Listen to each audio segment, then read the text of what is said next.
I killed him, dropped his body out there. So, anyway, local townspeople see something though, somebody goes out there, figure he's a Sonic brother. Out in the middle of nowhere, you gotta crawl through brush like Indiana Jones, and up on top of this mound, there is a cenotaph with an iron fence around it. It's a pretty grave, but pretty interesting stuff. Yeah, and Bill was still looking at it. He said, you could have that motor grader and it was grown up in trees and I never did go back and get it. Well, if you find it, let me know. That's far place that both the Cotton Belt Railroad ran on and the MK2, the Katy Railroad. It's got some interesting stuff. It's still low. It's up against that floating dock. The dock ain't floating, but it's up against it finally. It was higher, a little bit higher, but it's been low for a couple of years, Bob said. Hey, Tom. That dock right there, just back to the west of it, documents, there's a fence terminating that pond.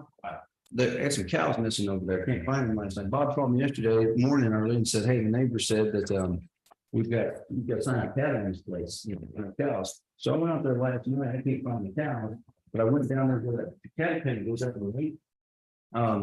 I can see 100 yards to the west, and there ain't a footprint in the mud, nothing. So I don't understand. I'm gonna try to find the scouts. All right, you guys ready to go? Yeah, we're still trying to get Holton connected, with his laptop, this is what we're doing. Okay, we'll let him cut in when he cuts in then, so. All right, ladies and gentlemen, at this time, we're gonna call this regular meeting, or sorry, special meeting, of the Hill County Commission today, this 10th day of August, 2023. Let the record reflect it's 9:01 a.m. We're in Hill County courtroom and a quorum of commissioners is presently established. The sole purpose of today's hearing is budget hearings. We're gonna do budget hearings, no votes, just talk and see what's going on. Let's talk about a couple of precursors to this. This will not be like your previous. In 2001, the legislature made some big changes to the local government code, section 111. And as you guys know, section 111 governs how we budget. There's people often ask, why do you do it that way? And somebody will say, oh, it's always done that way. That's not true. You do it that way because the state said that thou shalt do it this way. There's a reason behind everything. It's called a statute. So for years, I've had, as a county judge, and I am the chief budget officer, that hasn't changed. I've been charged with proposing a budget by the last day of the 9th month of the fiscal year under 111.006. 121, they changed that during that session. And now I got till August 15th. The difference is this: I have 15 extra days to do my job. Sounds great. The problem is, used to you had till September 30th. Now the code reads, and it should be ambiguous, but we believe clear reading of it. You've got 25 days to take action on that final budget that can be proposed. Well, that sounds great, but then you got to remember there's code provisions of the tax code, other provisions, 158 of the government code, how we set elected official salaries, these notices that have to go on the paper and go online. There ain't no way we can get all that stuff done in the time that we had. So we today do not have a proposed budget. Today we have a draft, a preliminary, whatever words you want to call it. But what we do have is all of our elected officials have taken the time to fill out the request and budget worksheets, and they've sent it back to us. And we're going to have a set of hearings today. Couple of things we're not going to be able to talk about today, and this is the first for us, and I think it'll be the last as well. We don't have the final numbers from the Evergreen folks. That's a third-party consultant. They will make that presentation. Tuesday during Commissioner's Court in person. I don't have a hand in it. We simply hired them. I don't know how it's going to come out, and quite frankly, I hope it's good, but I don't know. So we're all going to get a good surprise on Tuesday. Maybe, hopefully, it's a good surprise. But if not, well, we'll figure it out from there. We've been working with Evergreen. We've looked at some data sets, not numbers so much as looking at, okay, is the starting value that you're given correct on this guy, or is this person here, or these, what we're looking at is the categorization. Like, for example, in this data set, they had a patrol deputy 1, patrol deputy 3, patrol deputy 4. Well, there wasn't patrol deputy 2, and it's clearly a space that got jumped. So little things like that, and we're under a time crunch with them. They know it, and we'll be having another meeting this afternoon. I believe they're going to send another round of information. Then we've got a meeting scheduled for Friday as well, going through those data sets. So it's coming along. It may kill me before we get it done, but we're getting there. The other thing is revenues. We're not going to have a real good revenue conversation today or this morning, maybe this afternoon. We have a new auditor, Mr. Sahib Bro. He's wonderful. He's done a great job so far. But we're working out a couple of formulas he was left by the previous auditor. We have some concerns. that we need to address before we make those public, see where we're going. The good news is certified totals came in for the general road and general fund. Just out 699 or 700 million more than the previous year evaluation, of which 306 million was new value. That means that wasn't on the rolls previous. That's pretty stinking good, 306 million. We're usually around 200 to 220. So putting that additional appraisal value there, it should help us. What I can tell you I have some confidence in right now is the FM lateral numbers. You are 92,723, if I remember, shy of $1 billion in new value. I'm sorry, in total trade value, of which 599 million and change is new value. Because we don't ever, we don't ever negotiate that lateral. So what we're having that thing right now is simply this, that it looks like most you're going to see more than $100,000 increase under our policy in the FM lateral. So we continue to do the general fund. We will have some more things we're going to have to end into the general fund. Right now, we've got the department's request. They're in front of you. We've got them laid out in your books. And we're going to talk with them about request. I think everybody's been fairly reasonable. But anything that I don't agree to, obviously you guys can, or you can do the same. It doesn't really matter to me. It's not personal business here. So as we move forward, we're going to have a meeting each week from now on. It's regular scheduled. We did that for a reason. We knew that going into this year with some of the changes we're going to make, we're going to meet a little more frequently. So I'm not trying to waste anybody's time, but every Tuesday morning between now and into September, unless we get the budget done early, we're going to be in here. So the goal behind that is we're going to start off today by listening to our elected and appointed officials. Then next Tuesday, we're going to make, sorry, I'm cutting a phone call. Next Tuesday, we're going to have some presentations made and we're going to have a long day next Tuesday. On the calendar, you've seen the budget schedule I've emailed to everybody. Everybody should have a copy at this point. It says we're going to do a few things that next Tuesday.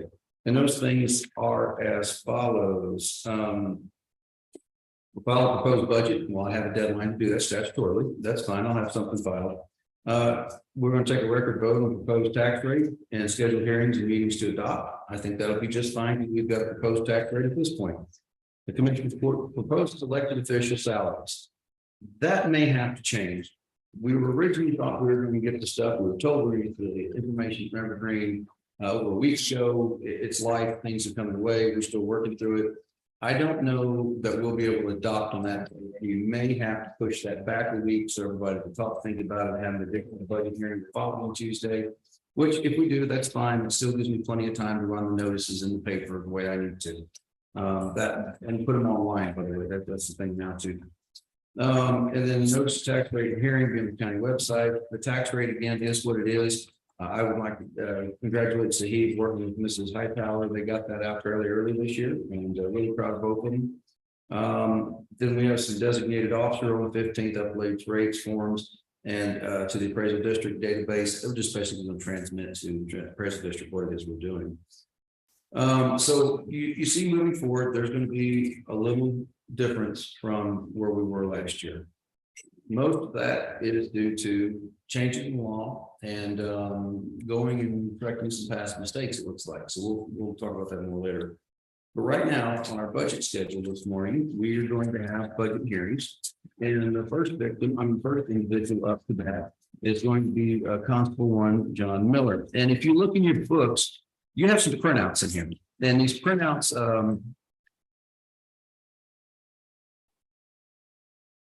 hang on.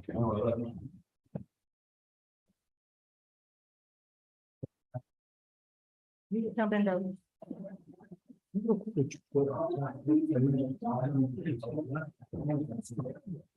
Okay, so the budget hearing this morning, first, you guys don't have a proposed budget like you did in years past. So you're coming in here kind of blind, and I apologize for that. But what I did is I printed each individual as they come along a copy of what's the expenditures, not your payroll, not salary, just the expenditure lines that you requested and we've talked about. This year, we've gone to great lengths to make sure we've talked to almost every elected official regarding their budget. If we haven't hit you yet, no worries. Talk to us today and talk to us afterwards. So, Mr. Miller, you have the con, and what you guys will find under Constable Whitney in your books will be the proposed budget from that constable. And then, well, first you're going to find one away. You're going to find the position detail. That salary is just the current salary. It's not any increases. It's, yeah, that'll make, John's back might like that. Yeah. Well, it's like, So the first page you're saying is that, the second page is what we have proposed in the budget to this point. You see the departmental expenditures. And the last page on, no, the third page on John's is what he requested. So John, take it away. right. And if you other guys want to look at yours before you come up here.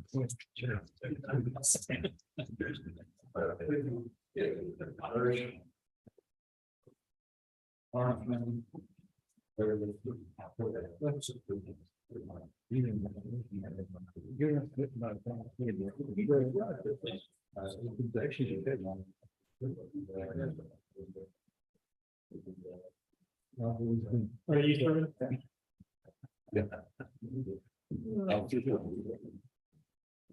All right, sorry about that, Mr. Miller. Go ahead. Judge, in reviewing the expenditures that you provided versus those that I had requested, everything is perfect alignment, See, I'm perfect. You said it out loud. with the exception of the loans and insurance.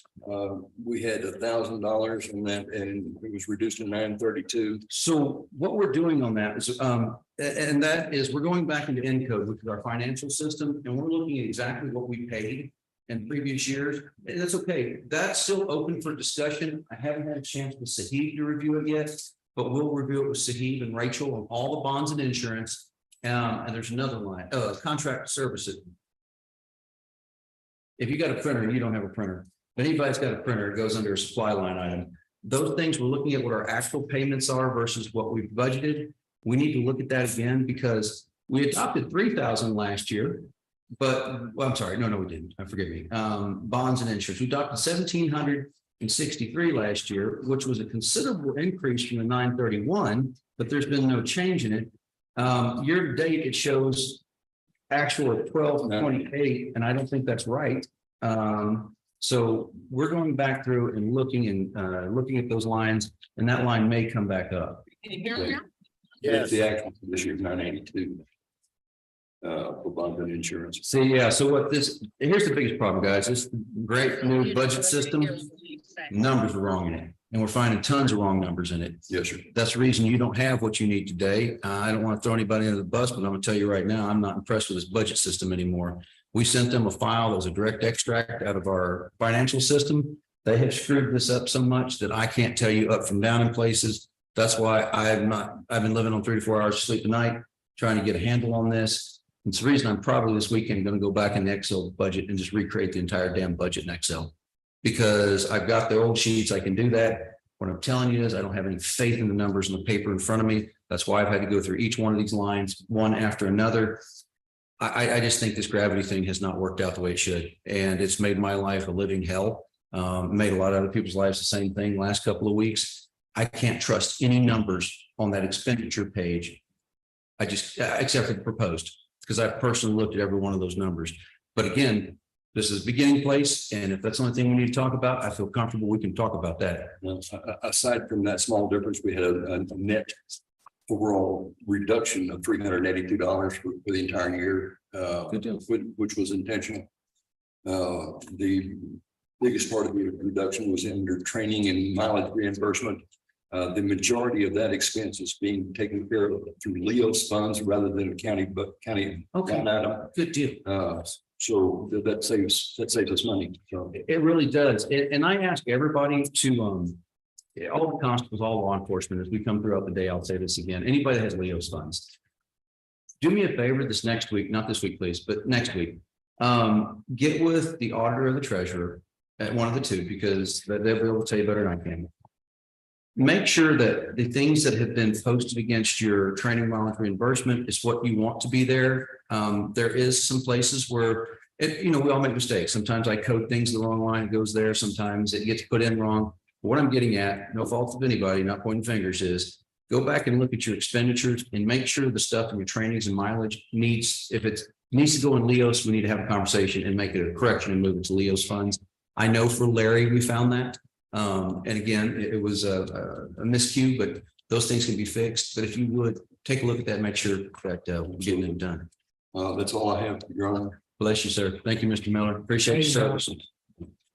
Go ahead, Ron. Come on, let's roll, Mr. Gersh. Had a schedule here, give her a little break today. No, I need a break, but it involves somewhere else.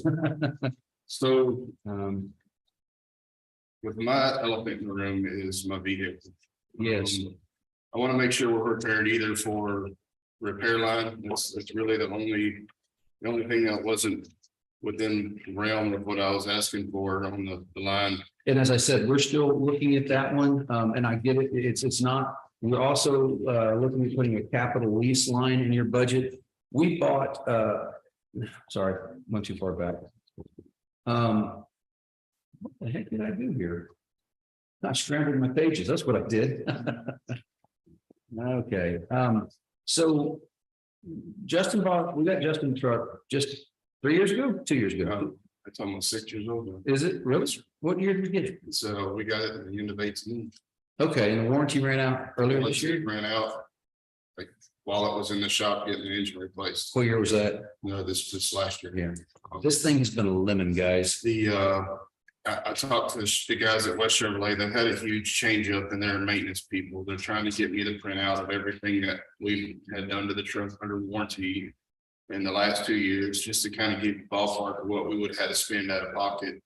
You know, if this truck wasn't still under warranty. My fear is I've learned that Chevrolet only replaces Chevrolet problems at the problem. When the transmission went out the first time, they literally just changed out the bad clutches in one gear, put the old clutches back in around it and sent it back to me. And then 2 weeks later, it's shuddering again. How many times have been in the shop now, Justin? I really and truly I lost count. It's too depressing to talk. No, I know this because we've been talking about it. Justin's been open communicating with me. I've actually had to go down to Chevy West and talk to their people before they changed. Here's the reason his repair line stayed the same. I'm asking you guys to propose a new vehicle. No GMs. I'm sorry. They're just not holding up. So what I've done so far is I've got two prices, one from Commissioner Lake put me in contact with a fellow out of Grapevine Dodge where he's purchased his, their buy board facility. And then I reached out to the same people that Constable Cordell got his vehicle from. And I have prices for both. And Is this, I don't want to call it loaded, it's not, but decked out with all the accoutrement, lights. this is all seats, Forgive me, does it have all the things necessary to do your job? Cables, lights, sirens? no, this is just the vehicle. Okay. That's the Dodge there. Okay, The Dodge is a little bit more expensive. He said up there that this is just what they have in stock and he was trying to give me a price of What about that guy that I bought those Chevrolets from? reliable. Doug, but he can't get anything for about a year. Yeah, he backed up. I literally reached out to the guys that had stuff in stock that said we can work with you, you know, ASAP kind of thing. And it's just at some point, I love my truck and if it didn't have the problems, I wouldn't be asking for anything. The only thing I'm asking for really is if the vehicle is not an option, I understand they're expensive. Is that we have a substantial putback for repairs that hopefully I don't need. well, the history of that truck tells me, I'm going Yeah. to pour money Oh, into it. exactly. That's my point. Hauling money, hauling water in a colander, it just ain't gonna work. So, guys, I asked Justin to go get some numbers, he got some numbers for us. I'm not anti-GM, please don't take that. It's just that dealerships in this county, Ford and Dodge. And what I am seeing is that we've had pretty responsive time turnarounds from those folks. The GM dealership, there's two in McLennan County, the one in West, God bless them, I've traded there, every product there bought GM. But, well, almost every product there bought GM. I don't have any faith in their ability to get parts, their service, and I'm not blaming the people in West, but how long did they wait for parts for that motor? It took them almost 5 months. So Yeah. the truck was there 6.5 months for this last go around. Then we had a GM van down there, a transport van was there 6 months looking for a motor, same problem. Aluminum blocks, the cam bearings are sliding, and when they spin, the blocks move. It's, and they had the horse trade to get that motor finally out. of Yeah, they- California or something? Well, they out of California and then it was designated for a Whitney PD unit, but because Whitney PD started talking about possibly trading that vehicle in and working the system as far as saying, hey, just replace it for something similar to what it is and we'll be happy. I think there's a few agencies that have talked about, having to almost sue Chevrolet to get their stuff fixed in a timely manner, because if you figure, luckily I'm just a one-man office at this point. If I had 10 of these and all 10 were down at the same time, I wouldn't have the budget to put people on the, use for personal vehicles or use backups. And So my take on this is that we've had this truck, I thought it was 5 years, but it's 6. We amortize a vehicle for 7 years usually, 7 to 10. We don't want anything really over 200,000 miles in our fleet. He's not there yet. It's because the maintenance costs seem to go up exponentially, at least historically they do. I don't want to pour a bunch more money into the current deal. It is what it is. Maybe it never has no problem. Maybe I'm just being, hypersensitive.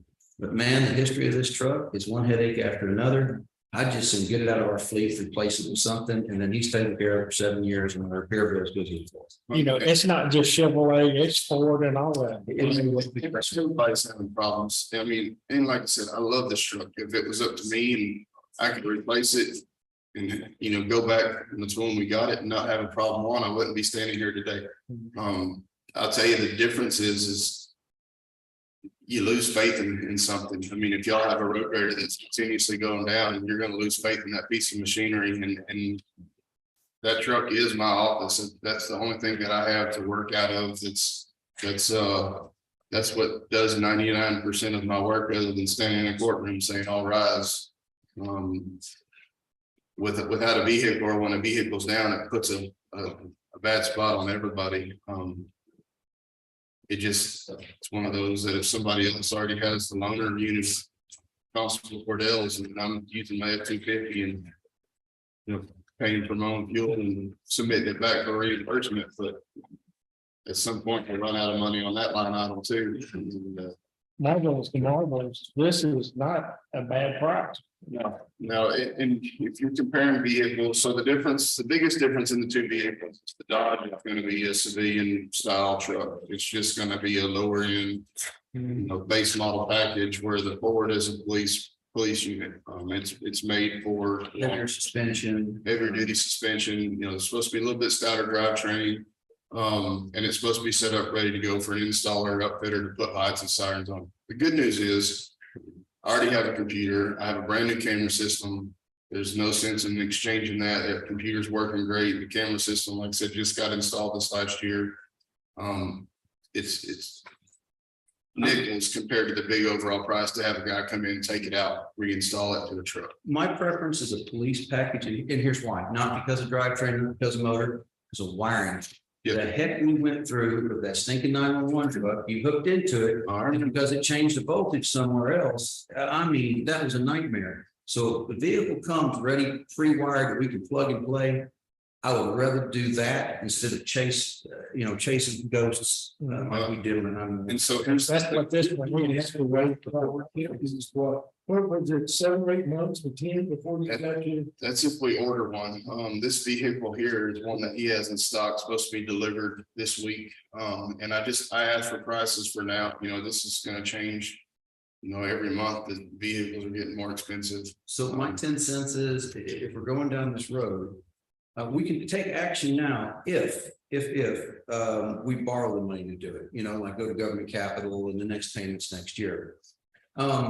So I need your guys' direction on what you want to do, because if I wait till October 1, otherwise to buy it outright, I gotta wait till October 1, because I don't have a budget this year, no budgetary authority to expend that money this year. Therefore, I can't do it illegally. So It's running now. Trucks running out. It needs, So get rid of the. well, and that's the other thing I was going to mention is we're still under 100,000 miles on it. So the trade-in value, if I can find a dealership that'll trade it, might be a little bit higher. We're gonna put it on auction. Or I'd like to see if we could trade it, but what do you guys think? I'm up for whatever it's gonna be. I don't know. I haven't discussed any of the trade yet. I was just here with numbers. I got you. And so the decals in that truck are wrapped, correct? They Well, can come back off. They can come off. Yes, sir. Okay, it won't hurt paint or nothing. No, sir. So that may actually make it more lucrative. If we decide to trade it in, we can take the decals off. We drove to church on Sundays. And I think with city before, Listing it on. and I have to reconfirm talking to him, but I think it can go as a law enforcement vehicle because they sell law enforcement vehicles. It doesn't have to have everything stripped off of it, where if it went to a private dealer, I'd have to remove all the lights, sirens, all the effects of law enforcement off of Are it. you gonna need the license sirens for the new vehicle, right? Yes, sir. Okay, so we're gonna strip them off anyway. Yes, sir. Yeah, okay, cool. Well, and I mean, the difference is just a matter of having some, me sitting out there pulling lights or having to pay somebody to pull lights to go to a different dealership for If trade. they would take the trade with it on them, And that's what I can reach out to Sylvie because they do sell law enforcement vehicles. might be a little more money in the. I tell you, let's leave that because I'm inclined, I think what I'm hearing around the table is an inclination just to replace the current vehicle due to the issues with it. So what I'm gonna do is pencil in this budget that, I don't have a number, but I'm gonna have to put money in either for capital lease or capital outlay next year. But give us an idea of what the trade-in would be on that and what kind of deal they do, a hard and fast price. And that way, if the price is really good, and things are good, we just call government cap and take action on it by the end of the month, be done with it. Possible Cordell, I did truck up fitted by a guy in Ferguson. Well, Josh, Did really good work on him. What was it to get yours up there? Larry, it's, 6,500? and that's few miles.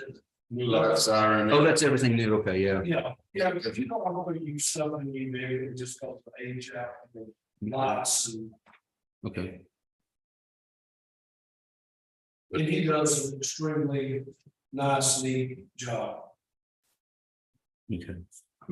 All right, well, get us some numbers, guys, and we'll come back to that one, but I think we're predisposed to doing something about Yes, that. sir. And if we get something pretty quick, I'll just shoot it to you in email and let you know that it's there. Appreciate it. We'll go from there. Other than that, if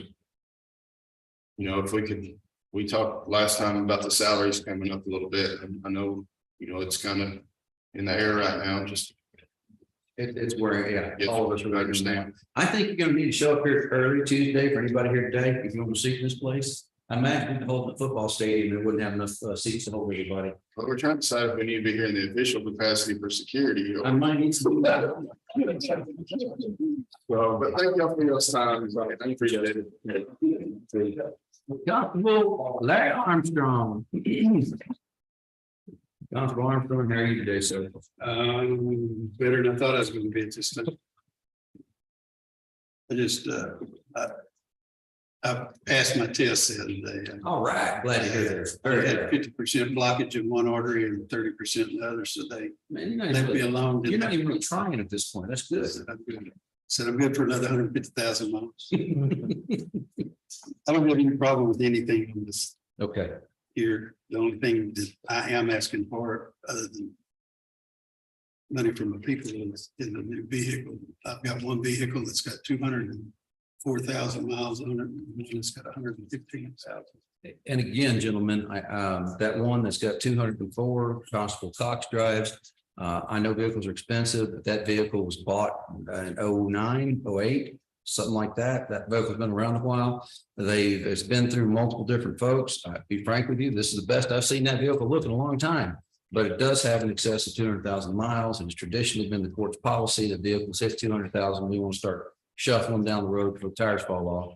It would be my recommendation to the court that we do the same thing and look into this. I know vehicles are expensive, I get it, but they're a necessity in this line of work, and they've made this one work for a long time. It's one of those Tahoes we bought years ago. It's 2014. There's a 10, okay, I thought it was 9, it was 10. So that's a 13-year-old vehicle with 200,000 miles, and Would you be looking for another Tahoe or a pickup? Pickup. something cheaper, yeah. Would it be yours or would it be Cox's?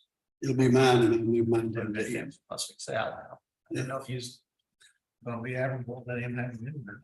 Well, I'm not above that. I would do that. No, It doesn't bother me.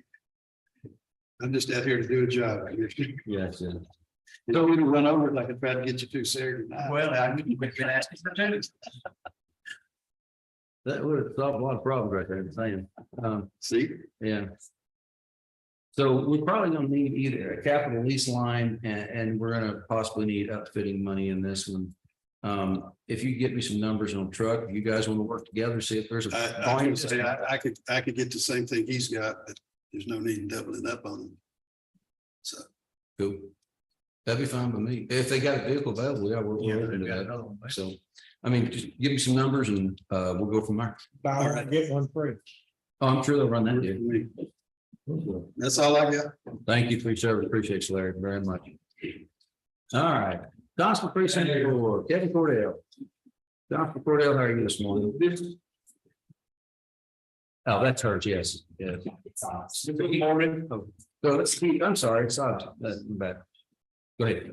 So mine's pretty short and sweet. Good. You know, I'd ask for additional $50 in postage, and that's just because of the rising cost of mailing everything. The security equipment, with us getting new offices and stuff being moved around, I asked for another 500. Don't know that I'm gonna need that much, but it's there. I don't know how it's gonna lay out with the new building when we get in there. So that's why I'd ask for an additional $500. So And I want you guys to notice, I hate to interrupt you real quick. You need to look two places. This is what I'm saying about this Gravity software system. We pulled a direct extract file out of our encode system. It's shipped to them. I checked encode on this. If you look on the encode system, that's his back printout, the budget worksheet everybody knows, loves, and hates. That one, you look at his postage line. Postage is his 2272 postage. Go across. It says last year adopted 100. He asked for 150. We proposed 150. Gravity somehow turned that into 300. You can buy some. That's probably on me. Sorry about that one. I got 7,000. But that's the problem with gravity is you can't take it at face value. We gave them the numbers and they screwed the numbers up. And so that's what's causing me so much stress and heartache right now is you got to look in three places to get the numbers. But that's not fair to me. It's not fair to the auditor. Sure as hell ain't fair to the treasurer. So anyway, sorry, go ahead, kid. So, and on that, the only kind of something I've talked to the judge about last week that bumped up some money I asked for was $3,500 more. And that is, I guess, would go in the repair item if that's approved. And that's for an extended warranty for my pickup. The warranty on that truck will probably expire, well, it will within 2 years of it. In a mileage out on it. So with the $3,500, I had one that was more expensive, but I didn't feel that it was $4,500, but it covered a lot more than I really needed on this pickup. But this would extend it on a 6-year warranty, which it backdates from the time it goes into service, and it's to 150,000 miles. I'm not really worried about the motor and transmission on the truck. It's more of the electronics. And that $3,500 breaks down to the remaining time if we purchased it at the beginning of October, like $58 a month. I think And some change. And my concern is the electronics. And I was telling the judge, you know, I'm driving down the road the other day, and my whole instrument cluster just quit working. Yeah, I lost my mind. That truck I bought last year did the same thing. And I thought, that's my luck. So, you know, I'm like, I pull over, cut the truck off, turn it back on, works just fine. But if something like that should go out, that $3,500 is going to get ate up, Quicker to quick. you know. So I felt that it was a good money spent. So just for clarification for the commissioner, I'm in favor of doing that. You asked for 3,500 repairs originally, that's before we knew about this, so it's 3,500. You need an additional 3,500. Enough for that, what I'm asking for. Okay, Yeah. cool. You know, because the cost of tires and everything is Yeah, going up. and it's a one-time expenditure. It's not gonna grow from year to year, so. Yeah, because I think right now, when I looked on my spreadsheet, I think I'm sitting like $700 something left out of that 3,500. Yep. So, What I'm getting at is, look, I put a transmission in that farm truck 2 years ago. I know what I paid for that truck, which was, I'd like to pay that again for a truck that nice. But I paid $6,000 for the transmission in. So 3,500, you do mine work nowadays, you can cover that in no time. well, I just know by June of next year, the mileage on it. I'm gonna guess somewhere between 23 and 25,000 miles a year is what I put on the vehicle. So it's gonna mileage out by June of next year when it went in service, June of year before last. So I just feel that it's money well spent to keep it under warranty. Good deal. Other than that, that's really all I have. Any questions for the constable? No questions? Thank you, Constable. Appreciate it. Thank y'all. All right, gentlemen, we're kind of ahead of schedule. Mr. Henrik, you want to go? Or you want to let Mr. Don Rawls go real quick? Don, I got no litter ditch tomorrow. so here's the deal. Don ain't got a budget with us. Don come in here previously and asked about an allocation. I think that that's something we need to strongly consider. Now, remember, Don's different from what we currently fund. We currently fund the Child Welfare Board, which we have statutory authority to fund. What our statutory authority to fund CASA, Court Appointed Special Advocates, and these are the people that volunteer. These kids are going through these removal process and other suit-affected parent-child custody get appointed in. Is not as clear cut. That being said, other counties do it, so I know there's a way to do it. The question is, are we got the willingness to do it? I personally don't have a problem with it whatsoever. I'm not just trying to spend money to spend money, but at the same time, and for everybody at home, you guys know, you've been around this table long, everyone's audience knows. I think ignorance is bliss is what the guy said one time, and I was blissfully ignorant of how bad the situation was for children in this county when I got this job many years ago. The number of cases of child rape, child sexual assault, the number of parents who are just drug addicts. I don't know, because our community is somewhat transient in nature, we see more than others, but it is a need for it and a need to help these children where we can. So the Child Welfare Board, they show up the night the child is removed and support thereafter, and clothing, allows things like that, make sure they got gifts for Christmas and their birthday, try to show them some love. The Court Appointed Special Advocate is there for the child when they go to the court. They're the voice of the child for the court, to let the court know, because legally you're under 18, you're a minor, there's got to be somebody there advocating for the child. And that's what the CASA does. I'm just thankful I don't have family law jurisdiction in my court. I'm glad to let Judge Crane do that. God bless him. I think Judge Harris is the same, you know, let Judge Crane do it if he can get away with it. But, they asked us for $20,000. That's a lot of money. I don't know if I can do that or not yet. I'll have revenue numbers for you later today. But that being said, a consideration. It's not in the proposed budget. It's not the proposed budget, not the preliminary budget yet, the draft budget, whatever we're calling this, because I don't have a line item for it. I got to find a place in the chart of accounts to stick it if we do this. I just need some general direction from the court. Is this something that you guys may be interested in? Very much. That's just a good deal. I sent 200 cases last year. Oh, And I thought they just need to get a gun out and shoot people. you know what? I'll say that in an open meeting. Yeah. Anybody hurt a child, I don't have family jurisdiction and get mad at me at the Office of Court Conduct. But yeah, there's a special place in hell for people that hurt a child. So. I was surprised. And I didn't set to anymore. One was pointed at me. It'll take it out of you one. Bad. Don, you got anything you want to talk to us about? Or? No, I don't think so. I mean, I appreciate your willingness to help us in this project that we have here. I will tell you that the CASA program here has grown. When I first came in, they told me to never fund volunteers, so nobody would want to do this. We have trained over 50 people. Now we currently have 32 of them actively working on cases, and we're representing 89 children.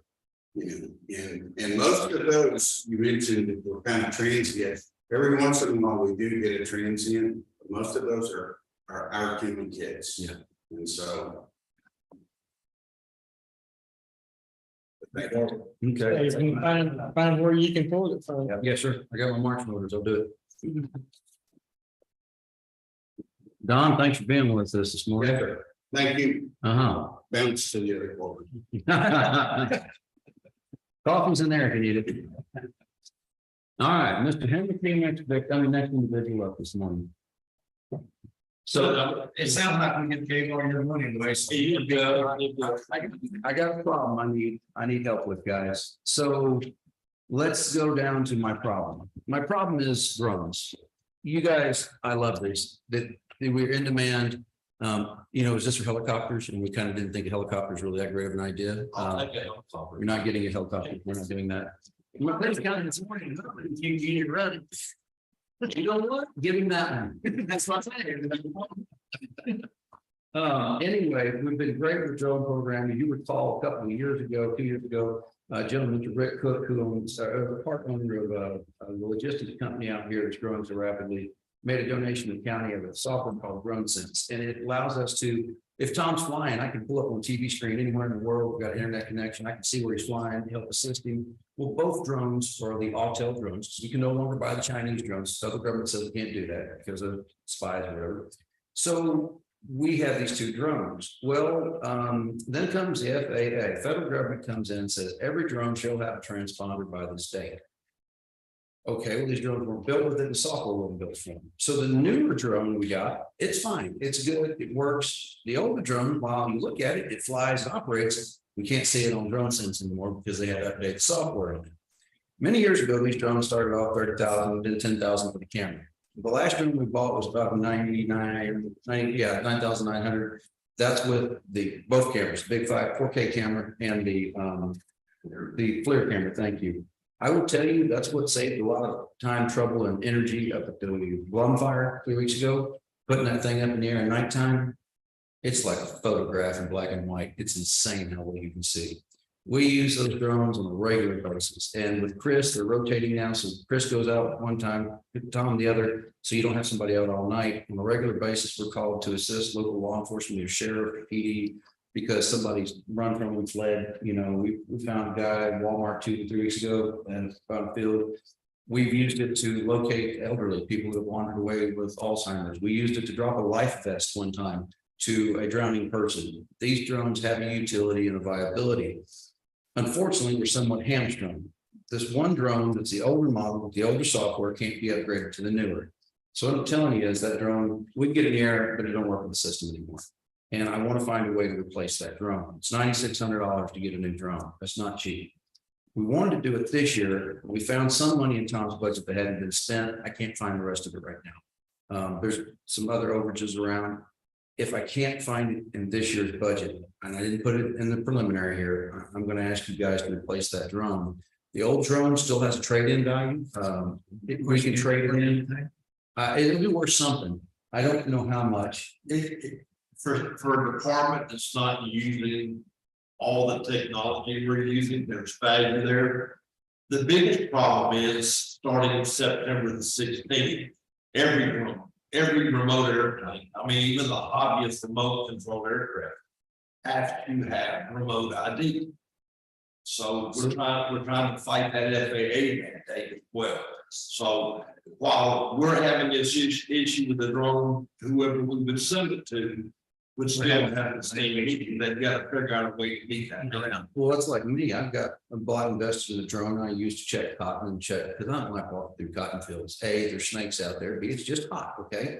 So I use a little old drone. It's about 8, 9 years old, and I use it to fly my cotton field. I never get it above 100 feet in the air if I ever go that tall. Now I got to have a transponder or I'm violating federal law. So my drone just became worthless. Thanks, Joe Biden. Appreciate it. Well, just for example, today's Thursday, Tuesday night, White Bluff security caught, when they were driving and doing patrolling at one of their storage spots, they saw the gate was open. They actually went in and there was a truck, one of the storage buildings sitting there running. Well, they called out Chris immediately, and he was out there for 5 hours flying. I didn't know it because we did, but I mean, regardless, they got in this guy's truck. He had notes, elaborate notes about places, vehicles, things that were unlocked, things that were locked, security cameras.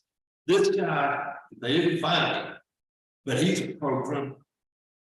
And I mean, he was out there trying to gather intel. And I mean, that's just, Chris was up in the air for almost 5 hours. He ran through every battle he had flying.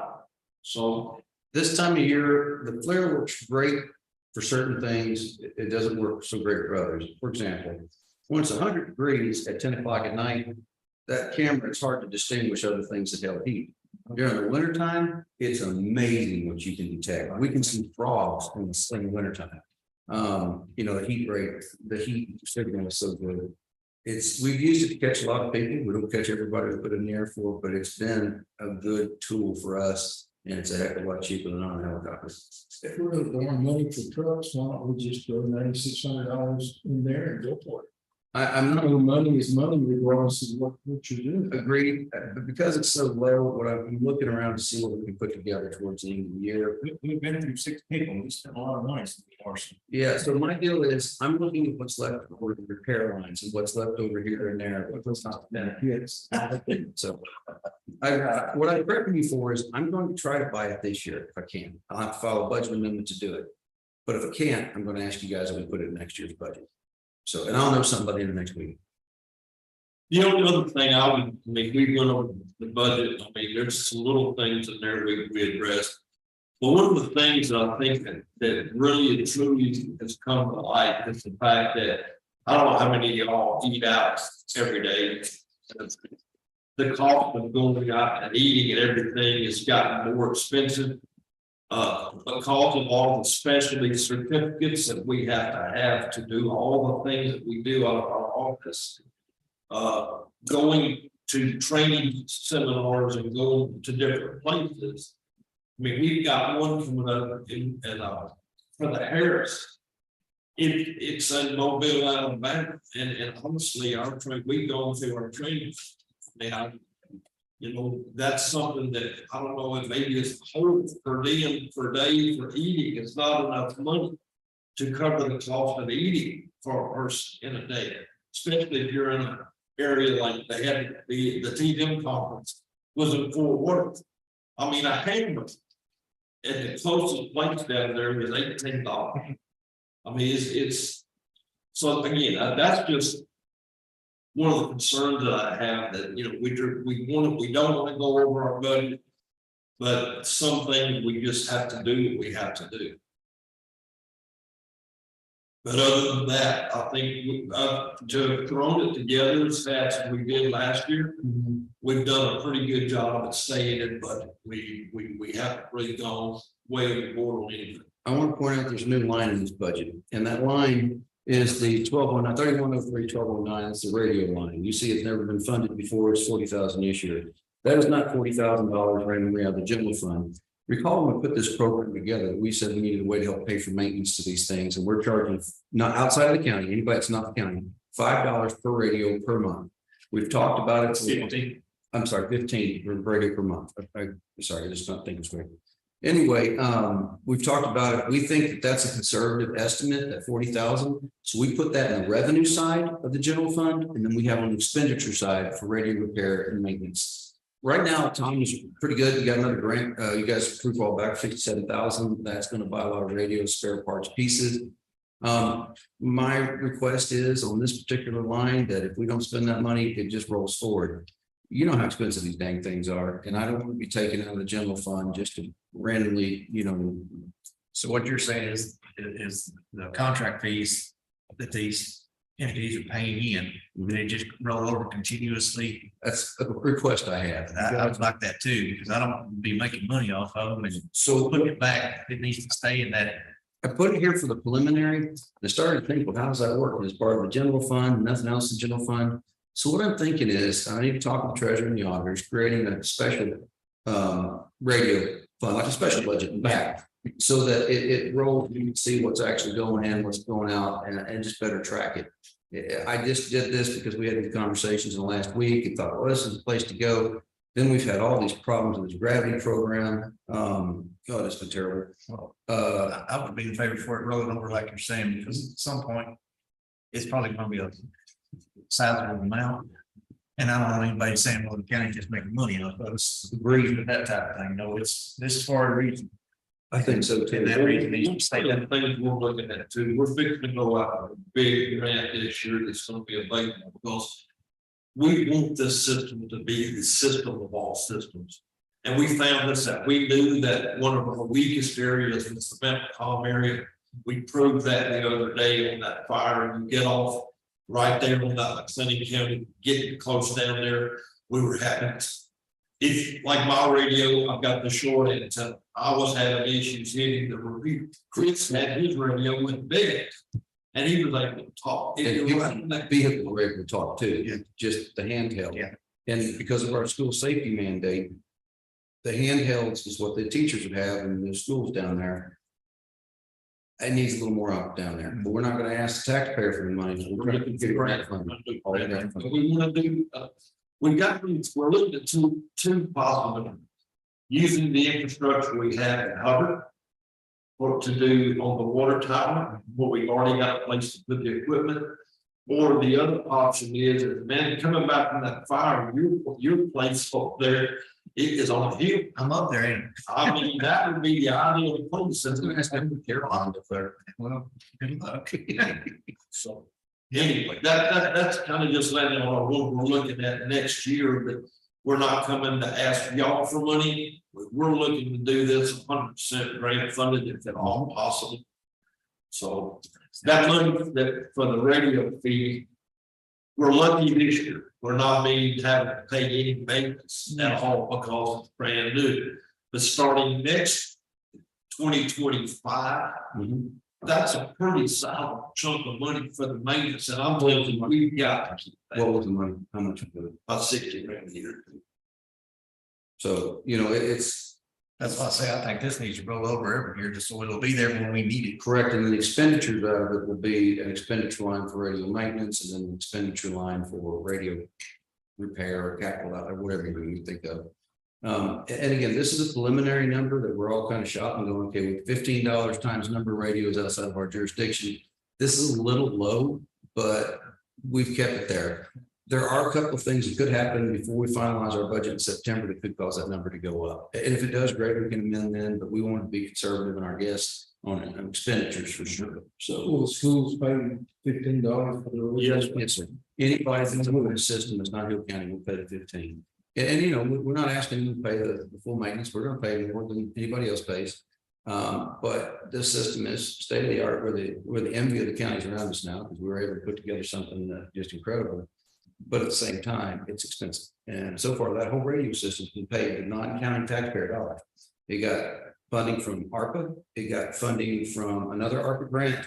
And so that's covered the major parts of it so far. The next thing though is going to be this next grant. But when the maintenance comes due, that will come out of our future budgets, not in 24, but in FY25. So We've already met with Malone, Aquila, Covington, Itasca, and Act yeah, about radios in their school. So we've had those conversations already. I know. I found it fascinating. I'm not a radio guy for the most part, I'm a talker. But of that one fire, you know, just listening to Commissioner One talking to his guys, and there was just moving and grooving. It was really fascinating, and they have no talk group, so it doesn't step on anybody else's channels. The ability to communicate in a mess like that, it becomes really important really quickly, especially when you've got 50 different apparatus out there, and 1 minute you're south of Guam, north of Huron, Texas. You look down, there's a Dallas Fire Department lieutenant badge on. You go, how'd you get here? Turn around a few minutes later, the fellow from Austin with a couple of his, firefighter buddies. Had the ability to communicate with those folks on the LVH system, VHF that we wouldn't be able to. They're on newer systems. But we've got a capability now that we can communicate with the state, with any fire department in the state if we have the right frequency. So we've set ourselves up for success on the public safety side. We just need to make sure that we can maintain it going forward. Any questions for anything else? I don't think so, Judge. I think we're pretty good shape. Any questions for Commissioner? Nobody online? Good deal. Hey, Jackson. You gotta unmute yourself. You're gonna talk. Well, that was the perfect time, and I just got back in my car. I watched you pop up there. That's good to hear as well. The over and under was you were sleeping, but I didn't know. Kidding. No, I'm headed to Houston, and I stumbled upon a 5-vehicle accident with rollover and everything else. I'm gonna stop you from going out of town, son. There's people like you that attract trouble, Chris. Come on, man. I mean, we go to San Antonio, I look up, he's got a woman in handcuffs. I mean, you can't take me meeting. What you get is perk flavors. Do what? What you get is perk flavors. I got it. I got it. But we ordered the six sets, one for his car and one for yours. Well, that's good. All right, thank you, Chris. All right, anything else we need to Yes, sir. talk about? Emergency? Yeah. All right, cool. Anything else we need to talk about emergency management budget? I just like to finish with one thing. Thank y'all for everything you do. In supporting what we have done here. I think it's a real testament to the cooperation to be where we are. We've come so far in a short period of time. I'm very grateful to them. Amen. Amen. Well, I'll say this, sometimes we don't understand it all, so we do see the dollar amount, so. You know, why we question a lot of things. No. That thing is questions, fall more questions, and then, you know, but where we come to in the last year, it's just amazing technology. I mean, anything you want to know really about the radio, who's on the radio, really, all that information, I think is there. I mean, it's fascinating that we can track people now, and by track, I mean in a good way, like we send deputies out to far flung parts of the county, and used to, they check in on radio every now and then, we might know where they're at. Now we can track them real time. So if something happens and they don't respond, we send people there. If you've got a handheld radio that issued, there's a red button on top. That's a find your friends button. If you push that, you're gonna find a lot of new friends with badges and guns. Don't push that button. Part of your land is that with Bob accidentally hitting them, but their fire lights, apparently. It's a really easy button to hit, Oh, boy. so it's been going off a lot. Yeah. So I hit and pulling the carpenter. You gotta do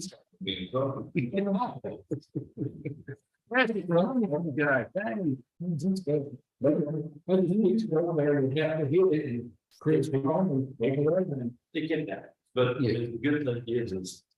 You know, get it again, it's not a lot of these fires, they're for something, they just turn around.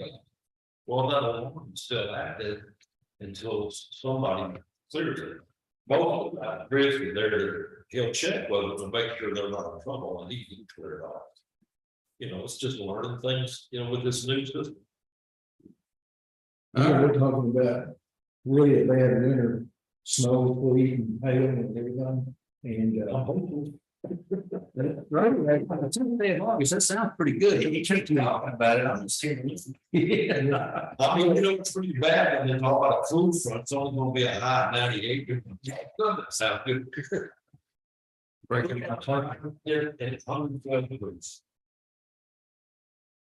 Wait, tell them about, yesterday was one of the highest fire days of the year so far, because how low the humidity got, how high it got. Yeah. We got real lucky. Nothing stupid at us. Well, it wouldn't be. Yeah. What are we looking at for our hazards today? Okay. And I've seen the 10-day, there's no hope of relief. There's nothing in the forecast. So basically treading out through September 1st, we're gonna have to be real watchful, real careful. I want to take this opportunity to thank the guys at Airback Life Flight. Last Saturday, they say, well, last Saturday, we're all down there on that. He was down on Motor Grader, we're down at that fire at Mount Calm, north of Mount Calm. It was all hands on deck.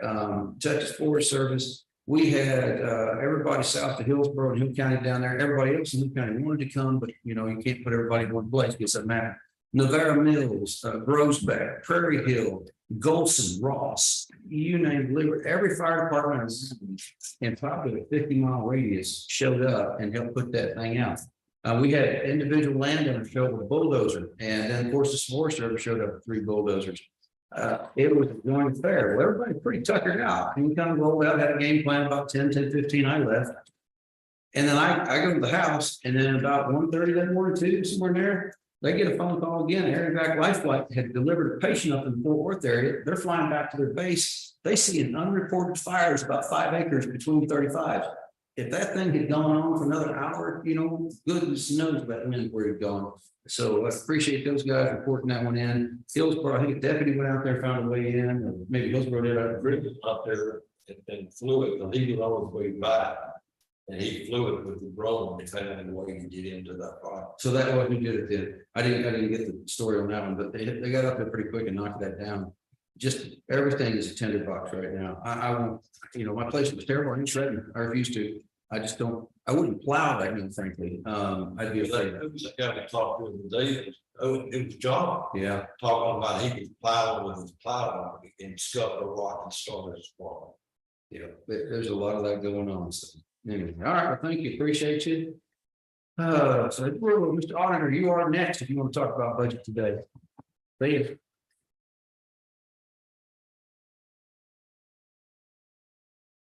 Normally, the auditor's budget is what, we work ourselves out towards the end because we're all working together. So I've got this out to me really early this year. I've never had an auditor's budget this quick. And it's going to change a few times. So what you got in your book is not what we're going to look at today. We've been kind of modifying things. So the new reiteration of the budget is the one he's handing you at the moment. Thank you, sir. Appreciate that. This is the final bill. The final. I like that. 8/10/23. So anyway, again, if looking at the printout from the budgeting system, Gravity, I can tell you that FY21, FY24 proposed is what we actually proposed. The rest of the numbers, I can't guarantee it. Saab did exactly what he was supposed to. They had assistance. They downloaded the file from Encode, sent it across the world, and this is what came back. So we're working our way through it. We'll have it right by next Tuesday. It's just frustrating. It's the first time ever I've shown up to a public hearing that I didn't have a question or answer for most all the questions. But all that being said, you've got the floor, sir. Well, I don't have much to say other than this is our budget. It's very much in line with the previous year. Mhm. Haven't changed anything actually. Earlier on, I was thinking about maybe changing a few things, but then I thought about it because we'll be returning some of the funds that are unused anyways. So just to leave it intact. It's the same thing as last year. Yes, sir. God bless you. The only thing that will go up on you, obviously you already know this, I'm saying this for the benefit of anybody listening it back. After next Tuesday, when Evergreen makes their presentation, we're hoping everybody's gonna go up just a hair. So anyway. So thank you for all your help. You stayed here past 8 o'clock last night with us. It's been great. Yes, ma'am, go ahead. So we don't on your budget sheets that are just like not because they weren't looked yet. Correct. Discuss with the departments that usually will have a little bit of. So, Rachel, you're good enough to give me a printout of what kind of overtime year to date is, and that's something we have a conversation about real quick. Bear with me, boss. See, this is my lovely filing system here. I just throw things in and they go where they go. There it is right there. So overtime wages really come from 1, 2, 3, 4, 5, 6, 7, 8, 9, 10 departments. So you've got the 1201 department, and to go for you guys who these people are. 1201 is the auditor. They had $35.15 in overtime. I don't even think that's worth considering, frankly, but that's what we'll do is we'll put $35. No, we'll figure out a number that's low and put it in there. You had the 1202. So 1202 is a treasurer. Again, they had the sum of $58.98 in overtime. And that will be, about where we're looking at next year, I imagine. So 3101 is our friends over at, Justin, you got to get over here. Come on. I tear these things up so bad, it's not even funny. 3101. If you know it off the top of your head, Rachel, tell me, because I can't. It's I thought it was it's a law enforcement line. I know that. My mind just stuck it out at the moment. It's not the constables. Bailiff, that's bailiff. Okay, so bailiff, yeah, it's Justin, where'd you put that on the courthouse security? So I get another. So in that line, they had a grand total of $622.77 for the year to date. The LE had $32,279.98. I'm not putting that in their budget. So to talk about that, and we'll talk about this more when they get in here. Look, the auditor ran the numbers for us. We've double checked them. We think just in the 3102 and the 4101, that's jail, they're going to exceed their budget by 400,000. They're going to see the bottom line. They've never done that before. And we've got to rein that in. And that doesn't include monies that we're going to lay out to solve the comp time problem they created. That doesn't include the money we had to lay out, 308,000, because they didn't properly manage the jail contract, the healthcare contract. That there's just a lot of things there that they're about $1 million in the hole on our budget this year by the time we're finished adding up all the mistakes that were made.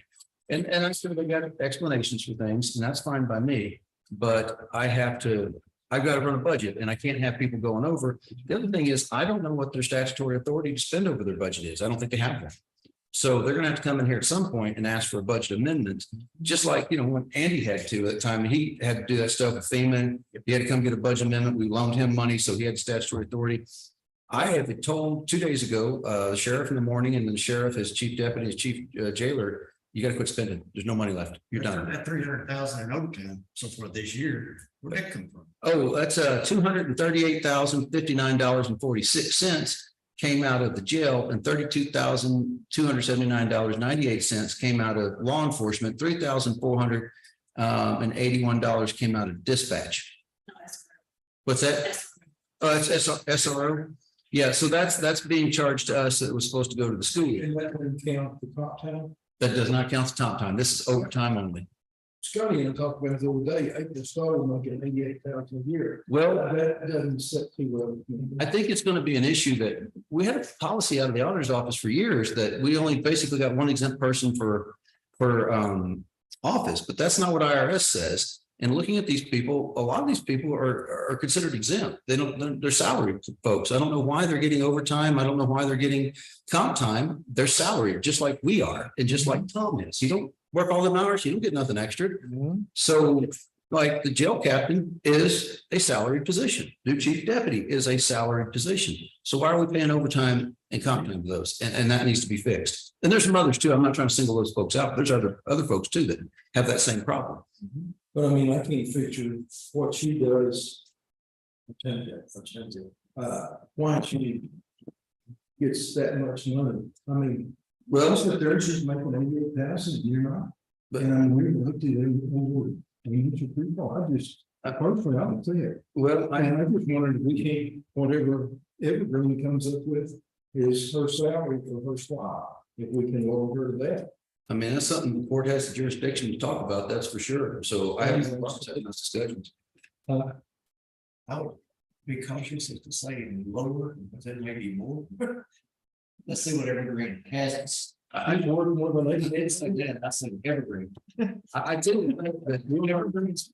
Let's look at their numbers. I agree. And I think, well, next Tuesday, there's a lot of anticipation, a lot of nervousness. I really don't know what they're going to propose, guys. I'm not hands off on this thing. And that's the only way it could be, is that you don't need somebody sticking their finger in there moving the Ouija board. That's right. So where I'm at is, we're going to see what happens next Tuesday. I've seen some early data sets. That don't mean I've seen all the salaries. That's not the case. The data we've seen is looking at classifications, proposed ranges, high, mid, low, and some other questions they had. Again, this is a pretty tight timeline they're working on. So we've got meetings today and tomorrow. We'll try to clean up that stuff. The audit and the treasurer have been wonderful to work with. Really, if it hadn't been for Rachel, we wouldn't be this far. So they're on salary and start charging for overtime? Well, they're not on salary. For some reason, they are charging overtime. They should be exempt employees under IRS rules. And then most other counties, they are, it turns out. But yeah, we're paying overtime and all kinds of stuff. I got hours. I do too. You guys talk to me. So I was intrigued into that, how much you needed in your for potential overtime. And then we'll change our- So, I mean, we put overtime lines in everybody's office because tax, so we adopted the policy Tuesday. We'll have it in writing later. It's going to be no compensatory time. Why did we do it across the board if we only have one or two problem children? We did it because that was Texas Association of Counties recommendation. That's the way you need to do things. You adopt one policy and live with it. So you're going to see every single budget is going to have an overtime line. 90% of them won't have anything in it. I'm proposing, and I've been talking with Sud about this, is how do we deal with that? We're probably going to make a contingency fund under 1103, which is the non-departmental, where we have, right now you've got annual leave contingency. We're probably going to put an overtime contingency in there. That way we give everybody a set amount of overtime. And if they think they need more, or they want to spend more overtime, they got to come talk to us and explain why is this the way it is. I think that oversight is our number one job as a commissioner's court. And I think that we need to have a little more than we've had in the past, is all I'll say. So these numbers, when one party, especially a party that takes 48.9% of your budget, 40% budget, burns through their budget and starts burning in the general fund, you have to recall all the money's collected, the fees, the tax office, all that comes out of approximately 30% Everybody else doesn't make any money and they take it. So when you take our general fund budget, and I'm not poking fingers, but 8% off the bat goes to indigent health. You guys get 8.5% of that fund. And then 48, almost 49% goes to the sheriff's office. Pretty quickly, ain't a lot left. Then add another 2% for all the court appointed attorneys. The state says we have to give every deadbeat parent. It adds up quick. We don't have enough money around here to really operate this place. Guys, I need a second secretary. I need a set of hands. It's bad. It's not always bad, but lately it's just the two of us. We can't keep up with things. I'm not asking for that again because that's going to take away from somebody else. And I have not asked for it in the past because I know I come out of the general fund and I have to be cognizant. Anything I take out of the general fund, I mean, somebody else doesn't have some other priority. At some point, that's got to change. I'm going to have some help. But when we got other entities that are coming out of general fund, blowing their budget by possibly up to $400,000, what am I going to do? Where do I get the money from? I don't. And so their actions have a direct effect on her office, my office, and everybody else's office around here. I'm not trying to start a fist fight here. I'm not afraid of one, but I ain't trying to start one. I'm just pointing out that we need to bring that financial house into order. We're still in good shape financially. We got plenty in reserve. We got plenty going around. For how long? What this rate? That's exactly right. Let's nip it in the bud right now before it gets out of hand. 400,000 is like a small department in and of itself. Amen. Yeah. And then again, that's on top of what we've already paid and what we're going to have to pay. So, you know, the whole question of compensatory time the other day, I'm going to have to do something in next year's budget. I'm going to put a line in, pay compensatory time. So I don't know, maybe it goes in a non-department, maybe it goes somewhere else. I'm not putting anybody's budget, not that. What we're going to do is we're going to know the number of compensatory hours we have, comp time hours we have. I don't have the legal authority to pay it right now because we didn't budget it. And we can't go into the unbudgeted reserve after a legal authority or an emergency. Unfortunately, that doesn't constitute emergency of the local government code. So what we're going to do, that you notice that policy, we end comp time 1 minute before midnight on the last day of this fiscal year.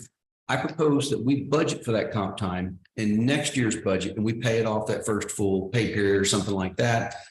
That way it's off the books, it's done, we're finished with it. I'd love to take care of it right now, but I don't believe we have the budgetary authority to do it at the moment. So that's just still building? Yeah, it'll still be accumulating. Yes, sir. It grows till October 1st. Yep, it's going to grow. And that's September 30th. Yeah, it's going to continue to be a problem until they fix that. And that's it. I can't continue to have that issue. And I'm not going to allow anybody to overspend their budget. I mean, it's just it. If they can shut it down. They want to say we're the bad guys. We're not the bad guys. We're the responsible people here. We've had sheriff's office that used to provide service for this whole county 24 hours a day, working with a fraction of what they're working. And they had people on the streets. How you arrange your officers, how you manage your business is your business. But at the end of the day, there's a problem that needs to be addressed. And I've addressed it with the sheriff. This is not something I'm talking out of school. I pointed it out. I know that he was fully aware of the full extent of it. I pointed it out to his people. They are now aware. And Saab's had these conversations. I'm having them with you now because the only way I can have these is in public. So again, not trying to embarrass anybody. That's not my goal here. I'm trying to get this taken care of before it goes any further. It won't make me any friends, but it's got to happen. So, all right. Anything else? No, that is it. Awesome. Cool. Thank you for all your work. Hey, a new member of the team. He's been great. Hung in there with us last night past 8. I know we worked up here later than me a lot of nights because you were up here working. You told me so. So Actually, a lot of things to Courtney. oh yeah. You guys owe Courtney a steak dinner, by the way.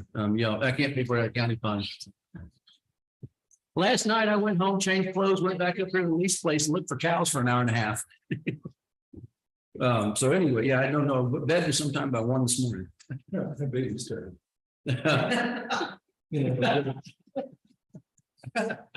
the chinchy on that. All right, so moving along, our next is, and last for this morning is Miss April Cook. Miss Cook, we're just ahead of time. You're not late. We're early. You're awesome. I want to serve that comment for you. You see your final budget. Oh. So hang on, let me show you. Oh, okay, good. You brought that too. Oh, I'm sorry. It's Tommy's. So indigent health is one of those that is a function of what's in it. And we're looking at things. Well, she can have mine because I've got all that, so we're good. For some reason, I was thinking it's just the auditor and treasurer. I don't know, because even you told me this morning, I was like, oh my God, I'm gonna make another one real quick. Get an extra when he told me that, so I was spaced out. So anyway, so long and short of things, as you guys know, indigent healthcare's funding source. It is by law 8% of our general fund budget. Normally, we don't spend that. Several years ago, they made it whereby we can pay for inmate healthcare out of this, and we've done that. Everyone's taken it over. She's done a great job. I really hope that what Evergreen's going to propose is going to take care of her, because she has taken on about twice as many job duties as she had when she got here. So she's saving us some money.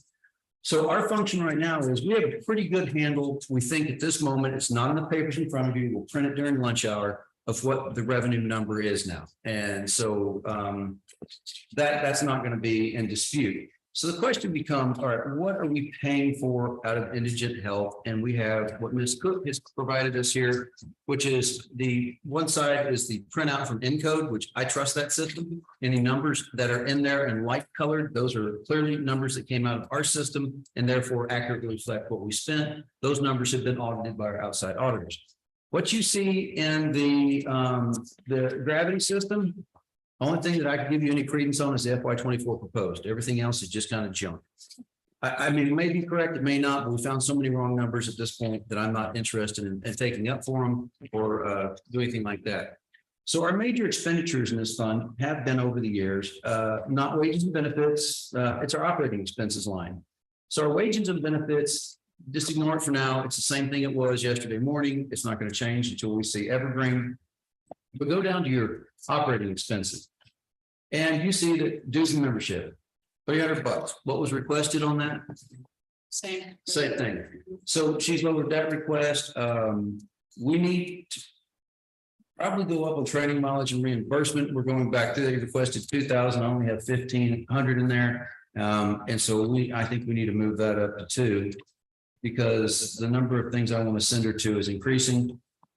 It's not just indigent health anymore. As I told you guys many years ago, I don't believe in telling people no and closing the door in their face. I think when somebody comes to us, we have a duty to provide the help we can. A lot of times we can't help them, but I believe we can find ways to send them to people that can help them.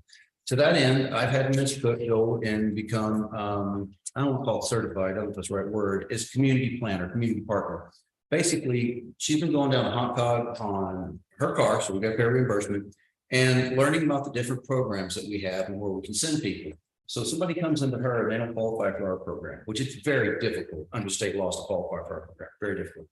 We then try to send them where they might. And so her education, part of her job has been going out and talking with these folks, everybody from WIC to Medicaid to 211 to other operations.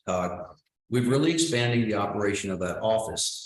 The other thing she's taken in is she has to go to funeral home occasionally now, because if you recall, she took a little pauper burial about 2 years ago, and that's been a godsend for me. It's not near as creepy in my office as it used to be. I forgot about that. Yeah. I'm a lot. Anybody's bad, I like in the closet with the remains. On top of that, she has now taken over the jail healthcare review. She does not run healthcare in the jail, but she reviews every single bill that comes through and holds people accountable. The other day that somebody tried to send through an invoice for a chair and some tape, they got a McNasty gram back that ain't gonna happen. So her job duties have expanded greatly from what we hired her to do, and she has been very capable of doing them. So go ahead, you got the floor at this point. Now that you blushed. Okay, so really the only things I'm asking, I did ask for a little bit of an increase in the indigent medical just simply because we are seeing more clients with the population increase. There's just more clients coming to me. And I think we're going to go up. That 460 number is incorrect for the year previous, because that number, it actually reflects some other payments that it's just like that 875 and that 460. Recall, I told you that we paid $308,000 when previous to vote this for $308,000 in the hospital because Southern Healthcare Partners didn't pay the local hospital for God knows how long. Ms. Cook went through all that. They billed us for $700,000. We were able to take it down to Medicaid rates, and we paid $308,000 of it. Those amounts though are allocated across a couple of different line items. So if you're looking at the gravity, don't take any heedance in the FY23 adopted. Those are amended numbers. So looking at that, she's asked for additional in the indigent medical, and I think it needs to go up as well. This afternoon's budget, you're going to see a new workbook here. So what happened is we made changes yesterday evening to it. They've not been printed yet. We went back and looked at inmate medical, and we're going to move it up to 450. We think it needs to go up just there. You got the room to do it. You got plenty of room. And I can't remember what we put in indigent medical, 2415, but I do know it got moved up too, and I didn't get a chance to tell you because it was after hours.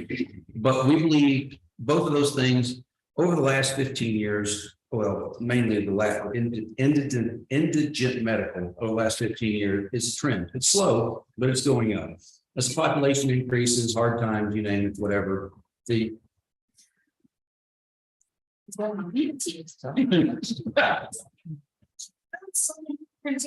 that's a really good point.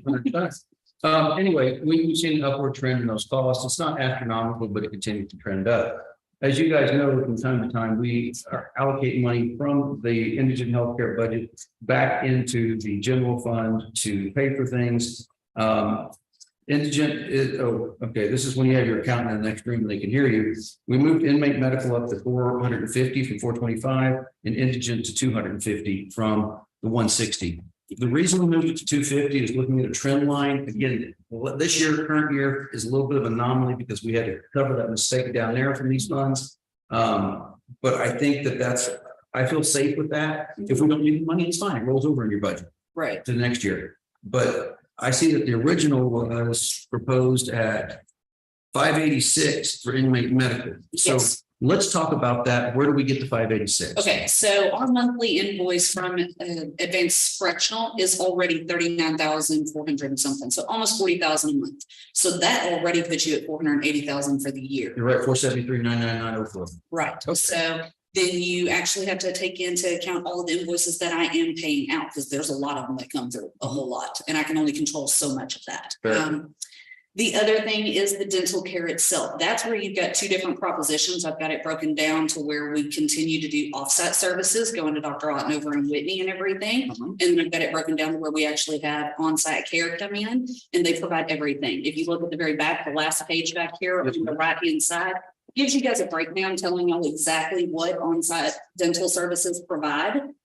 And the other big plus to the on-site dental is that we do not have transport taking any of our inmates out. That takes off the liability of us. It takes off guards having to go with them to the dental services and everything. So that's a huge plus in my eyes at least. So Yeah, so 325 times a is how much? it's $2,600 a month. Yeah, 31,200. Yes. So I like it. Now they come once a month and know that the dental care we provide in jail, they can give you veneers and pearly whites. It's jerking it too. So I like this. It's a little more expensive. It's 31,002 to do the on site. The only caveat to that, if somebody shows up, we arrest them, and they get a bad tooth, and the doctor came yesterday, we can't wait 30 days, we'll lose that lawsuit. So there will be times that we will still have to pull people off site doing that. Right. Is it worth it? I mean, at the end of the day, pro be con. I can tell you that I have all the nurses having them go through 3 full rounds of antibiotics before they have any kind of dental procedures done, just to ensure that they're not strictly coming in here for dental services, because I've actually been told that they will come into the jail for dental and medical services. So I'm trying to prevent that, but I don't want us to get caught in any kind of lawsuits for preventing anyone from obtaining it when they do need it. So. Well, look at how much time you could save, like Scotty said, overtime. Yes, sir. Absolutely. I'm not opposed to any of this. I just need you guys' input on it, if this is what we want to go. I've spoken to other counties around here as well that have got the services already in place. All of them gave glowing reviews for the services. There were some that said, let's see. One of them said they had an equipment issue on the day that they came in, so they were only able to actually see 2 of the inmates at the time, so they got a credit for that day. Oh. So that is in place. You also have to have the right to request, like Chambers County, for example, had the same dentist forever. All of them loved him. He was great, no problems. But then he had one of his associates start coming in. The inmates started complaining for whatever reason. They let it go for a couple of months just to see if it was kind of growing pains. It wasn't getting any better. So they have contacted them and they are switching back to the original dentist. So we can request something like that if we want to. I like the idea personally. It takes the liability of us being on the road with an inmate out of our hands. Most of it, not all of them. most of it. It, How many? Per month, per. one time per month, 8 hours. General calls for her. They haven't told me that there's a limit as to how many they can see. Are we, Generally, How how many many we're sending out for dental care? 23,000 worth? so I don't know. it varies. I mean, some months you'll see 2 people go out, some months I'll see 6. There's never really any, because I mean, some of them come in with bad teeth, sometimes there's boxing matches down there, so. You know, I mean, just different things occur. I can't ever give you a guesstimate really, other than We can look at, roughly. yeah, historical possibly, but that still doesn't tell you you can extrapolate that. Yes, the numbers that I gave you offsite here shows what I extrapolated for the past 4 months going forward. So that's what we had spent, you know, approximately for 4 months, and then I just went ahead and did it for the entire year. Okay, that's good. So then the OTC supplies and meds. Since it's not on the contract, we pay for it. Yes, we do, yeah. And I know that you're writing herd on those, no. Working on that. So that's gonna include everything from bandages to Tylenol. Even they ordered something the other day that I had to call them about. It's like when you go into the doctor's office, you see them pull the thing off the wall to check your throat, your ears, eyes, everything like that.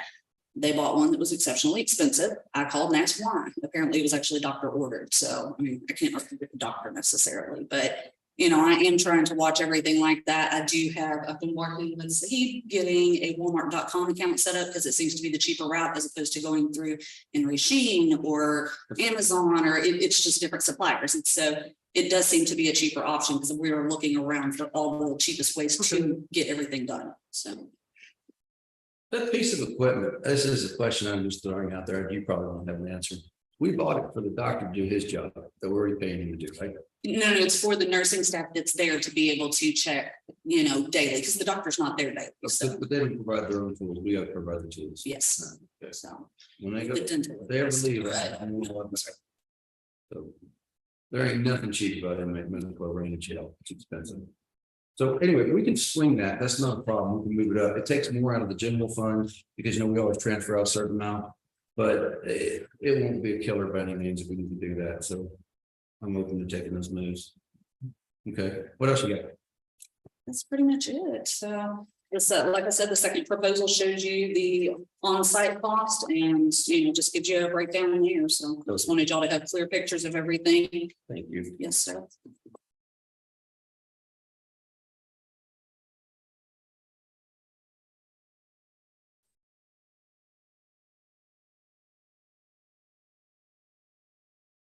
The only difference between these two properties and property 2 is really going to be the prescription cost. So currently our prescription pharmacies, we just try to find the cheapest person that can do the job, but did we go Diamond? Yes. Okay, that's right. And so Diamond today, that's kind of what we're seeing is that 71,425 extrapolated over the next Yeah. year. And I know we can't get into names, we can't do anything like that, but what are the kind of drugs we're seeing in prescribed? The big part, right? There is a lot of blood pressure and diabetic medications. Those are going to be the primary ones from what I can tell. Every once in a while, we'll have big ticket ones come in, like we had a couple of HIV inmates at the same time. So I was getting prescription cost of like $11,000 a month. So yeah, luckily with Diamond, they do allow us to send back any unused prescriptions. So we do get credits back, and we did because they weren't here. Like one of them was shipped in strictly as a witness. So he was only here for a few days. The other one, I was up there talking to Mark, I was like, can you please get him out of here? You know, so I'm trying to make sure anything like that we can move along, we'll get it going so they can get out of the jail. So other than that, there is a lot of young ladies that come in here with child, and we're paying for that. Oh, Yeah. tell me a story. Well, they come in, they're getting busted. A lot of times it's drugs, and they just, you know, I mean, it's apparently quantity enough to keep them here for a while, and then they have the kid and then get sent on the TDCJ or whatever, but you know. Paying for the kid, paying for delivery. I'm paying for the kid, I sent that back. I told them absolutely not, that's a Medicaid issue, not mine. God bless you. So, you know, They're coming into the party, yes, not our. yeah. That's going on. I don't know, that's a Rodney issue. I have no knowledge of that. Nice to meet you. More often. It's good. I'm not gonna send you. Didn't we get food burden at one time? Yes, sir. Oh, yeah. The drugs are just prevalent, you know, and it's a large, the majority of the people down there for felony crimes are done with drugs. That's just all there is to it. So it's a bad deal. All right, anything else for Mr. Next Tuesday, we'll know about the payroll end of things, and we'll have more to share. And there'll be conversations that happen. I don't want anybody to think Tuesday's end all be all. I've too many times I've depended on another software company to do something. They left me in the lurch. So Sure. we're told next Tuesday we're going to get the presentation. So we'll know more by then of what we're going to do, what that's going to look like. Cool. All right. Thank you, man. Appreciate it. Well, ladies and gentlemen, that establishes our morning and ends up about, an hour and a half before we're supposed to. So what I'm going to ask everybody, I'm going to go back in here and sit down. We're going to look at income numbers. You guys are welcome to do what you need to do. If you got to go out to the precinct, you got to check on something. But we will come back in here and we will start promptly our acquisition of Mrs. Nicole Tanner at 1:00. And your budget looks just like we proposed it. So anyway, all right. Tell you what, trying to give me a heart attack. All right, well, this time we're going to stand adjourned until approximately 1:00 this afternoon, August 10th, 2023. We'll see you guys back in here. I'm just going to leave this stuff here. We'll come back then. Anybody that's online at home, we're standing adjourned. We'll leave the link open. Feel free just to pop back in at 1:00. You can hear the rest of this. Is that one of the perks of being in jail? What's that? Get free dinner? Property sold well.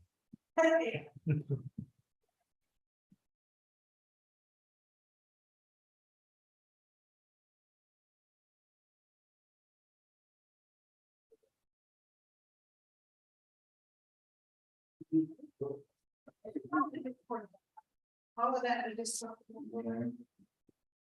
You did it? It's the first time that my feeling has never reported on it. I don't know what happened. Okay, I'll have to get the bailiff to run me off something. I don't know why it didn't record. Shouldn't have known. All right. That never happens.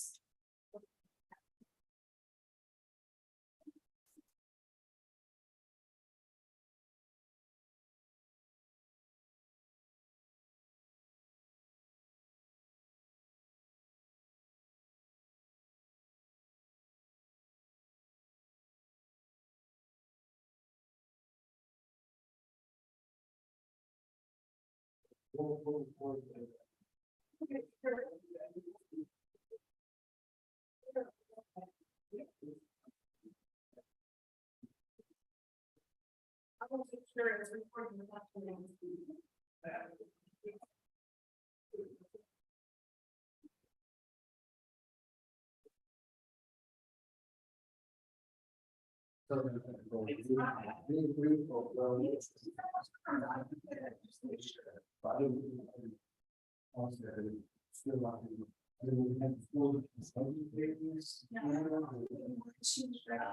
I will make sure that it's. I just put it on as good, and they just. Put it on. I think it'll be so okay. I don't know.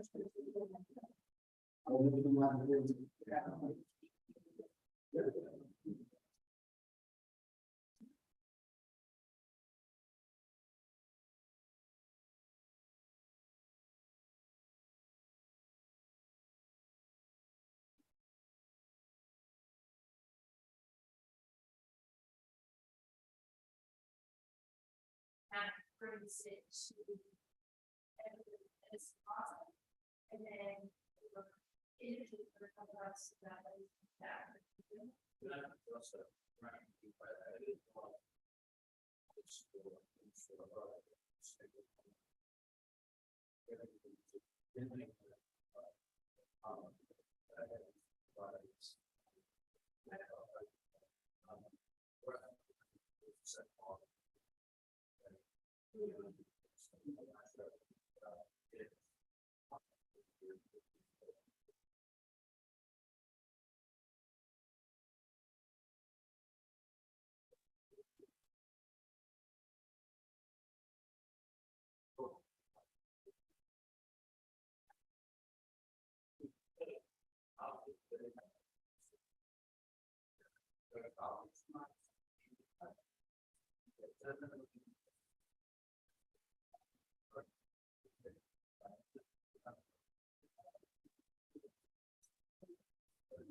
Down or block.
Yeah, that's.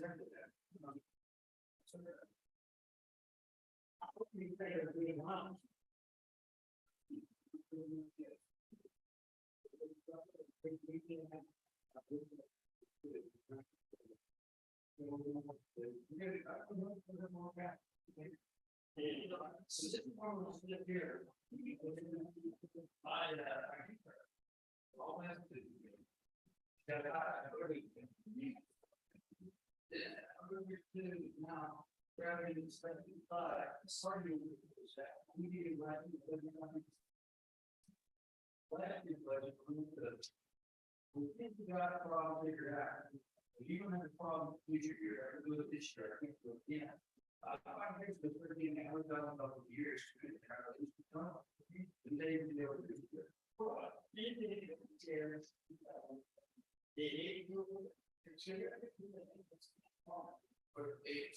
No, it's not. No, you didn't believe it, but you should be 1,000. I think they fuel cost.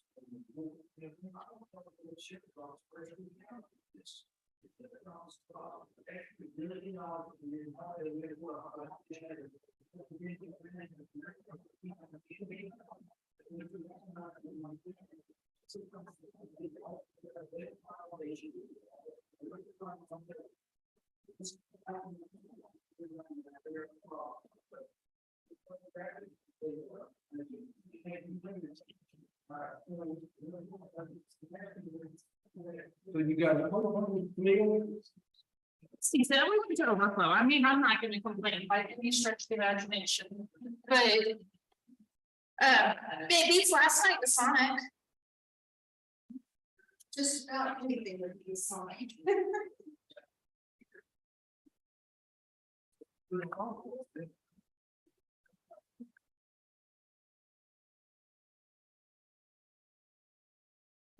Please tear out the road and bridge.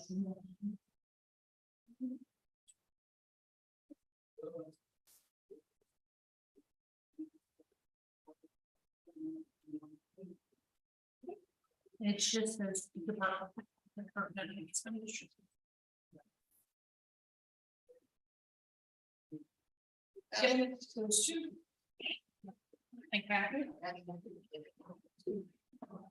Excuse me a second.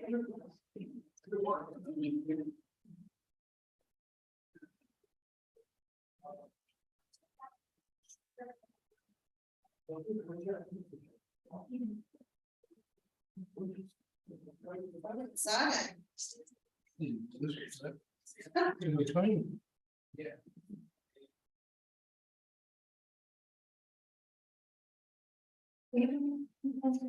I don't know. You're. Well, I haven't started again.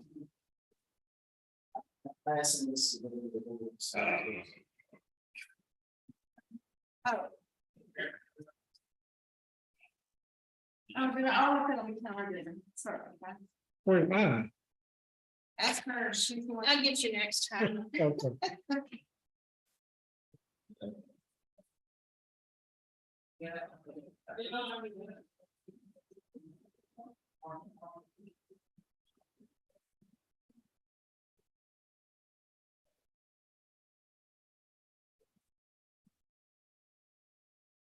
Well, he did give me a little better news. A little better news. Not 140 anymore. Mine, 60 now? Yeah. Yeah. Good experience. It's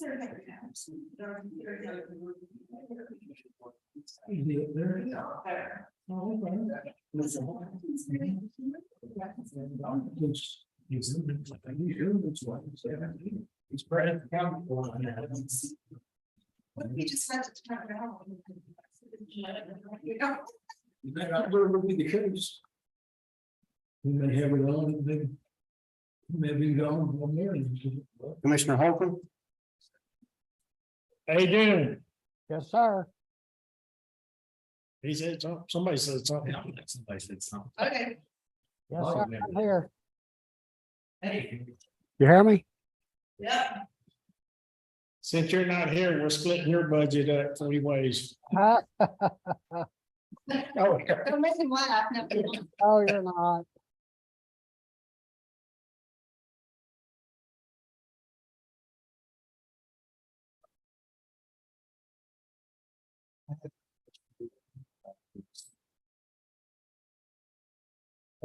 Not me, but I had a request from my individual. Oh, Move the camera back, so you get a line of view. that's the reason I had over here in the corner. Well, I'm pretty, Scotty and I have our backs to, we put our best foot. Yeah, I believe people say, we can't see Martin, we can't see Larry. Oh, people say, oh, we want to hear, we want to see what's going on out there. We don't. So how do you think Commissioner for this? Let's get in I don't want to see you. Awesome.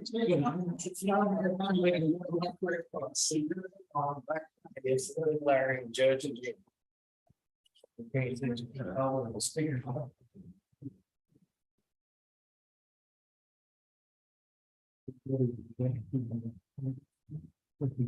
Yeah, they need to talk about the things. Hey, And remember what? No, I don't get it.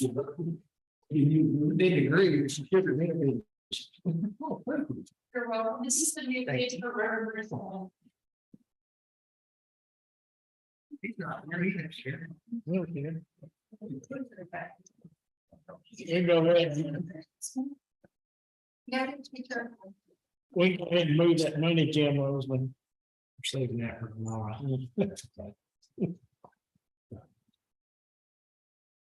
Well, that.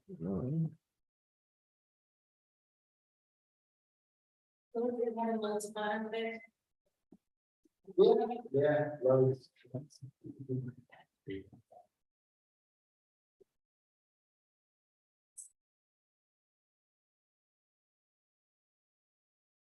Somebody found an application the other day.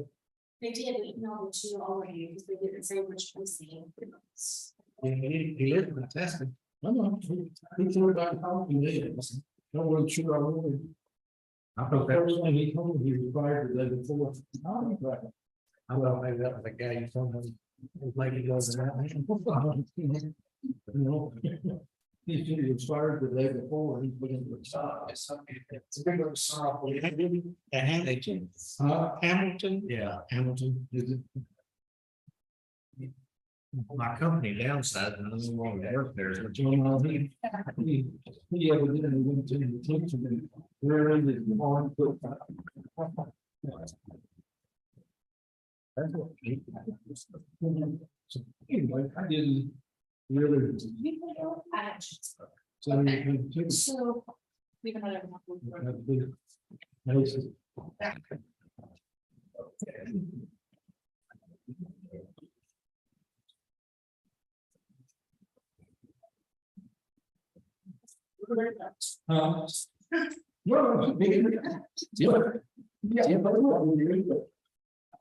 All right. Well, George, keep coming to the microphone.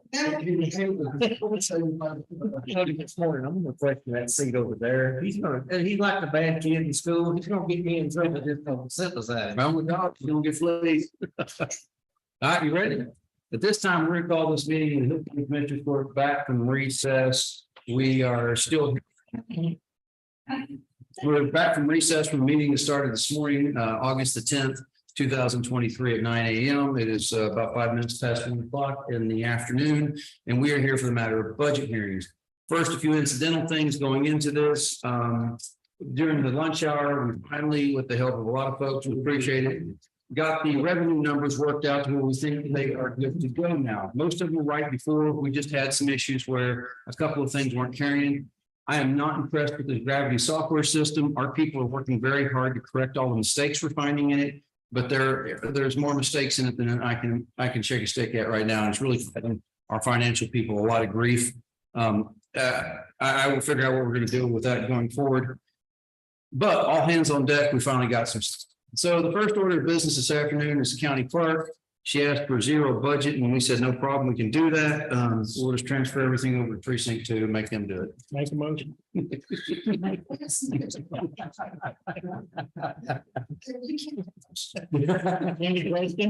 Yeah. Any answers? Anyway, so we've got her budget. You guys will find it under county clerk, obviously. What did I do here? It was right there. So we got county clerk budget. So again, we will find out about, I know I keep getting emails from the sheriff's office about money. We'll find out about next Tuesday. I'll know as much as you guys know at the moment about this. So we'll find out next Tuesday what the evergreen payrolls and getting solicited emails from the chief deputy telling me how much they make in other places, but you know, great. This is Hill County. Yeah. It's not Johnson. Well, they were saying that starting deputy and the city of Whitney gets 56 a year, which I don't know, that may be the case, but do they get a retirement that we get? Do they get the insurance that we get? Do they get any of that? Yeah, well, How many deputies do they have? total deputies? Well, Oh, 2, maybe 3. Yeah. So it's a lot to take in and I'm not going to pay attention to it the moment we got other things to do. Guys, I jumped the ship here and I don't know where I went. There's my part. There she is, right there. So again, talking about this, we have all the salary stuff we'll take care of next Tuesday and after. But going forward, if you look at the departmental expenditures, that's the grabbing pages. Just look at 2024. I cannot guarantee the FY23 adopted are correct. It's just not right. However, you've been provided with the sheet that the county clerk provided us. And so those beginning balances are correct. I think that everything you asked for is in here. So there was one, I know I have to go with $30 on my community membership. And that's pretty common this year. You get a lot of organizations that have gone up memberships through installation. So it was where is it? Yeah, for the longest time. And yeah, so here we go. So we went up dues and memberships. You requested 175. We are at 175, but we can go up to 205. That's not a problem. So I make my notes. All right. The rest of it should be 17,000 for supplies, 2,500 for postage, machine equipment and rental. I'm sorry. Machine equipment rental. You requested 25, but we went up to 26,662 after we added up all the stuff we're paying for an Encode. And then telephone, which it's at right now 943 is what our actual year to date is. I don't know why that number is the current budget. And we've only spent 656 through the end of this. So we left it at 943 for right now, but we can readdress that during the budget time. If we need to go up again, we'll go up again, no problem. So that's that budget. As you know, the clerk actually has several budgets, as you gentlemen are aware. And these budgets are the records management. All these budgets are so you said these numbers are all checked. you know, so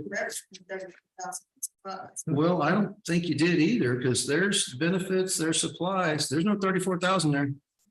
That's what I'm telling you. This, I want to scrap this gravity at this point. It is so inconsistent. It's giving me such heartburn. I haven't slept right in weeks because of this thing.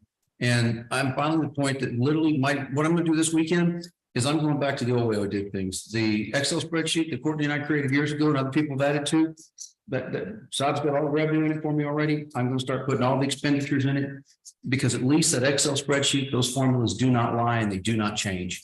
I cannot trust gravity at this point. And I was hoping that wasn't the case, but we put stuff in earlier today, formulas, and they just disappeared.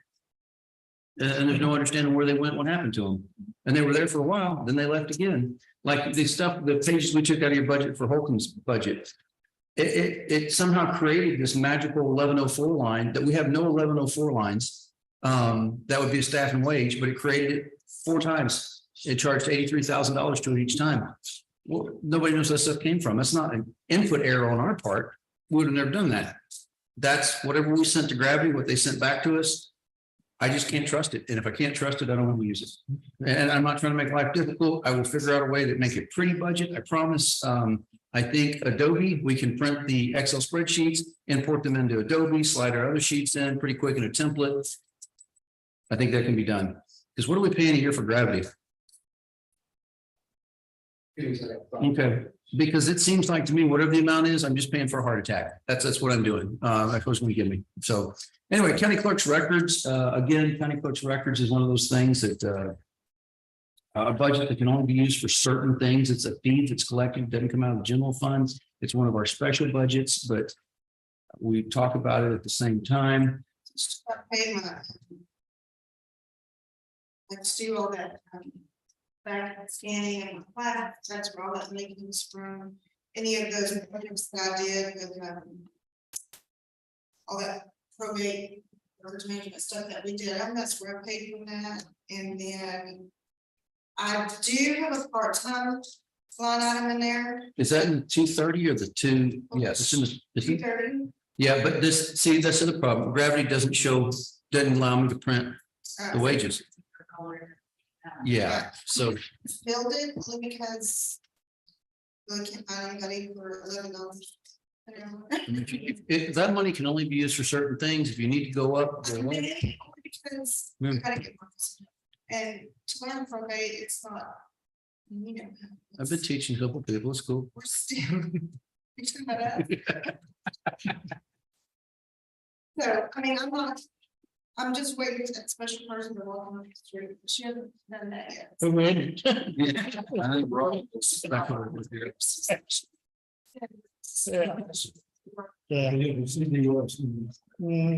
as you can see that there's the major expenditure there outside of what they're looking at is, you know, they're going to take in about $85,000. There's actually a starting balance. And I think that the projected beginning balance for this thing is about 675. Again, these monies can only be used for certain things. So talking about paying a employee out of there, even part-time, she can up it considerably and not be in trouble for many, many years. Of course, the benefits and wages come out of those lines as well. But the biggest thing is the contract services for the restoration and that kind of stuff. So none of that's out of line from what we've done in years past. Actually, it's all very close to it. Just since Jim is paying attention here, I'm kind of going a little extra through some of the stuff, so he'll understand what we're talking about. The next thing is the probate education. That's one that really both of us have a say in, but I don't need it because I got appointed to the state judge's judicial education committee, and therefore all my education is, well, I do about 4 days of work a year and they pay for all of it. So I get thousands of dollars worth of education that I have to have, and the county didn't pay for any of it because I do that a little bit extra. So probate education, I've used it in clerk's fees. Some years we budget something almost every year, but some years we use it, some years we don't. Like we got a beginning balance of 4,100 that comes out of fees every time you file a probate. It just, sometimes you don't use it, sometimes you do, but we're going to probably wind up using it if we add another person for additional educational monies. Where the extra money is come from. Yes, exactly. Instead of going back into the general fund, since we're already required to collect that by the state of Texas, why not just use it, you know, instead of taxing people? Probate records management, again, this is a fee that's collected. It's about $9,700 beginning cash balance in it. And this can be used for records preservation or automation purposes in the county. And expenditures from the fund require prior approval of Commissioner's Court. So that means we have to set a budget on it, and it would have to go through the normal bill process. We should make the deal as long as it's under 50,000, obviously it would be. And then it'd go through the treasurer, the auditor, to us, and we'd approve as usual. Didn't that mean it's? So what does it say? Revenue under expenditures. It says 12,000 under expenditures, but again, it's not showing the revenue half of that equation. So that's an issue on this one here. Yeah. We budgeted, we proposed clerk's fees. This is the revenues on it, and the expenditures, we proposed $10,000 in expenditures. Are we on the same one? This is the 239 fund, are you? Yep, 239, sure enough. Okay. Yeah, no, I got you. And I'm not saying you have to, just it's there if you do need it. Right, the creek, he says these. Sorry, somebody's texting me. Preach is texting me funny things in the middle of the meeting. Yeah, Shannon, I know you're gonna listen to this later because this is such an exciting thing. Tell Creech, don't post funny things text me funny things while we're in a meeting. Okay, so county clerk archive fee, again, this is money that's only be expended for the preservation and restoration services performed by the county clerk in connection with maintaining the clerk's records, archive, and public documents. Yeah, and so it's got a beginning cash balance of 540,000. It's paid for by fees that are collected every time somebody files a case. And this is where her software services come from, at $45,000 a year for that. So that's that. And then again, there's another set of fees. There's some more here. Hang on, let me get that in there. All right, so again, I'm finding things I didn't get to see previously now that we have new financial people and we've opened up some stuff. The probate clerk, county clerk probate court preservation is another fund. There's a whole lot of different funds here. And this is got $6,900 in it. It's fees collected pursuant to Texas Government Code 51.708. And its purpose is to digitize court records and preserve the records from natural disaster only. It's rare that you see a statute say only, but that's what it does. So what that'll be in some point in the future is that money builds up some. We're putting operating expenses of $1,500 if we need to use it. We could go up on that, obviously. The only thing that money can be used for is that very specific purpose, which quite frankly, sometimes it's difficult to use it that way. Yeah, it's been so expensive. Yeah, some of that stuff.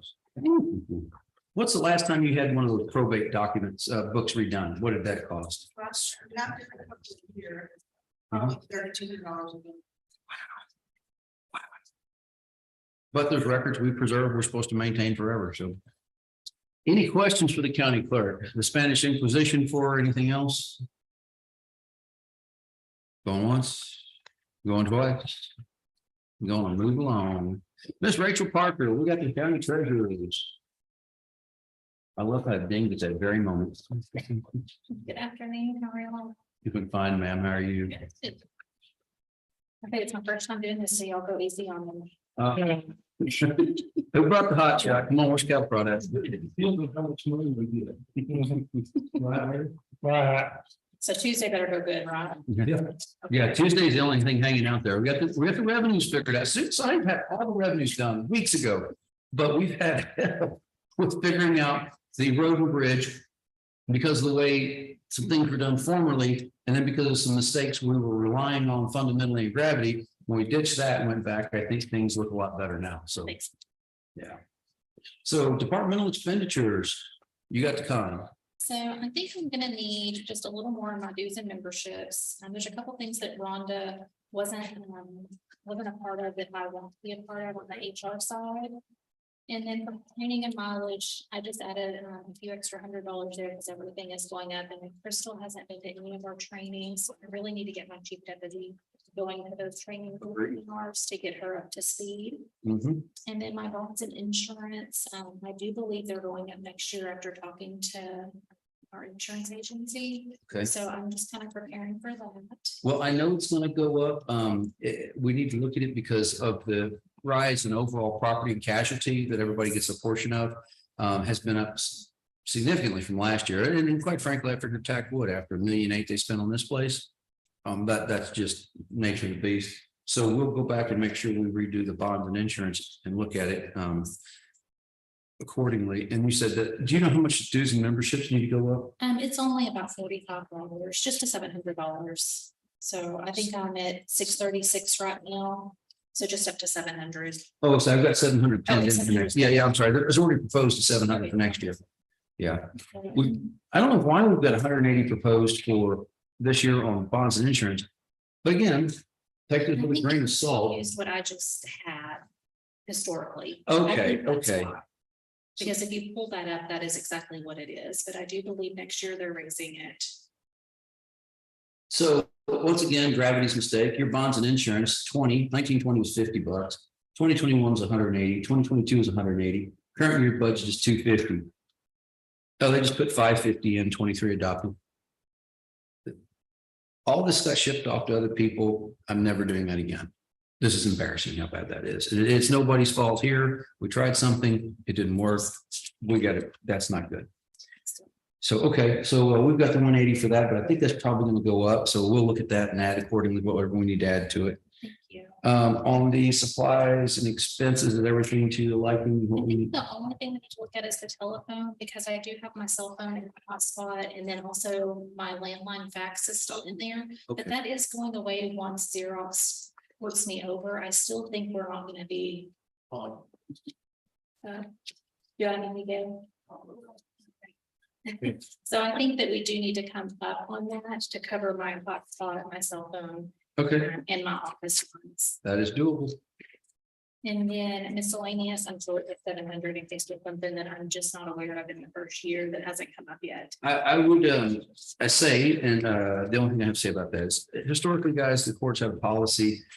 For the smaller offices, we do budget 250 on miscellaneous, budget 1,000 on larger. I have no problem putting the money elsewhere. Why did we have that policy as a court, as a refresher? Is that because we felt, and the comptroller and the outside auditor felt that, hey, if there's a place to budget it. We don't need to throw, like McLean County did a couple of years ago, millions of dollars into contingency. That kind of, that doesn't look good. Again, I have no problem going up on those numbers for contingency. It was always 250 before. If it needs to go to 5, it needs to go to whatever. I'm copacetic with that, but I just need some direction from the court since our longstanding policy has been this. Good, going up on it, like I said. She's got the first year, she's gonna run things she's not aware of. Agreed. Is some of that money we've put in supplies for other people, not just miscellaneous? Because really you think business cards, plaques, stationery, that kind of stuff usually falls in there. But again, there are some things that miscellaneous might be the catch-all for it. And if I don't use it, it can just roll back. I mean, Oh, yeah. obviously, or next year we can just bring it back down. Yeah. If there's nothing that. That's Yes, sir. There you go. Okay, cool. And then if you'll notice on my postage line, it's always been around $3,000. I've been transitioning more vendors to EFTs to save on our postage, our supplies, paper, envelopes, all of that. With that, we've seen about a 25% decrease Okay. with the postage because of that. So you requested 3. Is that going to be enough, you think? No, I requested 1,900 for postage. I transposed those numbers. That's on me. Well, I said. No, I have it right. I'm reading. Sorry. Forgive me. If I put my glasses on right, I'll see it. You're good. So we have 1,900. What you requested was 1,900, 3,000 machine equipment and rental. So Okay. there's a little savings there. With this new position for myself this first year, I inherited a lot of records down at Support Services. Maybe you did. And I've been slowly going through those. And I have 7 file cabinets of human resource records. I'm mandated for 75 years to keep those from the date that they leave the county. So Philip has set me up with a computer and a scanner down there. I just can't find the time to let one of my staff members go to get those archived. Fair enough. Law Library says that the electronic record satisfies the requirement and it frees up all those file cabinets that you don't want in that new building. Thank you. And so with that, I'm asking for a part-time temporary position just for 6 months for 25 hours a week. And I think I can get it done in that time frame. What kind of money are you talking about? I was hoping $15 an hour.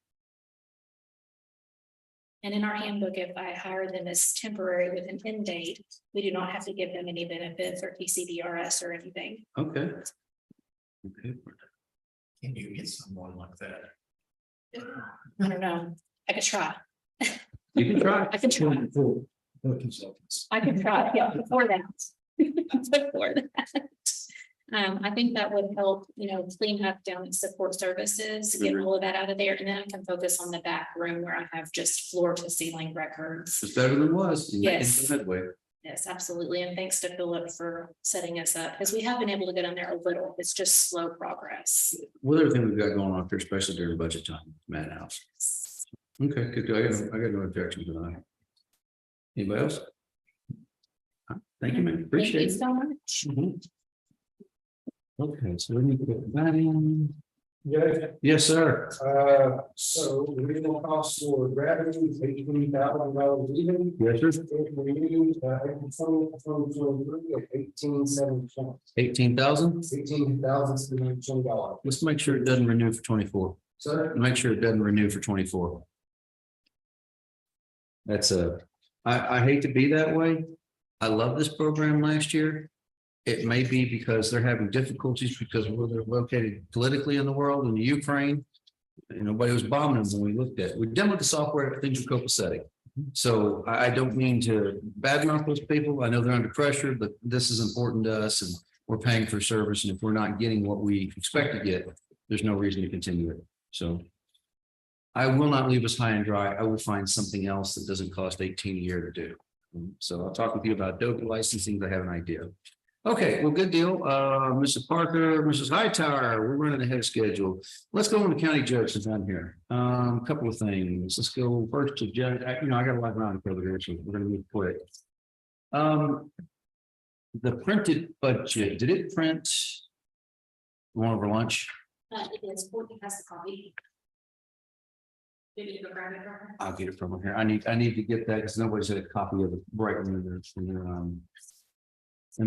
the printed budget, we printed over lunch. Oh, cool. So my auditor said, my personal auditor and accountant told me that we're not doing that yet. So let's just talk about the budget.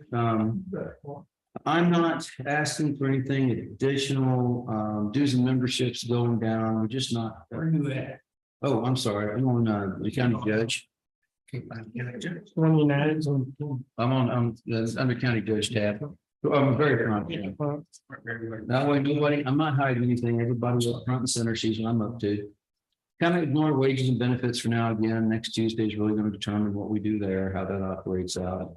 Dues and memberships, I've got an actual of 1832, but we calculated at 1040. I'm gonna go back and look at that again. Training miles and reimbursement, you can see actual was 0. Again, because I spend 4 to 6 days a year on this education committee, I don't have any. Now, could I charge you for some of the ticky-tacky stuff driving around? I could, but it's not worth my time for the paperwork, frankly. So I just took the budget down to 2,500 from 5,000. I'm not using it, put it back in the general and let somebody else use it. That's the way I look at it. The bonds and insurance. I looked at that number once. It was 2,500 last year. We spent 350 so far. Well, it says it's 2,500 last year. God knows if that number's right. But when looking at an encode, I think 1,250 does the trick right now. I don't think that's going to be a problem. And then contract services. We've never budgeted before last year. We have 100 in there. We haven't spent anything. I really don't even know that 100 needs to be there. I think it needs to be taken out. It's another ghost in the system is what I think it is. I've never had a contract service line expire. I haven't had one in a decade. I don't need it. I can't hire nobody for $100. I can't hire any services for $100. So that's just that.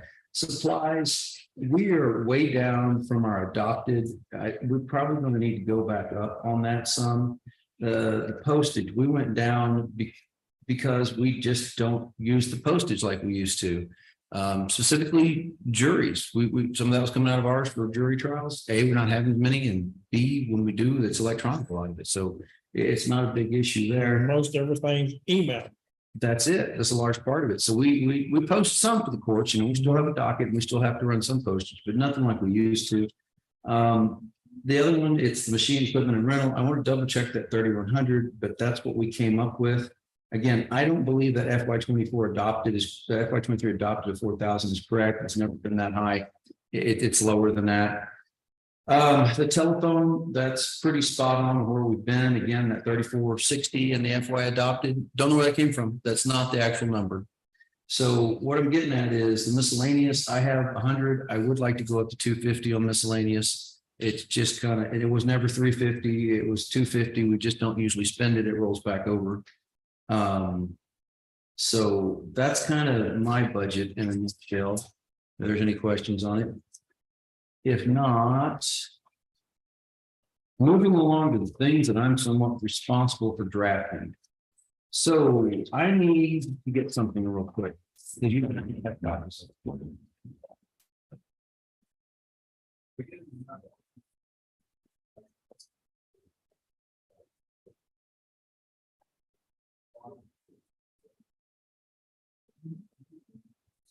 Sorry, correct a few mistakes and not a few, a whole bunch of mistakes in it. Let me keep finding. So You don't have this in front of you because we made changes to it this morning. It's how recently this has happened.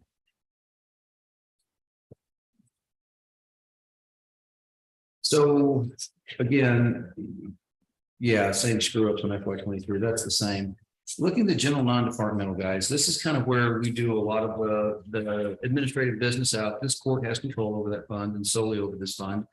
So the first thing outside of, there's no wages, no benefits, nobody gets paid out of it. But we are going to do a couple of things. We're adding a line in there, an 1100, 1200, 1103, 1200. Matter of fact, everybody's going to have a 1200 line in their budget, whether they use it or not, whether they populate it or not. It'll be overtime.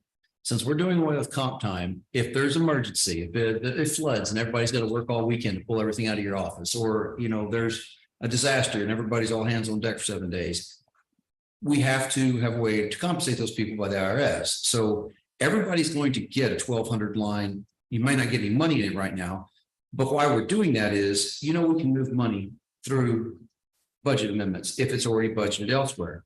If it's not budgeted, we can't touch it unless it meets the local government code disaster declaration method, or disaster definition, I should say. So I am proposing right now, and this is just a number, which is an educated guess, but it's still a guess at this time, of putting $200,000 in overtime contingencies. That way, if somebody goes out and they've got to work some overtime, and if it goes over the current amount of overtime, they have to come into this courtroom and ask your permission and explain why they went over their overtime budget and they allocate accordingly. They can't just, hey, I'm paying that money. It's going to have to come in here. I'm scared of overtime. I'm not going to lie to you. I think our people are good people and the majority of them can operate this. I've never done it before, so that's what makes me leery of it. I've never budgeted overtime before. That being said, we know we've got to get rid of comp time. We can't survive that. So the deal being, I can put guesses to what everybody's overtime could be based on some historical trends, but I don't think there's enough information there. So I'm asking that we build an overtime contingency line in the general non-departmental. So if we're wrong, I'm wrong. That they need All departments. all departments, commissioners, auditor, treasurer, sheriff, whoever. This one that you're talking about now in non-department. Would that cover any overages in the other? If you guys approve it, yes. So we could draw out of it if we go over in our, I'm not expecting to. Yeah, but if you went. That's what this is for. Yes, sir. Yeah, it's just to think about like the annual leave contingency. So basically, I got a second candidate. Throw out. Pretty much, yeah, that's just because we're new to this, and we don't have any history really to speak of budgeting this way and overtime this way. We have to pay the overtime if it's work. We don't get a choice. Because that's the IRS. So we have to have the money to pay it with. That's it. We need to put it somewhere. And so I'm putting it here instead of somebody's budget, and they go, party time. A little. We're gonna talk about what you need, yeah, and we don't know that number yet, because that's also going to happen.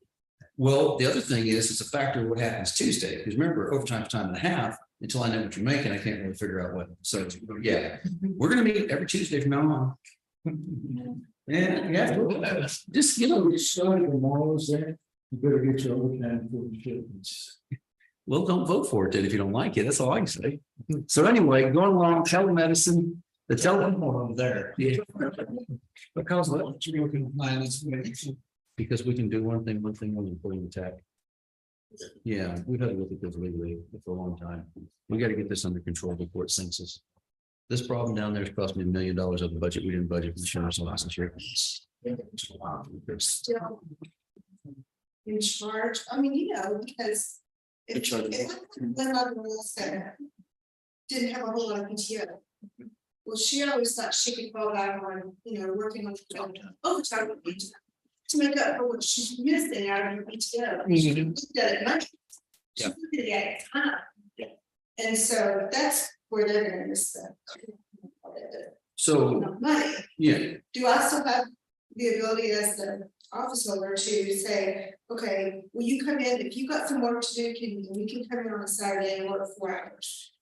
Can I still give that to her in hours and not pay? I mean, No, they work anything over 40 for your positions. but if you're talking about getting to 40, if you're saying the person is, 7 days. yeah, 40 in 7 days, 80 in 14 days.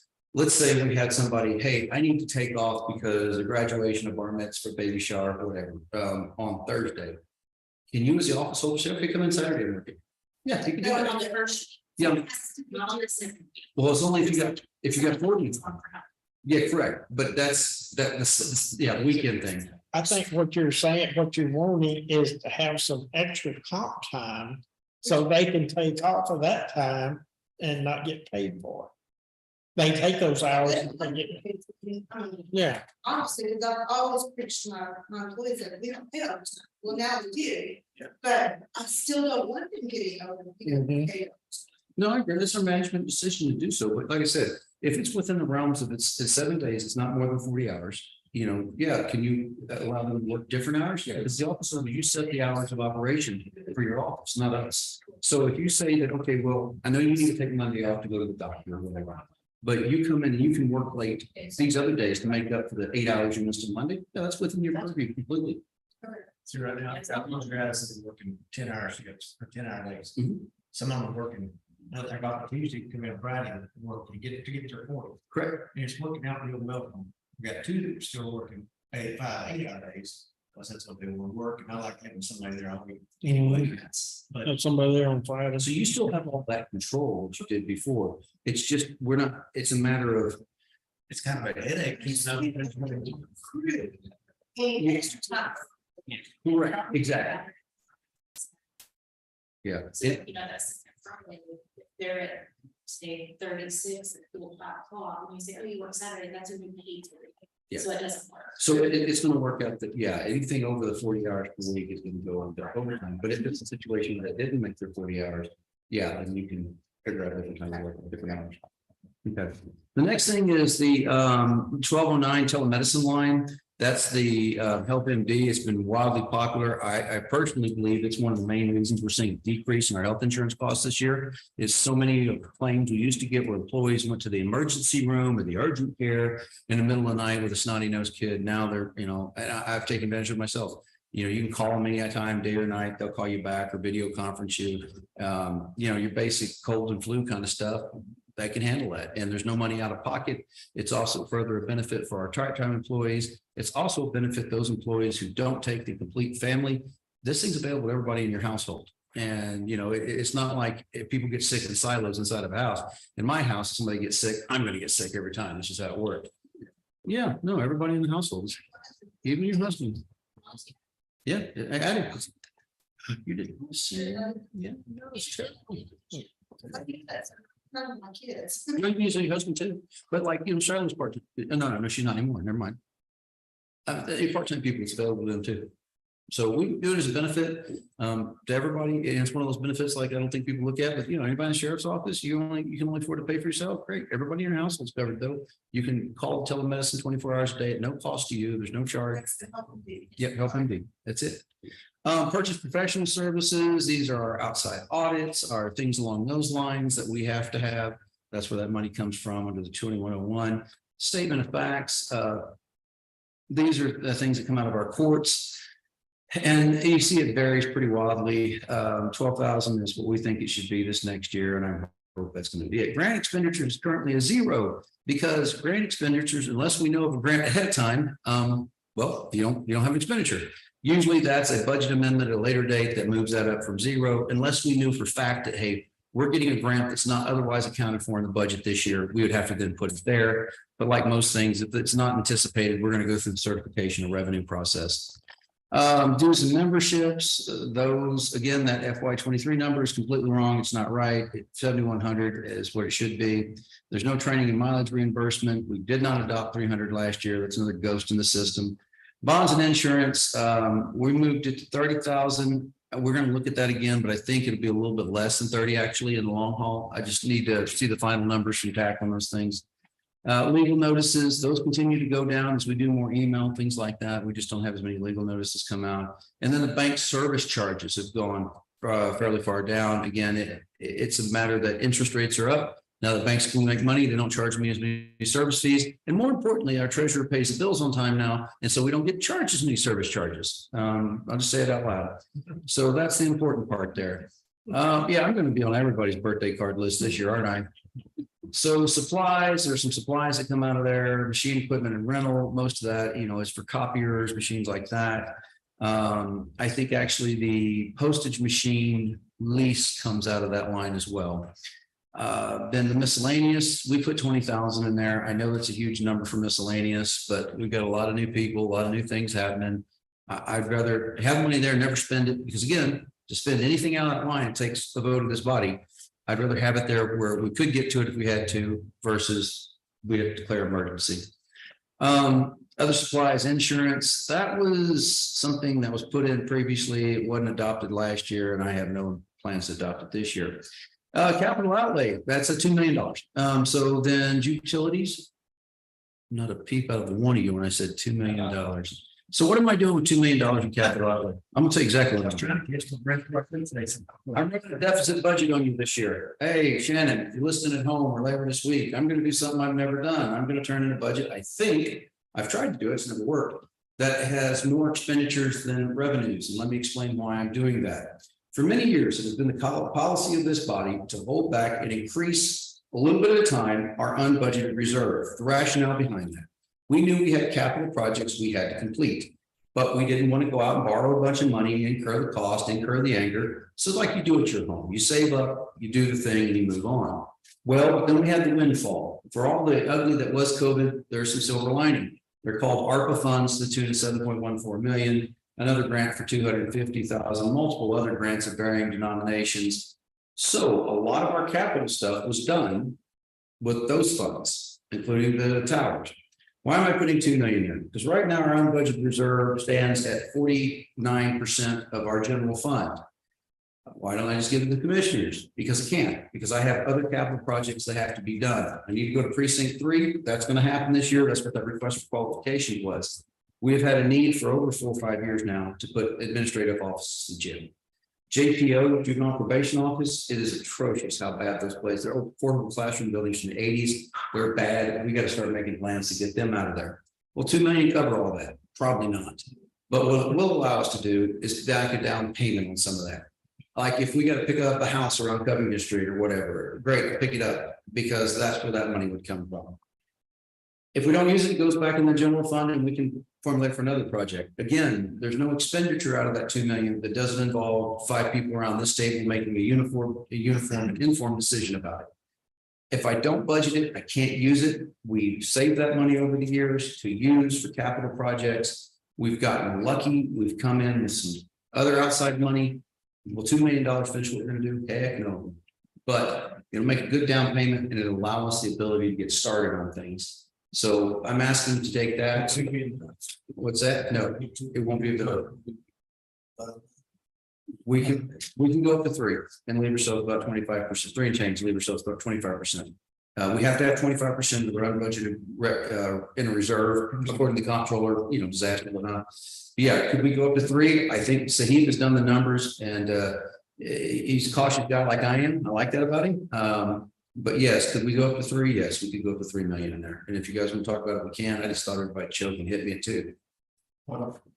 It does make it look like we're putting in a deficit budget, but we're not running in the red. We're literally taking money we already possess. And it's just the way that our budget shows revenues and shows expenditures. Well, it doesn't show this as new revenue because it's already in unbudgeted reserve. So it's going to look like we're spending more than we've got. That's not true. We're actually spending something we already have in our possession. And we need to expend it for the purpose that we've stated over the years we're going to expend it, which is improving our capital position here. We just got to get facilities and offices that represent who we are and allow our people to do their jobs effectively. And I'm afraid some of the things we've made a lot of leaps and bounds. I'm really proud of this group of how well we've done. And I'm sure the money that we got was the only reason we could do it. But we still have some places we're really lacking and we need to do some additional work, in my opinion. So there's that. Moving further down, and we can go up on that. I'll have when we get the reason I didn't go up any further is I'm waiting till Tuesday for what that's going to look like. And I'm hesitant to say this, but I'm thinking next year and year after going to be better than this year because we're going to have to some of our online and everything. So the money should be there in the future. I think so. It should be. That's why I say I'm hesitant to say that. So that's what I thought maybe we should have another read of that. Okay, Think about the morning, if we've got it sitting over here. I agree. It just doesn't make sense to me. I wholeheartedly agree with you. And so as we get closer to next Tuesday, we're going to file a proposed budget. As we get closer to that point, and maybe even beyond that into later in August, as we continue to have budget workshops, and we get some numbers pinned down hard and fast on what they're going to be on wages and benefits, then we'll see what we got available and we'll talk as a group. If, hey, can we move that up? Great, we'll move it up. I think we can, but I'm just being real cautious up front. I understand. So then moving on, JPO insurance and utilities, we didn't spend 19,300. I'm just making sure you don't see it. I'm going to Scotty Hills. What do you got? That chair looks unoccupied. Oh, man. So anyway. So we've got JPO insurance and utilities. We've got it pegged at 6,000 right now. I think that has to go up, especially because you got to remember the actual that was 531 was before the fiasco with the air conditioners going out over there. So that number is going to go up. I just don't know what it's going to be yet. We'll continue to modify that through this week and the weekend. Adult probation utilities, 5,500. That's more than enough to cover what they need according to Encode, who I do trust the numbers. The appraisals, been running about 400,000 or so. And so we've got 425 pegged in right now. I'll reach out to the appraisal district as we get further, and their budget is, I think their budget's finalized now. I think they finalized their budget, so we'll know exactly what we're going to get a copy of that from them. The Court of Appeals judges, you're amazed, we pay stipends to everybody. One of the stipends we pay is to the Court of Appeals, 10 Court of Appeals. Every county in their region pays a stipend to them. It's about $2,000. Annual leave contingency, we've got 40,000 in it right now. We didn't spend anything in 21, didn't spend anything in 22. We haven't spent anything in 23. Again, it's there. If somebody, one of these small departments, somebody retires with a bunch of hours. If you're under the old 480 program, that's literally 3 months. Like 3 months, they can't back up. 240, it's a month and a half. That money's there to backfill that and try to. It's really a tactical move on our part. It keeps officers from hiring just an additional person to cover all contingencies. If we just put that money back, then okay, something happens, we can backfill you that quick, and you don't have to have 2 people if you don't really need them. Moving along to transfer to jury, 240,000. And right now there's 92,500 transfer to county juvenile probation. There is going to probably be another transfer fund. And it comes from what we talked about on 4th Tuesday of this week in regards to the expenditures for juvenile detention. And if we go into a contract with Granbury, had a very productive conversation with the chief probation officer and the treasurer yesterday. They're getting those numbers together. That's going to be about 130,000 total, of which currently we pay about 92,000. So, and remember, just because we didn't spend more on detention, it didn't mean we didn't have people detained. We just didn't have the beds or we didn't have the funds. So the crimes that we're seeing from these kids, these aren't stealing guns. This isn't, robbing a candy bar in the store. We're seeing some seriously heinous sexual crimes, some seriously violent crimes. Kids have access to ideas and things today that I didn't have access to. And I know there's no way in hell Crumpton had access to when he was a kid. So, It kept him barefoot and underwear. So anyway, he's not throwing things at us yet. Quit before he starts throwing things. So anyway, long and short, we're good to go on. That's the expenditures there. Other things I need to go through with you are the 5301 fund. That is what we call our public benefits line. And I need to have a conversation about an idea that's been floating around. So many years ago, we put the environmental deputy underneath the sheriff's office. There has been proposals floated to me, not by the sheriff, that we remove that from the sheriff's office and create a new office, a public works office that would encompass the environmental, the 911, ultimately floodplain. We have to take that away from Tom, but somebody's got to take that test first and get those certifications, which nobody has yet. So that's something that's being floated around. I'm floating that bubble out to y'all, see if there's any interest in doing that, if there's a need. We're seeing a continued growth of the need for an OSSF officer. I am hesitant at this time with available funds to recommend an additional person, because that means we might not have the funds we need to raise salaries accordingly. But I'm curious if there's any value to the court to go ahead and attempt to move that and create something other than what we have right now. Well, you can also have people go down the northwest roads to apply for the flood. It's like floodplain that they said. Yes, That way people can go with one office river and pop buildings to do that. Because now they gotta go back and hear the phone and process it. And then he's down there and then Karen gets it to look at, and so it would be simple just to have everything down there. And be good. Have to think about where the Brucey uses to accept those applications. I don't know. I have no clue what software she uses. You're talking about Mr. Ward. Yes, sir. I think Mr. Ward is doing a good job. He has done, every time I've texted him or sent him pictures, He's Johnny. within a day or two, it's gone. The problem is, it's just one of him, and since he's still a sheriff's deputy, they send him to everything. But he's also the kind of guy that don't ever say no, you know, if there's somebody that needs help in the sheriff's department, he goes. So it's, you know, the question is, how much of his time is focused on OFF, environmental, how much is on other duties? And I'm told by one source that no, none of its other duties, I'm told by another source, no, majority of its other duties. I don't know what's truth and what's not the truth, but at the end of the day, you know, I've had a few concerns from some scholars that we're not as fast as we used to be. I know another thing that changed this year that is really making a lot of work for that office. We took over OSSF, on-site septic facility, back in 08, 09, somewhere in there when we did that, because we couldn't get TCQ up here inside of 90 days. Anyway, so since then, we've had the bulk responsibility for all of it. If you want to put a septic permit, commercial, residential, you go through us. Well, this year, earlier this year, the TCQ OSSF division, or wastewater division, say, they got a new engineer. She came out of the dam safety division. And she has now told them anything commercial, anything over 30 BBD goes to her office for approval. And I don't know how they changed that. I've been in touch with the legislator or two about that. Because that's not the agreement we had, but I can't fight TECQ, obviously. So now that we've got some people who are waiting some extraordinary amounts of time because of poor communication in the TECQ office.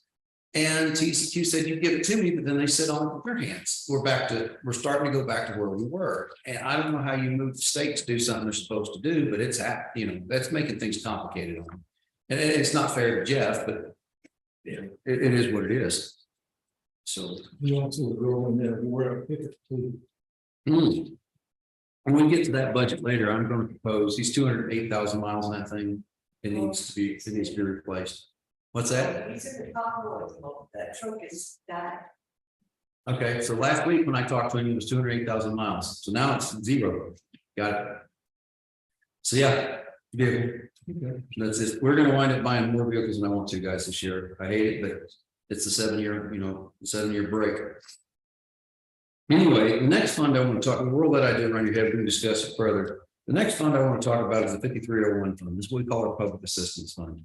This is where you find autopsy and transport. We are dialing down the need for autopsy and transport. We saw about 3 years during COVID where it ramped up and we had a number of unattended deaths.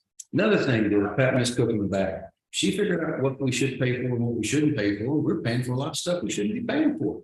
That came to a smoking halt when she got in charge. So that fund overall, you've seen a reduction. We're only budgeting 180 this year for autopsy and transport. We feel comfortable. If things trend like they're trending this year, we should be in good shape and that shouldn't be a problem. The other thing in there is Child Welfare Board. That's at 7202 line. This is what I tell you what. This fund is where I would put the CASA money at. I would create a new line in this. On our chart of accounts here, we have mental health and aging. That's the money we pay to COG, to the Behavioral Health Network of Central Texas. It's no longer MHM1, BHNR. Yeah, it's really making it easy on me. Meals on Wheels, that's been $10,000 a year. Yeah. $10,000 a year for years. Ignore what it says in the adopted. That's not accurate. The Cell Block Museum is blank at the moment. It won't be blank when finished. We got to have a conversation about that. One of the reasons I put that 2 million in there too. I ain't spending 2 million myself. But the Cell Block Museum has got issues. In 2009, we went and we found a company to pick up the foundation and level the north and east walls of the jail itself. We're going to have to do it on the south. It cost $50,000 back then. I don't think we get it done for that, but Old Shan is working on a bid. I did not know Old Shan had a commercial division, but they're working on that right now for us. So what's going to go on that line that's currently empty? I got to put their bonds and insurance. Again, I don't have the final numbers, so I haven't touched it. My question, I don't think we want to put the money, if we got to fix the foundation over there in that line, I think we'll put it in the capital outlay. Does that sound reasonable? Yeah. Okay. They've got a considerable amount of operating funds. I'm not really asking, I haven't had a request for anything more than just the basics of what we can do to the building itself. Which, you know, fine, we own the building technically. We've tried to find a way to give it away. I'm not gonna lie, that would be preferable because the nonprofit, if we get it to a nonprofit, would be more eligible for grant funds than we are. We can't access majority of the stuff that's out there. That being said, because we are a public entity, it is a thing of public value. There's an Article 2 of the Texas Constitution prohibition on giving away a thing of value to the public. So we'd have to put it up for sale. If we put that thing up for sale, the whole world can bid on it. That means if somebody wanted to buy it for the bricks, they could buy it. I posit to you, if you sold it and somebody tore it down for the bricks, you would not be a seat available in this room for the next year and a half. I think that'd be a terrible idea. It has the hard part, a good part of our history. And I think if we work together, I know recently Architects came back with their review. We've got some good structural pictures of it. Got a pretty neat 3D view of the inside if anybody wants to see it. They came out at 3 to 5 million. I have no intentions of that. I think what we do is what we've always done is use common sense. We work with the local foundation people to get it stabilized. We find a local mason to seal it up, a local roofer to seal up the roof. And it's only that one part of the roof. It's not like it needs a new roof. And once that's done, I think that we'll need to go in and do some kind of environmental assessment because there's mold in that building. There straight up is. Now it's all masonry, so it can be fixed really easily enough. But I think there'll need to be environmental study and remediation. Once that's done, it's going to really be up to the museum board to figure out what they're doing next because they've got the long-term use of the building. They've got a contract that says that. So I'm all about helping them out where we can, but we can't take on that hickey. That's too much of an expenditure for us to try to restore the whole thing. Again, if we can stabilize the foundation, and I don't think it's going to fall down tomorrow, the next day, and not even the next 10 years. It's just as the ground moves in these soils, bricks come apart, water gets in, weakens the mortar, weakens the foundation. So we need to stabilize it, fix it so no water gets in, we get rid of the mold, and then we can. So the ground is moving now. Drying out, it's moving. Fascinating how much it's moving. How much do they have in that? You said there was a little bit of money in. Well, in previous years, we budget, 7,000 to 9,000 depending on insurance costs. So we put in insurance and anything over the insurance cost, they get a small stipend from us of 1,000 or 2,000. It's not much. We can go up on that if you want to. I have no problem with it. I haven't seen the final insurance numbers on it yet. So as soon as I got the insurance numbers this next week, I'll put them in. But if that's something you guys want to talk about further, I'm happy to do so. I know Bob McGregor's tried to get in touch with me a couple of times. He is the chair of the historical commission, but he's helping out with the museum board and talking about needs. And I guess it was last Friday we met out there, wasn't it? Yeah, last Friday we met out there with Ocean. So we still have a lot of information we need to collect and figure out, go from there. We did adopt 50,000 on the fairgrounds last year. It has not made it in the budget yet, but I suspect I will propose another 50,000. That's really taking care of utilities, maintenance, things like that. Anything left over at the end of the year, I'm going to ask that we invest in a project down there. Covering the floor, buying more tables, buying more chairs, whatever it may be. I think that facility is well used. Matter of fact, we'll be turning over the rental facility to Ag pretty short and get out of my office. They use it, we bought it for the kids in the first place and we use it for that. Obviously, we have some overriding concerns down there. If we need it, the fair is number one. So the county. When we had the Christmas dinner out there was a bunch of tables missing. There's some problems with that, and that's mostly in-house. That's not out-of-house. So we've had tables disappear after I told them not to disappear, and they found in Huron, found at Franklin Street, found in the courthouse, found at 505, found some of them down at 218. And I ain't found all of them yet, but all those tables are going back there. And all them chairs are going back there under threat of penalty. I'm tired of not having what I need when I need it. So that being said, nothing's been stolen. Some of them been broke. Some have been broken. We fixed some. But if your building needs tables, cool, let me know. I'll buy you some. Quit taking the stuff out or having Hill County maintenance employees take stuff out of the fairgrounds. It's down there for a reason. And when it's not down there, damn it, I need it. I can't find it. And I get upset when I'm trying to find that stuff. So that's all I'm saying is that to me is important. Other projects down there, we need to finish up in that kitchen area, putting some kind of partition between the overall area and the kitchen to the north. And so the south window out of the kitchen, I guess. That has just been so stinking expensive because the cost of materials the last couple of years I haven't proposed it. I understand the cost of metal is coming back down now. And so hopefully that means the cost of overhead doors or roll up doors will come back down. I've just waited on it because of the exceeding expense and it's just not a priority one kind of problem. So that's it. And then next, last but not least on this is mental illness. Again, that's $6,500 that we spend towards behavioral health network programs that we participate in that we may not see, but they are active in our community. So Can Martin apply? yes, Martin can apply or we can apply on his behalf. OJ,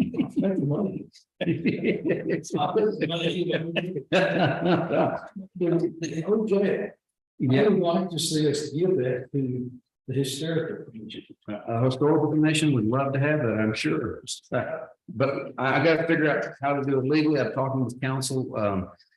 And I'm sure our council will finally, sooner or later, give me a way to do that so we can.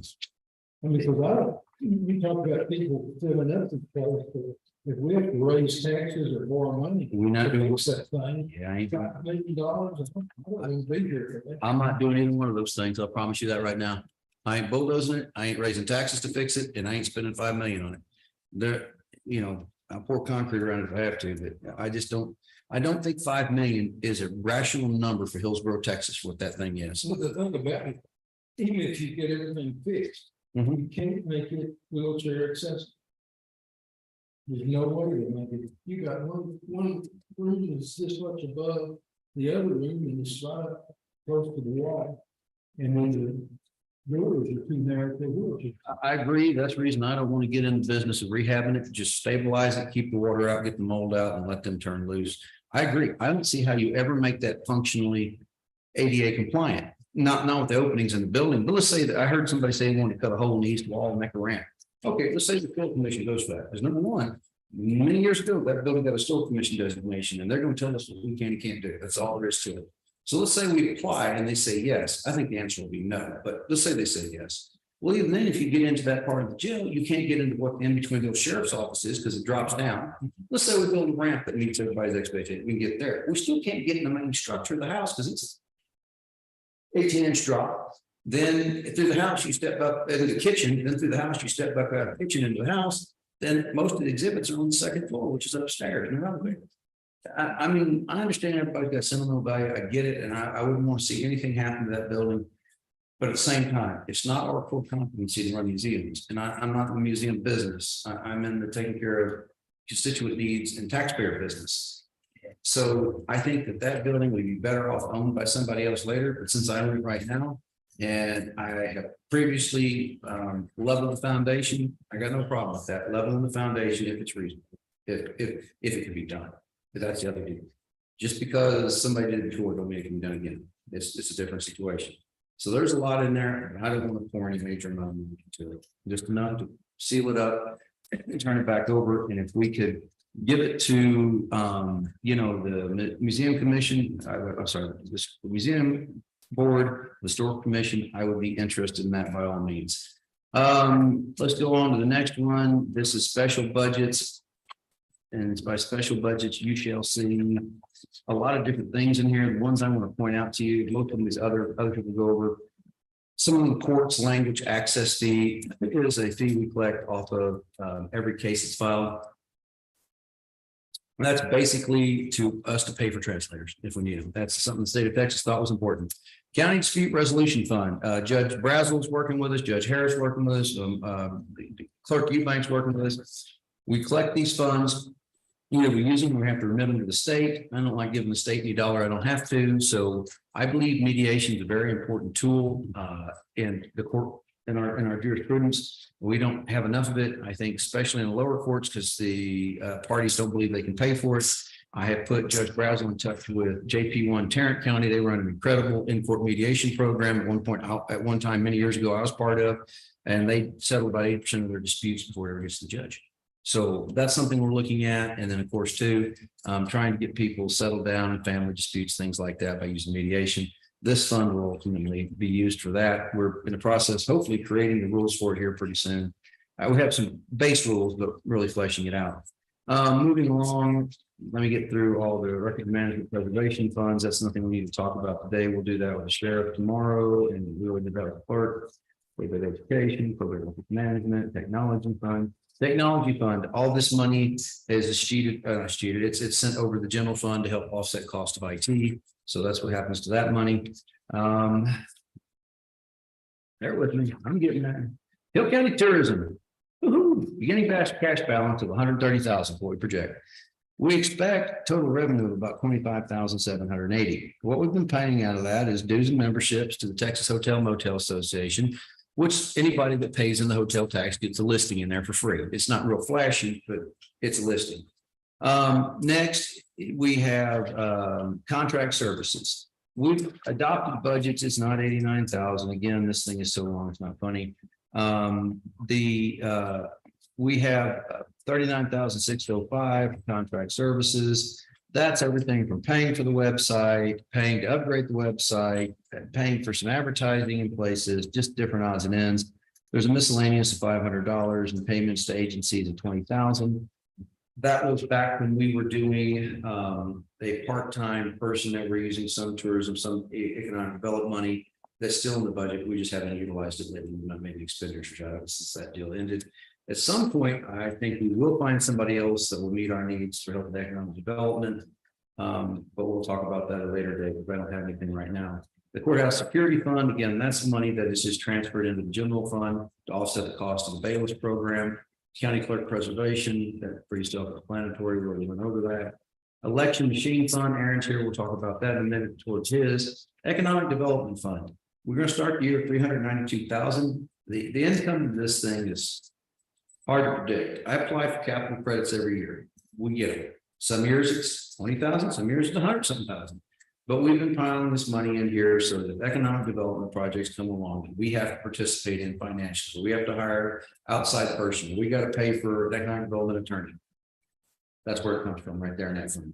Since it's a special budget, that those funds are not put a part of our general, but it's available to us so that we can use those things.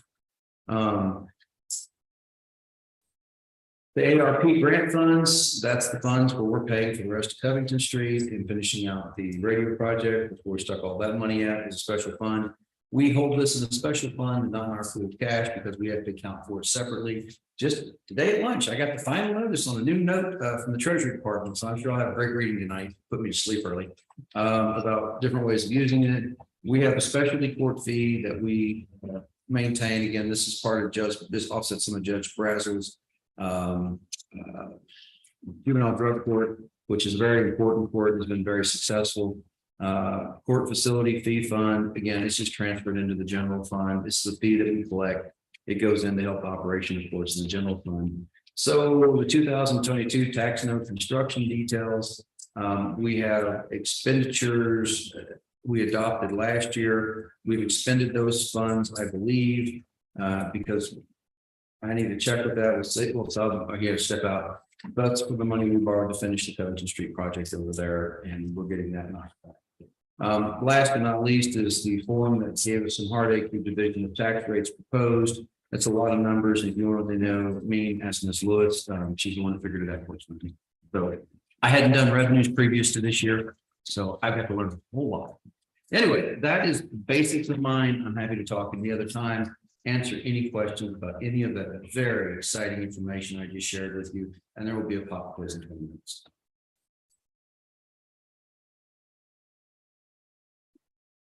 Okay, that's it. All right, who's the next person up? At this time, Miss Hightower, what you got? I mean, I don't really have anything other than some numbers that you can look at.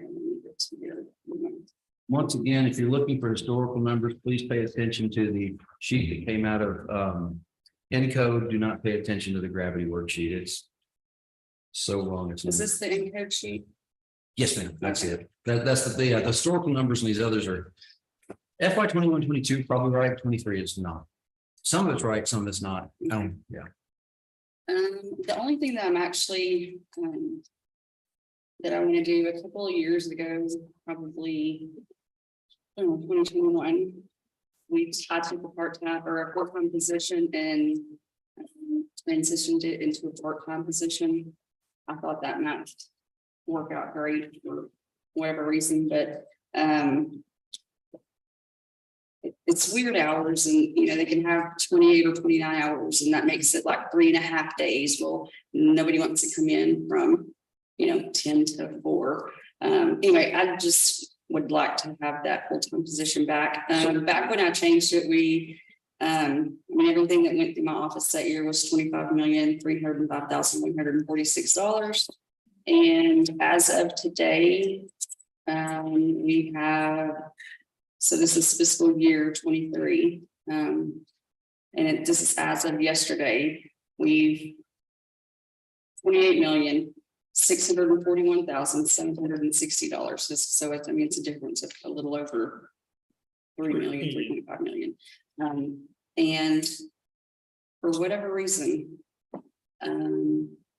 people want to pay a convenience fee for a credit card. We have more credit card transactions now than we have ever had ever. Oh, yeah. Like they don't care that they have to pay $2. They don't care. They're going to come in there and they're going to register their vehicle. And you would think since you can do everything online, we wouldn't have as many people coming in. We have just as many people coming in, if not more, than 2 years ago, 3 years ago. Glad to pay you $2 not to have to carry a checkbook.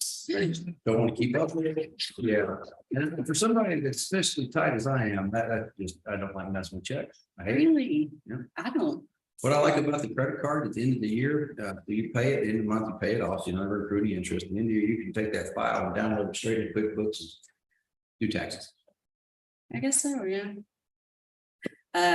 I'm trying to, ever since we started the hotel motel thing, I have asked Point and Pay because right now to run a credit card, we have to actually change the size. We have two different computer systems. We have to go from motor vehicle over to our internet side, and we have to log in. We actually have to type in the information for the credit card. And so I'm working with them, trying to get them to just give us a point of sale machine where you can just stick the credit card in and we don't have to go through. I mean, it essentially goes to the internet, but we don't have to do it on our side. It can, does it make sense? It's just all going to be run through this machine. We can still print out reports and stuff, but You don't have to change it. we're not going to have to print the receipt from our printer that's sitting in, you know what I'm saying? Fair enough.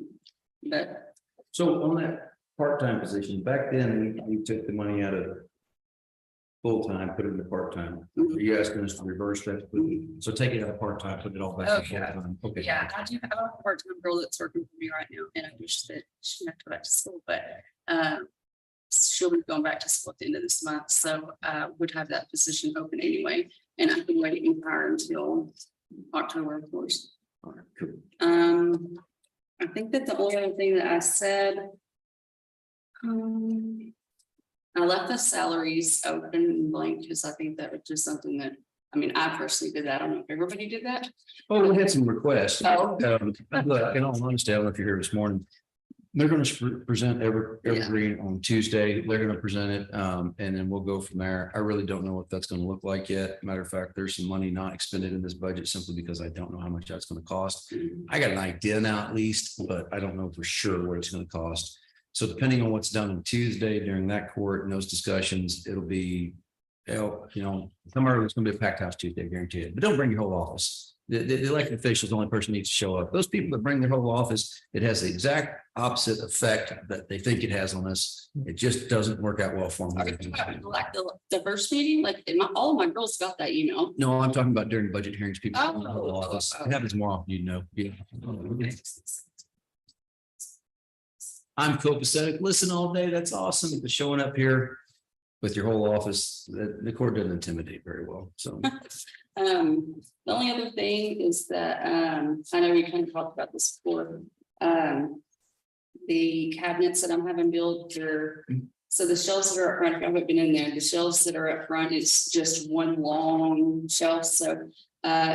Lou was like, hey, my nephew, you know, can come over and give you a quote, so he's actually building 5 separate desks to slide in underneath the big shelf, and then he's building a huge back wall. Cabinet storage plate display system, I don't know, and it's $8,900, so.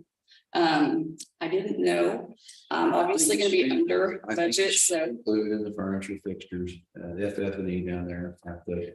I mean, I could give a save and say, hey, what is, you know, I didn't use all of my supply line or whatever it is, We can cover that as part of the expenditure in my mind of what we did making the new building. It's part of the furniture that's inherent to it. It's the furniture. We set aside $100,000 done in project furniture fixtures, and I don't call it extinguishers, but that's not really equipment.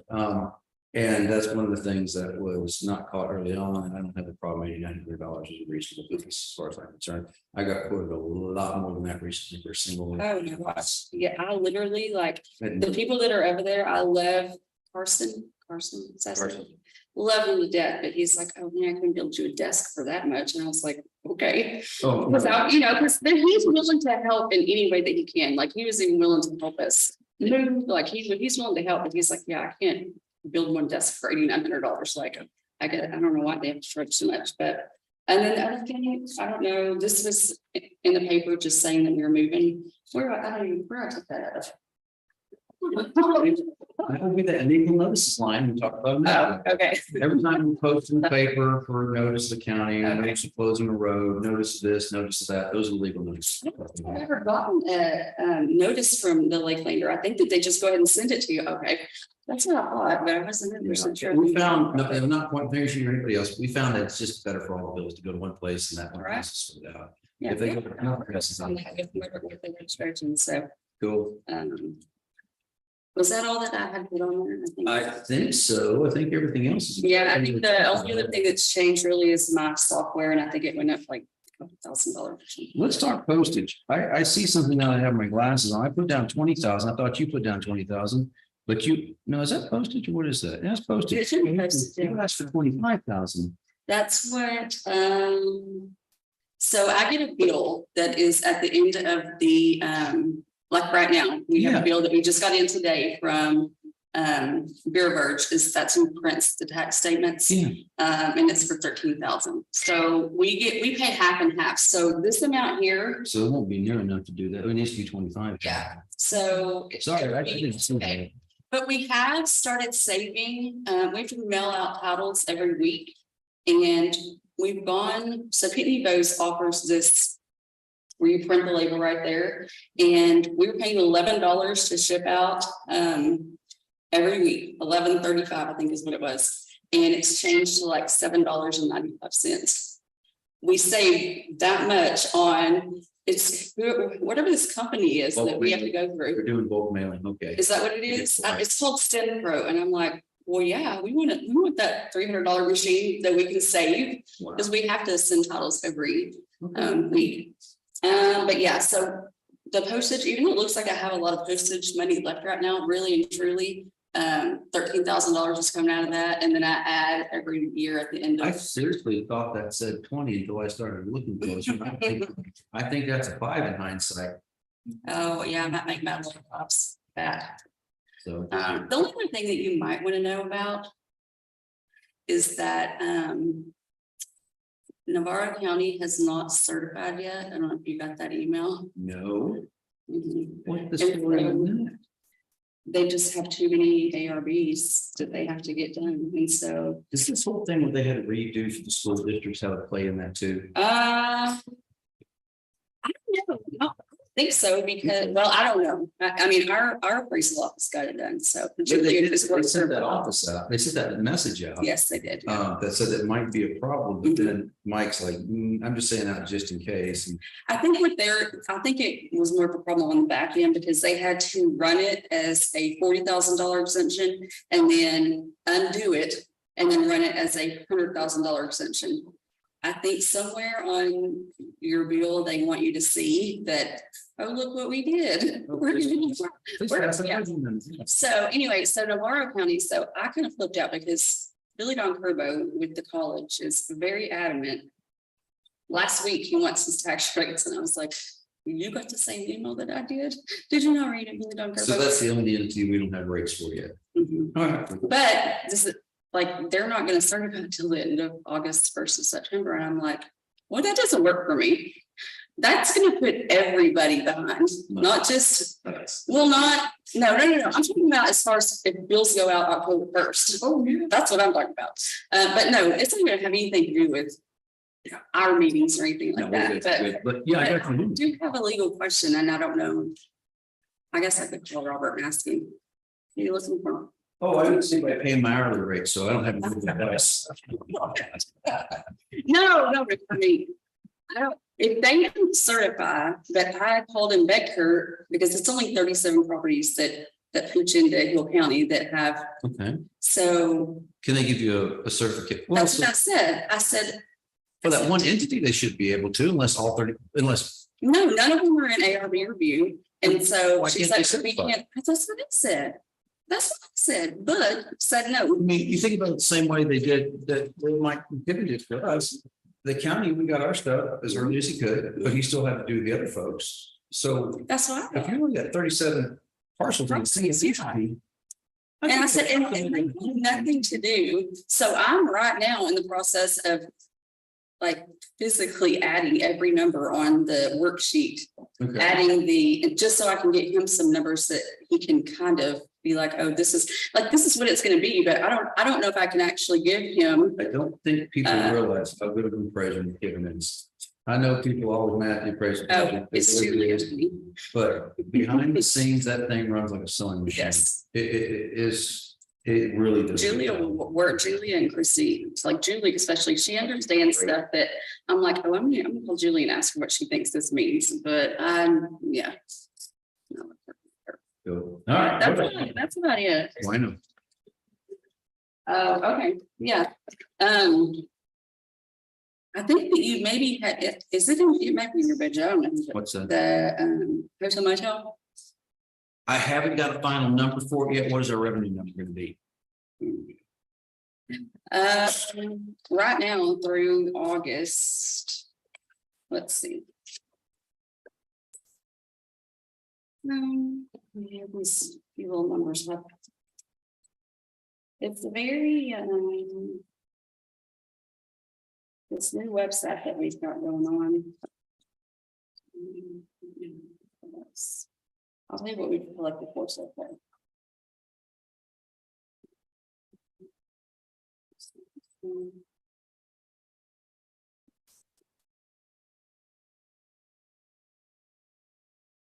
So far, for the first, second, third, and fourth quarter, we've collected $37,360.26. Okay, good. They put a placeholder of 25,000. They're not knowing what was going to happen. So through those 3 quarters were what now?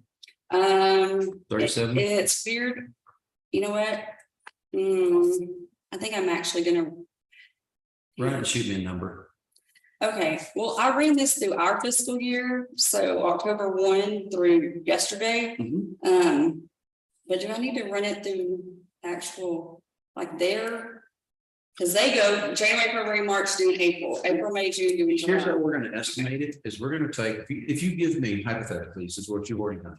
October 1 to July 30th, July 31st. Okay, Yeah, it's 10 months out of the year. I'm going to take that number, divide it by 10, multiply it by 12, and come up with what is a possibility for next year, then reduce it by 10% because that's how I operate. So that's kind of where I'm at on my thinking on it. There's no way to know what's actually going to bring in, what's not. So we look at historical figures the last 3 years. So if we come up with something that's like off the charts, like we're going to suddenly collect $100,000 and we haven't done that, I'm like, we need to look I at mean, this. people can't figure out how to register their OSSF, so I half the people probably convey. That website is very convoluted, So, since we started doing. very user friendly. Yes, since we started doing GovOS, Mm. it's GovOS, right? Yeah. What have we seen? Any kind of increase at all? No, all we have seen is mad people because they cannot figure out how to pay it. And I'm like, we just get rid of this. I will go back. I didn't have a problem like collecting it and to turning around and paying it to her every month. That's the problem, is we weren't collecting it from all these Airbnbs. That is true. But I mean, That's the whole point of this, is Airbnb, all those, and these people are sold a service, but you know, it is supposed to be monitoring this and even preparing legal packages, not legal documents, but packages for legal presentation. It also Chrissy on this, and unfortunately, Chrissy wasn't in all implementation, but we really honest, the previous person that set all that up, left her on a lot of it. I mean, I did both classes and I still can't walk with somebody they set it up. Classes, but she wasn't in on like the very beginning to. I remember that. Well, because I was on the commission that I wasn't sure. So she just missed out on a lot of that, and then when I'm looking at numbers, and I don't have to be in front of me right now. It looks like by the time we took that tax, and then we pay governments, pay Sherry for $10,000 every quarter. We're just kind of breaking even. We also pay taxes for our lodging dues. And by then it's like, okay, how much money is left for us really to advertise adequately for these property owners for them to see the benefit of it? I mean, that's part of the deal I'm curious about. Are we collecting everything we should be collecting on? And how do I tell? How do we audit it? That was the whole thing, is that it was supposed to be auditable. How do we audit if we're collecting where we should be? If the auditor's office doesn't have a walk into the customer knowledge, so it's lots of long. Okay, so let's get that corrected. So, you know, we have historically spent what, 1 year, again, ignore the FY 23, those people got that so wrong, it's not even funny. But year to date, actually, we spent $2,015 out of that. That means we paid for dues and memberships. That's exactly what we did with that so far. At some point, they're gonna want their money, I'm sure, with this GovOS. This is tourism fund where hotel motel tax goes.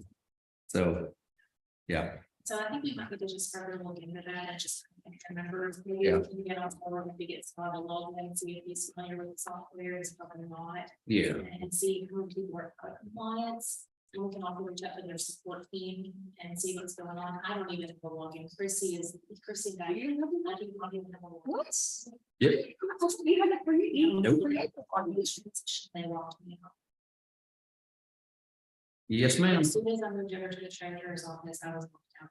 So let's get a few folks together in the next week or two, sit down and get that thing resolved. Because that and we need to figure out, is it a worthwhile program, or do we need? I put out a question to the list of, just because I was curious, like who in your county collects hotel motel? And are you using, like, are you going to a company? I mean, at this point, we have everybody now who should be paying hotel motel. I'm not saying that we should ditch on GovOS right now. And I don't read the contract, I have no idea. Yeah. It's just not very user friendly for these people who are.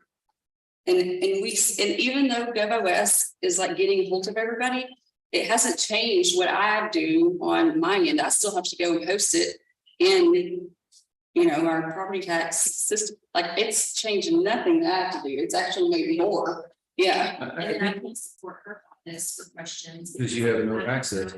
Let's get that fixed. Actually, yeah, you definitely need, that's my, no access. That's not unusual. I found I didn't have access to some of the stuff in the budget book. Chief That's budget officer. weird. What I thought. Anyway, long and short of it, that's glad you brought that up, because now that we're talking about it, we can correct it and we can figure out and make an assessment. Do we need to continue? Do we need to change? Do we need to quit? So good deal. Thank you. Yeah, that works for me. All right, bueno. Thank you so very much. And if you will run your latest and greatest on the revenue number on that, what your collections are, if you would share. Yeah, I'll do that. Thank you, ma'am. Appreciate you. I'll get it. And I know the VIT always comes later, so we're copacetic there too. So this, should I give it to her? This is the $8,900. Yeah. Okay. You don't want to sign it first. Okay. I mean. Okay. Okay. Thank you. Yeah, thank you very much. Good deal. All right, so next up the bat today is Mr. Aaron Torres with the Elections Administration. Now, Aaron's budget needs some more development from us, and I will tell you why. Because he's got 2, possibly 3 elections coming up next year. And you know, the elections office is one of those budgets that flows depending on the workload of the year. So what we've got today, you find on this page 39 is departmental expenditures under your Elections Administration tab, I believe. And then there's one special budget also that is in the back, election machine, I'm going to get to. So Mr. Aaron Torres, go ahead, sir. I really don't have many changes on mine. Of course, it fluctuated a little bit with supplies and stuff like that going into a primary year. Let's see. What did I do with the, man, I'm sorry, I left it out of here, the form you gave me. I had it and I must have left it on the desk. My apologies. Others, it did change a bit. What was it?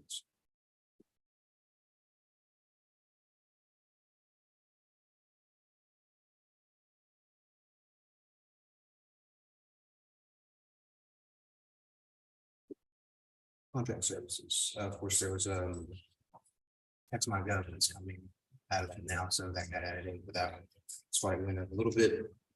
Outside of that, I don't really have many changes. The staff wages with the election workers, that one has gone up significantly due to the fact that state. It's that you guys aren't seeing that right now because we don't have the staff wages. That is one thing that's not really dependent on Evergreen. We have what we pay election workers, what we pay election workers is kind of what it is. We vote around this table, it's $12. So we're going to have additional hours.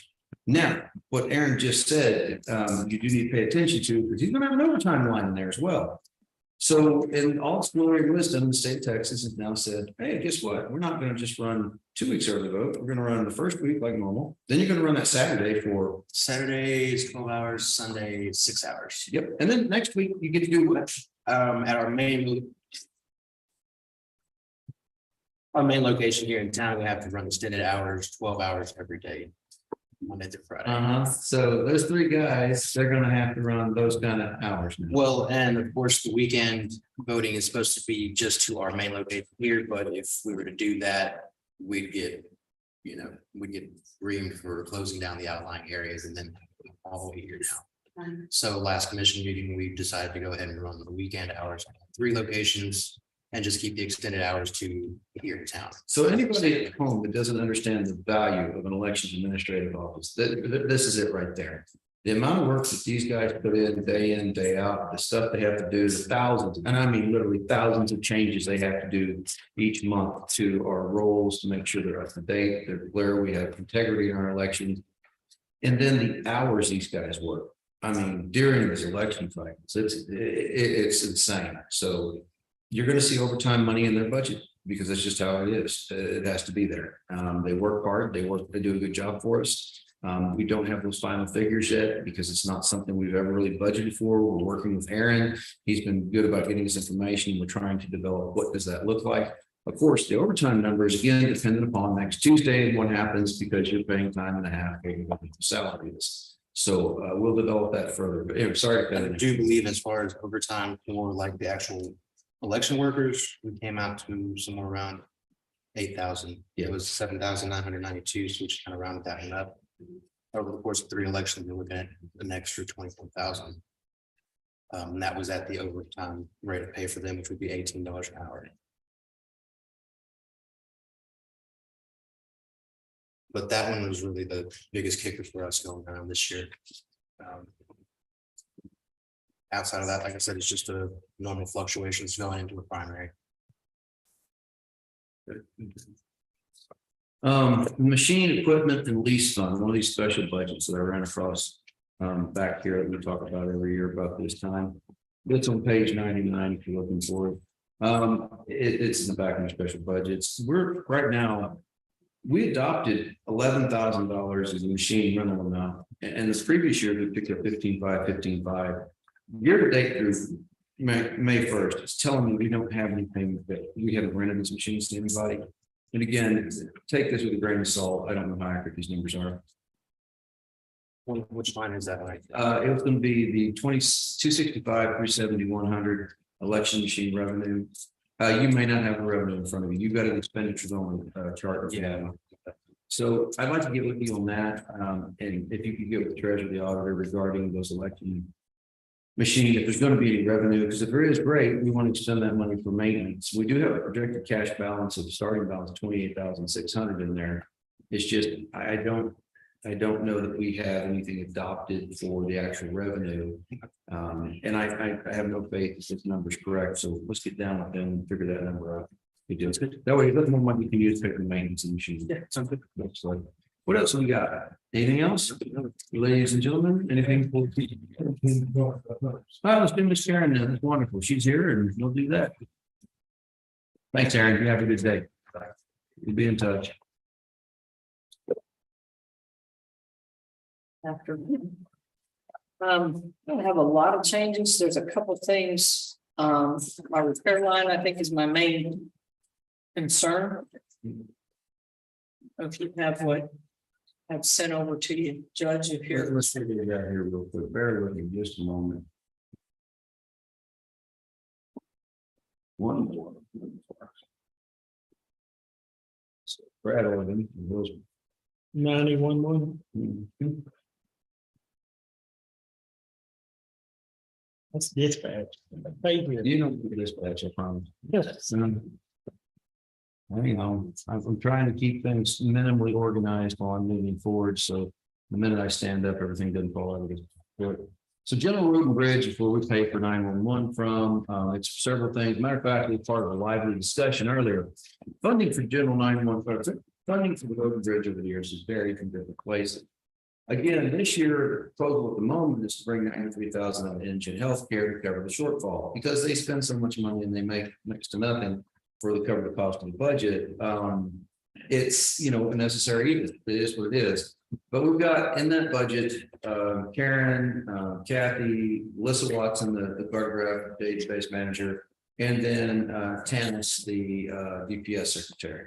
That takes up the largest majority of the expenditures, about 387,000, forgive me, 328,000. And then on top of that, we've got some minor stuff, supplies, we've got repairs, miscellaneous, mile, fuel, that kind of stuff. So go ahead. What did you ask for? I don't see it in front of me. I know I received it from you. And I'm looking here, right here. There it is. Departmental expenditures. Okay, good. Actually, with compared to what I sent you, I had in the repair line, the current budget has $1,500.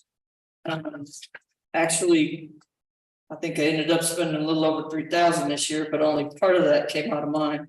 I think Mark got caught with the other part of it. So what was the repair on the vehicle this year? We had a wiring issue again. I was gonna say that is again, isn't it? Yes, again. Some of the brakes too, wasn't it? And then Yeah, seatbelt retractor. yes. That's kind of important. Yeah. So That was a few $100. We can't get the vehicles when, that little retractor thing was like $350. That's not much. Yeah, But Karen's vehicle is a 17 model, which is, yeah, and it's got 120. and yeah, not a quite, little under, Not almost quite. like 230,000. yeah, not quite that 200,000. No. So No, another year or two. Yeah, a couple of years we'll be doing it. I'm hearing. Sounds like some lifter valves that are rattling pretty good, but I'm trying to Change your. limit to. Dodgers will do that. But Yeah. So I had proposed 2,500. That may need to be a hair more than that. We can look at it for It's sure. gonna need tires this year for sure, so That'll be 1,000 there's, yeah. for a half-ton pickup. I put tires on that 1 ton for 1,000. I'll tell you where I did it later, but 880 for you for 1 ton. Okay, yeah, But yeah. I never put better tires because the gravel road just eats them all to pieces. You can buy some cheaper tires. Well, no, I'm using them. I'm using those Cooper SD Maxes. They got a 4-ply sidewall. So they've got a really pliable rubber on it. It's not hard, but it wears off on gravel. So I really like it. But what I like about it is some of these lease places, I got more mesquite trees and I got grass out there. And since I switched to those about 10, 15 years ago, I don't have flats anymore. I'm not saying, sometimes they'll go through a sidewall, just enough pressure. These things, they don't go through it. I'm not advertising for Cooper or anything like that. there's no. Handcuff. Yeah. So, yeah, no doubt. Check Okay. those out for sure. Plus tires. Yeah. Okay. In my sign maintenance line, I had left it the same. I kind of think it needs to go up a hair just because of inflation. I know the vinyl has gone up tremendously. I just ordered 2 rolls of vinyl. It was right at $1,300 for 2 rolls of vinyl. We were in pretty good shape in the year past because Hot Cog had provided some extra stuff at the end of last year. I don't believe we're getting any of that this year because we're getting new GPS units, new tablets. So they're spending that money on that stuff this year. So I am down on vinyl. We made a list this week. It was a bunch of old plastic, He sent them to me. whatever they were. There's a few. Yeah. Yeah, I've started on them today, so, yeah, they're going to eat up some vinyl right there. And Karen also talked about. She doesn't think we need to go up on the $100, but I think that's coming because everything is going up. Time you make 2 separate trips out there, she goes out and then the sheriff goes out and puts them. And close to town is one thing, but when you gotta go to Mount Com, Blown or whatever. And we figured the cost on the sign, posted the sign total was like $10.25. It's not an exorbitant amount. It has gone up a little compared to what we were, but I don't know that it's worth enough to make us go up on the cost of the permit at this point. We've been at that cost only a year. I think we're okay. I don't think we're going in the hole, put it that way. But I think that's something we can. If you have it on your ticket next year, we might. Well, that's true. That's true, you know, we'll put more miles on the wheel for sure. I'm looking at the fuel and I got a couple of different numbers here. I have a current budget for us of fuel and God bless, I think that thing's wrong. I don't think that current budget on fuel is right to save ourselves. I think our fuel could go down to probably 3,500. Okay, that's what you got it at right now. That's copacetic. Okay, I think so. All right. I'm at currently, I believe, right about 2,500, maybe closer to 3 at this point, but I think. 3,500 will cover you. I mean, because what you asked for, is what you got, but I just want to make sure. This part of this was when we were still at a pretty good rate. You know, fuel's come down quite a bit. As long as we don't get back to that, I think that would be fine. Yeah, But it has gone back up in the last week or 2. yeah, but not Mm, like we were. Not even $4 yet, anyway. Yeah. Name $5. Other spots, yeah, the rest of this, I think, my supply line, I did raise that. I'm looking at the cost of a radio on this next budget. So that's $1,100. We'll make a pot of coffee in a minute. Is anybody interested? I'm listening to you, but I'm falling asleep. All right, hang on. It's pretty, You know, it's not your fault. It's not yours. It's just an afternoon. We're gonna make coffee. So after you finish, we're gonna take a coffee break. that's pretty much it. I think otherwise, you know, oh, the other thing I wanted to throw out. Yeah, I heard earlier, Rachel asked for part-time help with doing that scanning with all of that, Yeah. those fiber cabinets and Yeah. stuff. yes. Yeah, I have a Never Kathy disappeared. that She's been helping Jeff a lot. I know that. we've done Jeff's whole office pretty much. So. Got him all up to date, got his software Oh, updated cool. with Philips Hill. Does Kathy have time to help? Yeah, I think we Okay. can, you know, it doesn't have to be all done tomorrow, so I think we're. No, it's a She's great. very familiar with the process, the scanning, Oh, the, she's done that. Okay. yes, sir, because she worked in the back for Marshall. That's right. That's where she came from. I forgot that. Yes, so Perfect. I will be, you know, glad to let her do that and help get that done Oh, without it being another yeah. part-time person. You gotta train, you gotta have, you know, it just. Hey, can we go back to something? My notes aren't very good here. I put a plus, but on the sign maintenance, what we have it at 8450, but how much do you think we needed to go up on that? I had 94.25 is what it was. Okay, what do you think it needs to be at? I think if you add another $500-600 to it, it should be sufficient. Make as it an far as- 810? Yeah, I think that would be sufficient. Okay. All right. Just don't wanna No, I got cut you. us from inflation adjusting, you know, material costs. No, is I what got that you. is. And we can't depend on COG having money for the material for us every year. Sometimes they do, sometimes they don't. Yeah, So it is. what it and is. I did check printer cartridge prices yesterday. 4 printer cartridges were almost $800. And I'm like, we're gonna have to keep Good. searching for those, because that's a big chunk right there. Yeah.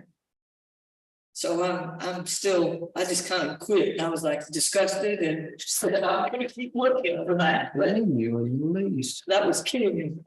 So that's part of that, that's why I thought we might better increase that line just because of general costs. Yeah, 911 remains for sure. Yeah. Supplies 911. So we got 911 supplies, 911 sign maintenance, and what is supplies 911 coming out of? What is that coming out of that? Basically, the office stuff, more of the Okay. office stuff comes out of that. This year, Uh-huh. yeah, we had the truck radio, part of that came out of that.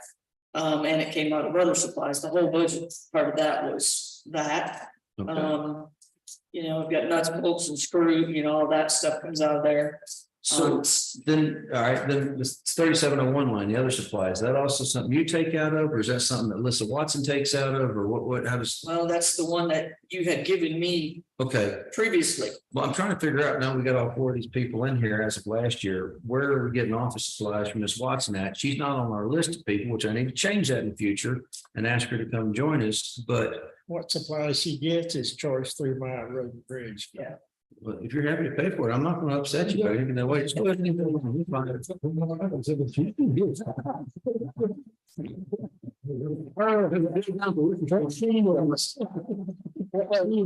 Yeah, that's the main reason I said I might need to go up on those because I know several things have gotten charged off the precinct 4 rather than mine. I think we need to go up on the other supplies as well. I mean, there's supplies, 911's clearly yours, 911 maintenance clearly yours, repairs clearly yours, nobody else get a car. Miscellaneous, that's kind of for everybody in there, but again, you got 4 separate offices. You got DPS, their secretary, which we pay for, under agreements. You know, the 911, I'm sorry, the cartograph database manager, which, you know, we put together an agreement. And then, of course, 2 employees in the 911 silent addressing. So you're running 3 offices out of one budget, and it's hard to keep up sometimes with who's spending what, where's the money coming from, how things work. I'll be honest with you, part of me, again, this goes to the conversation I was having earlier with you guys, is at some point, taking 911 addressing out of General Road and Bridge, creating a part of hypothetically a public works office, if you will, and putting together some other like offices under that and having that operate. I'm not saying right now, that's not what I'm saying. It's just, I'm trying to make sure that we've got money in there so each one of these people can perform the job duties we've assigned to them. And some days I wonder how things get done. Okay, now I know you're paying for that. That's good. I paid for a few things last year too. Yeah. Yeah. All right. So do we need to separate that out to take, so everybody knows what they're supposed to be taking out? Well, We need to- that's a question that I'm gonna look into and I'll get back with everybody, let them know. Worst case scenario, we put another line in there. Best case scenario, we figure out how to allocate to that line. We gotta do a little bit of math real quick and get it over. Is that okay for me using Kathy instead of the part-time person? Completely okay with that. Yeah, No problem. that'd be great. She Yeah. does not like to sit there with nothing to do. And All right, I'm gonna start stopping, so we're gonna take ourselves a short recess at this time, to make coffee.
Thank goodness. Yeah, it was a hard decision. I didn't understand exactly about something that big.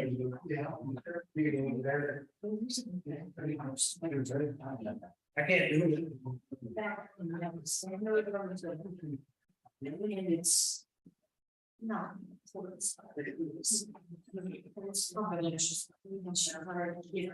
Yes. I'm off, yeah, roll, Martin said, over. But then when I heard that, it was like, I'm rolling. Still,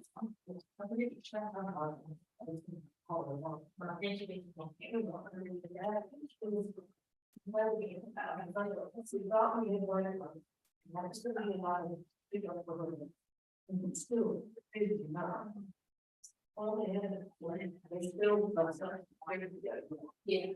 That's right.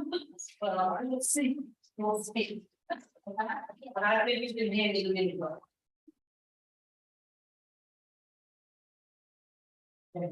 We're getting on signs, so she's peeling signs as we speak. Do what now? She's peeling signs as we speak, so. Well, I was, a couple of weeks ago, I was riding down 310.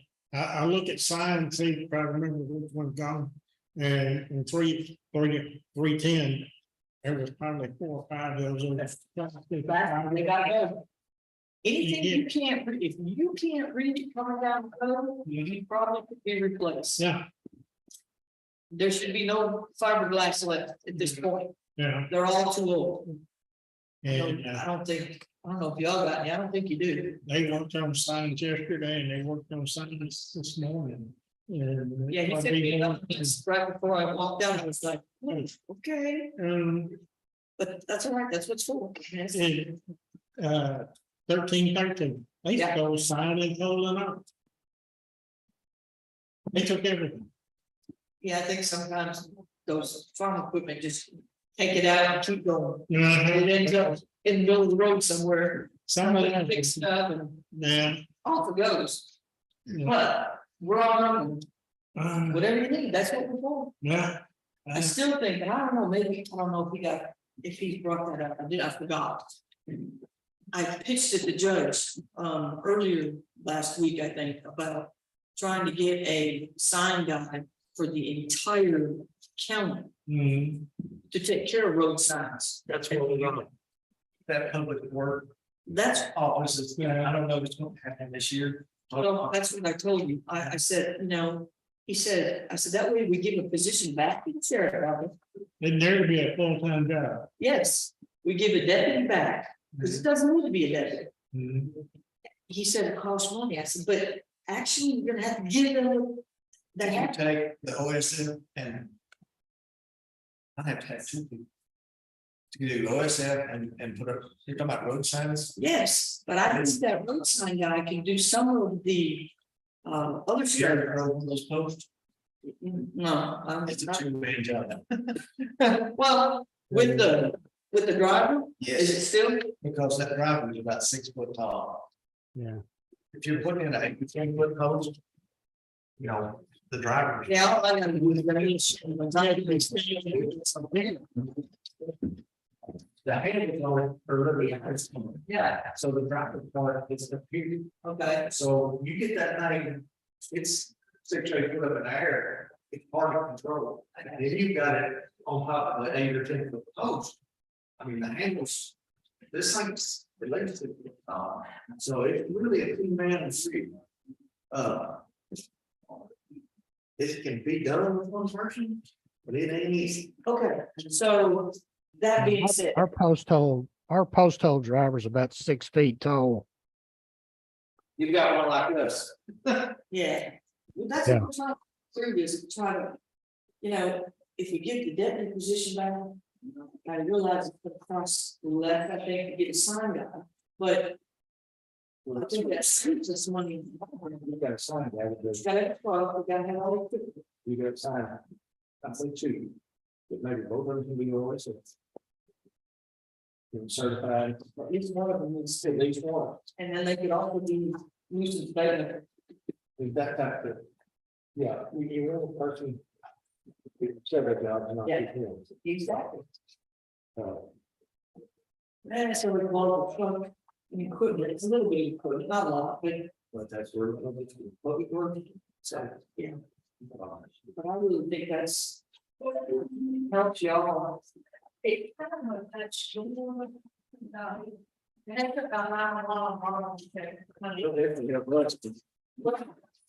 I think all of y'all have a hard time getting the time to get those found and up and. Well, it's really a job and they kind of run out of things to do, too dry to blade or too wet to blade or something like that. That's when they go work on the sign. Yeah. And sometimes the sign gets neglected badly because like right now, we're trying to do other things. So Yeah, I mean, it's a time issue, I think, as much as anything, that it's needed and everybody is short-handed, every one of y'all are short-handed. And we posted those signs on Eubank 2124. They had to take a backhoe out there to get the post in the back. They couldn't drive it. They'd take a backhoe down and do it. Okay, so we need to keep that in mind with whoever gets the Mhm. job needs to be able to be. You know, if we need to call y'all to say, hey, we need that, I need backhoe, somebody that needs to be able to operate. Yeah, you might want to look into one of those pneumatic post drivers. yeah. You got. Yeah. Sure. But. Okay. Well, we might need to throw that out again. I just think it would be, I think it would benefit all four precincts. No, it changed tremendously, they're so far behind me, and I know that it can't be a priority right now. I mean, Like right now, we're working with the state, I got 4 guys out there, I got 1 guy on the blade credit, I think 1 guy to do other stuff. yeah, what can you do? Yes. You're right. Unfortunately, it's the way it is, but I thought that might be a solution to look forward, down the road, but. At least that. If we do through public works. I think after Tuesday, we might be able to, we might know a little better. Yeah. Who will, Throw it out there. see what happens. Thank you. Thank you.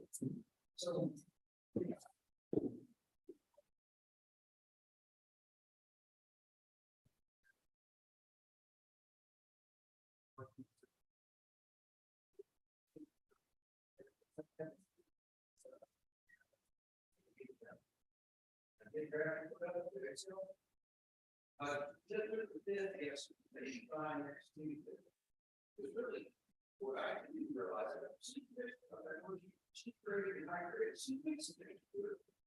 But you figure out, if you can figure out amount of records. So all we're using that, what we fix in and out, just read that, that's working. So that means a lot, just go back, if you go back like we do that, like when I go, when you look for so there, I think everything outside, that I can. And then we got some, I just didn't have to do about 17 of my day in for those plans. And that's like a part of that. Well, this, isn't this, I don't know about this, all that crap is the blue sheets, but where did it go to the blue sheet, which is about X. Sure, that's PDF, and then you can only there, you print PDF, it's like PDF sheets in front of you. So if you want to do that, so all you have to do is take the and then PDF, you PDF this. So then you can do the license merge and you can take those forms, you can print all you will have it when you get print first, and then you merge with the Excel and you can change.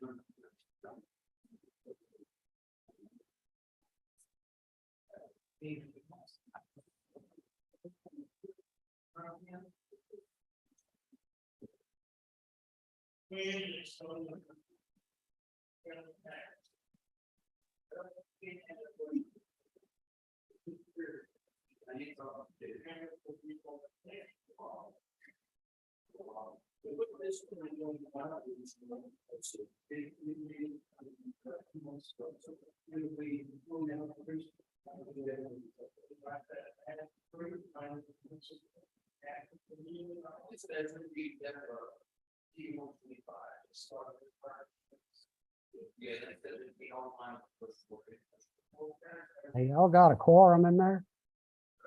No, it's just me. How are you? Yeah, you know. Good. Surviving it, huh? Somebody brought doctors in here today. Anything? Oh, look at you, donut girl.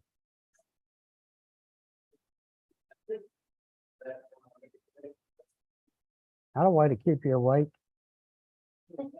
Something needs to get.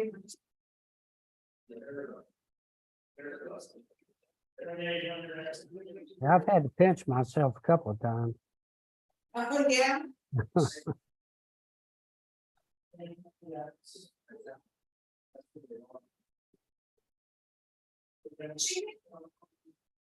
Don't say too much better.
So I know that the problem around men is probably high. So.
Yeah.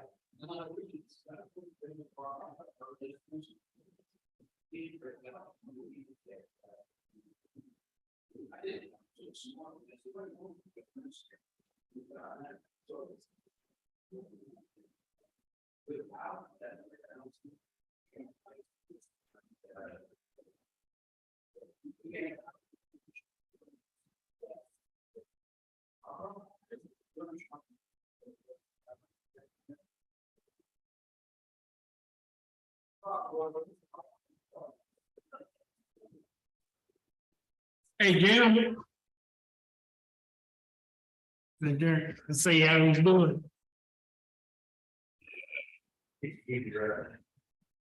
Yeah.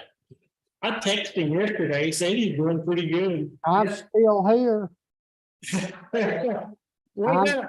I'm still kicking. That nerve block wore off though. Sorry, one other thing, Stephen. Huh? Hard to understand what I'm saying. I didn't understand you. It's hard to understand you. You're on drugs. Well, I'm trying not to slur my words. I think it's speakers, no. Not very good.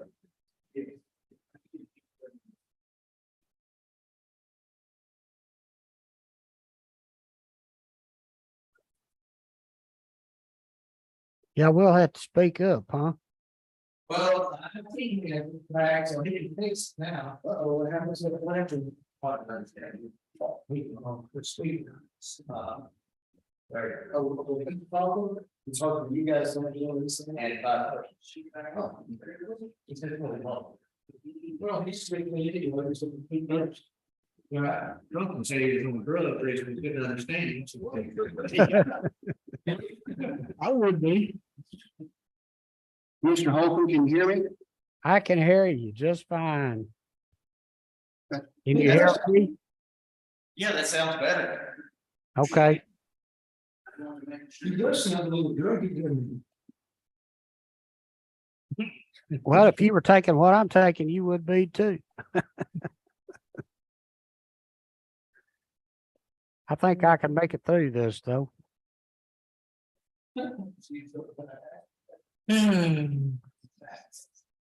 I thought I was gonna have to pinch myself a couple of times though. Riveting is. Keep living explaining this game. Yeah. Not that. Oh, that. Yeah. You know, this is what I did. Oh, that's when you do. No. Yeah, he's at the same level, you know, in person. Yes, sir.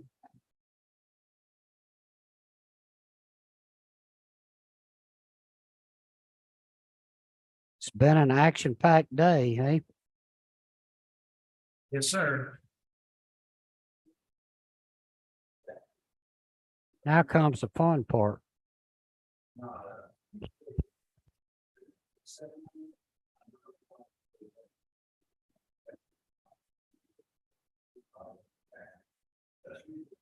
We can be done by noon tomorrow. I hope. It'd be nice. Tomorrow you got. They head to West Texas after lunch. They got me at four. Yeah. So you know.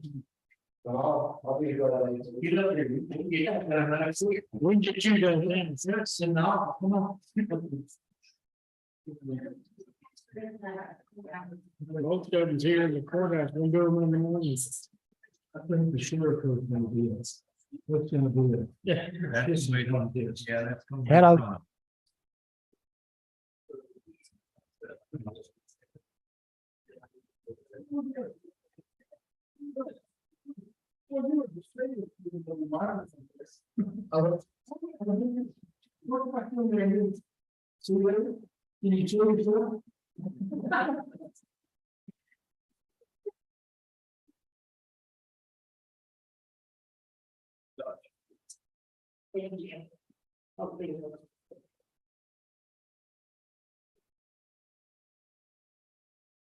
I think y'all just want to be in this room today. Said I've been younger, who'll be here in this room. Yeah. The next Tuesday is gonna be worse. Is that what I understood? James, and how long is it gonna take them to close? I don't know. Don't take it, everybody tell us.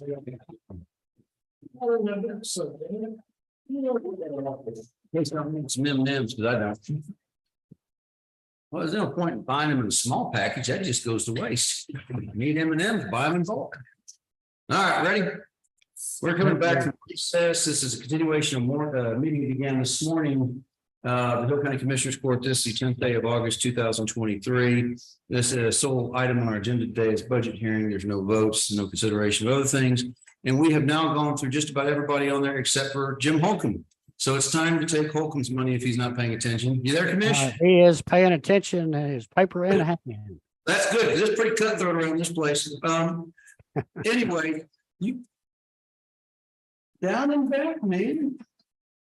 Dude, I'm gonna have y'all tell her something. I'm scared. At least you probably figured you already need them, she can't throw those things. So you got a big one of Skittles in there, so problem. And then maybe a pistol or two on that desk. All right, Jim, what we've got, we're starting off with is your road and bridge called your, it's called your 2105 line. And you guys don't have copies of this that are accurate because literally at the end of lunch, Rachel, or during lunch, Rachel printed the latest and greatest. This software we have has failed us miserably and we're having to go back. Matter of fact, that's what Courtney's doing for me now, starting the process of recreating our old Excel books. And I'm going to put everything into Excel. Because after we printed it, it changed the revenue numbers again. So it just can't be trusted. Right. Put in a proposed budget next Tuesday that I can't trust. And I have no way of fixing the actual, the FY23 adopted. We told Maxim the wrong. They've made no effort to fix it. I can't publish that. I just don't feel right. So I know it makes more work for you. I'm so sorry. I will show you the Excel sheet if you've seen it before.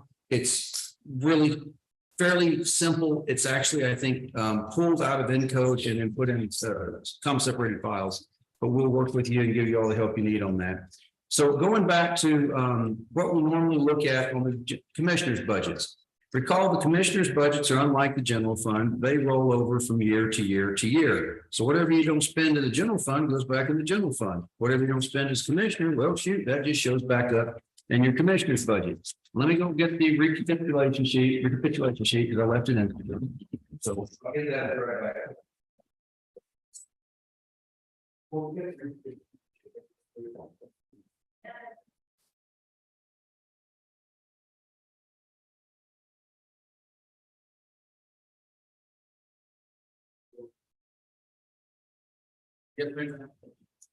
So we have pretty good faith in these numbers. There may be a few thousand here or there, but it's no major changes.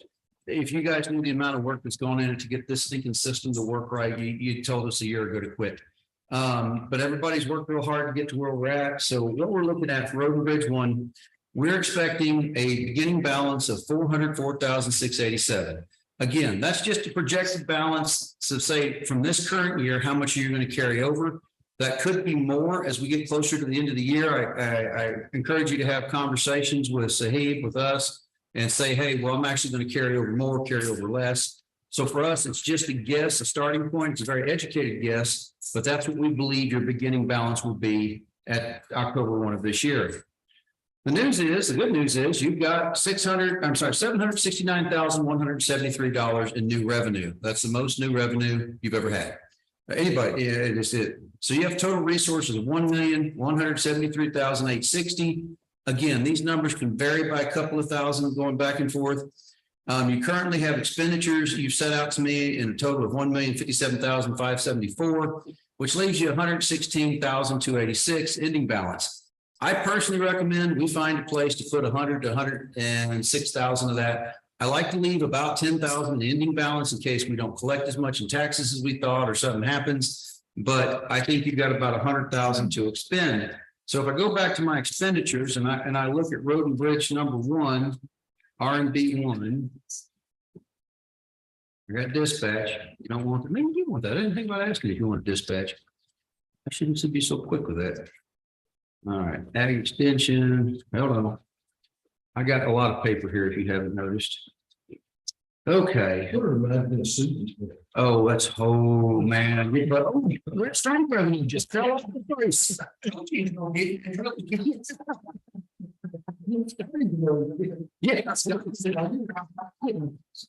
Oh, my goodness. All right. Well, where you got right now, we're not looking at your wages and benefits. And I'm going to tell you, gentlemen, I would request that you leave a little more than normal in that unbudgeted, and we don't have to do anything with that money today, Jim. It's gonna be there whether we budget today, we budget it September the 4th, it don't matter. But since next Tuesday is going to be the presentation by Evergreen on what the things are gonna cost, I'm not ready to make any big changes on your budget today because I don't know what it's gonna cost you on your employees. I just don't have a clue yet. I didn't make any changes to my salaries, only just included an overtime line Yes, of sir. $40,000, and I just extrapolated what the comp time was and just kind of pulled a number out of the air to plug in. Okay. there.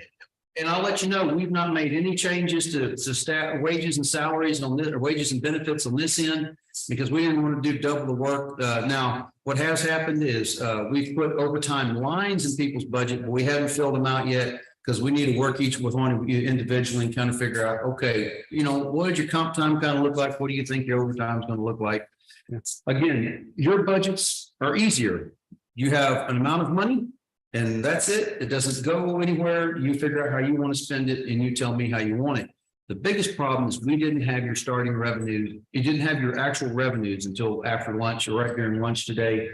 Thank goodness, you know, for Rachel, Sahib, and of course, Courtney, working throughout the night, literally into late night last night and early this morning to get this done. So I'm just telling you, overall, you've got about 116,000 that hasn't been allocated in your general road and bridge. You're about 100,000 plus, a little change more than you had last year in there.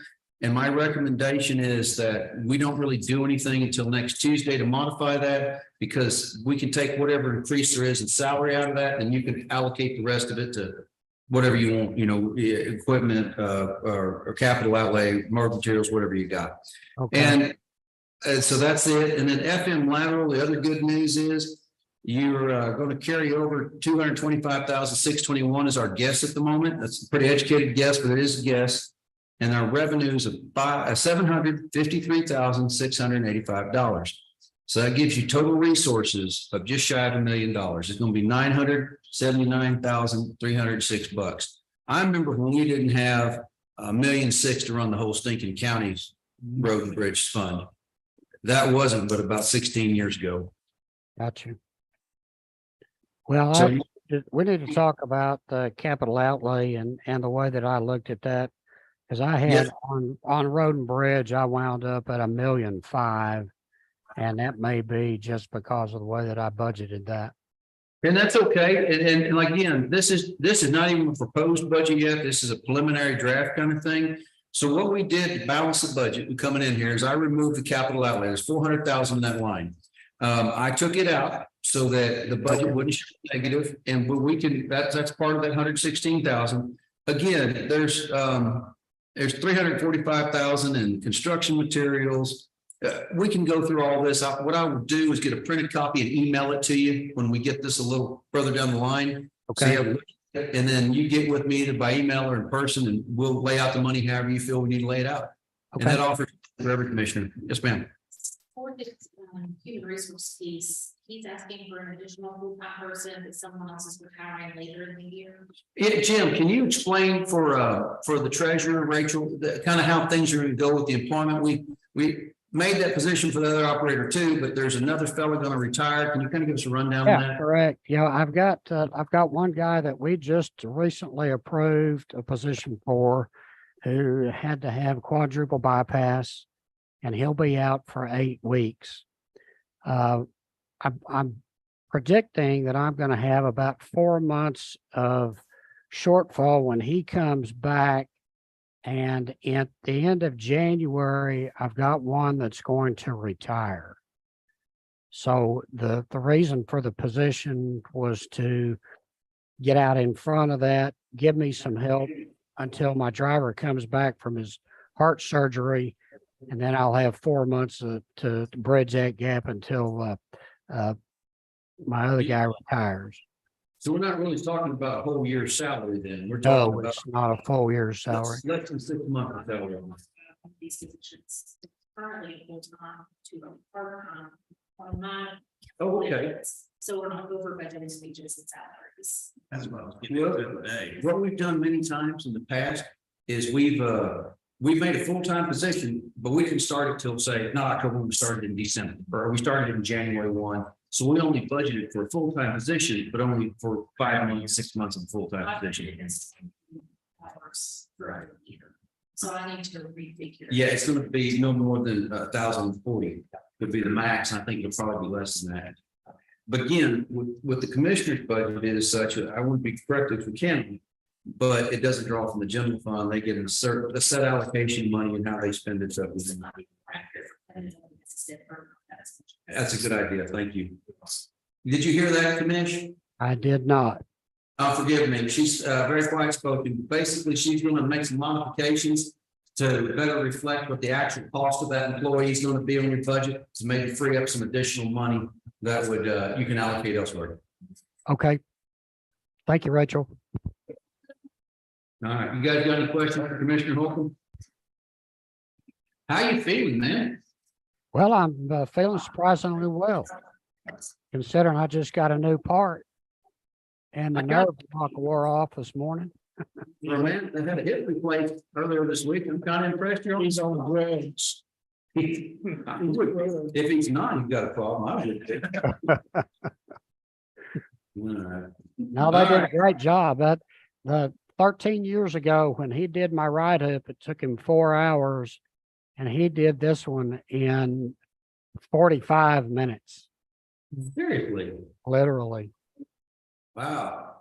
We were there at 6:30. Surgery was at about noon, and we were back home by 4:30. Wow. So you have been moving around already? Oh, yeah. No, they got me up walking right out of recovery, and I've got a little walker and up doing exercises and rehab. Doing Don't lose rehab already. the market's gonna need it here, so Uh-huh. I'll remember that Susan comment for a while. It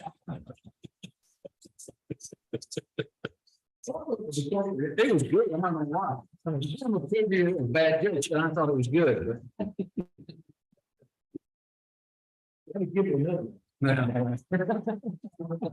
Jim, I'm glad to hear you're doing well. We miss you, but stay on the mend. Thank you for attending to this. We didn't expect you to, but we really appreciate you attending through Zoom. And It's been very informative. I appreciate the ability to watch from afar. you probably won't be doing the same thing next Tuesday, it sounds like. So, yeah. All right, we're gonna move on to precinct 2.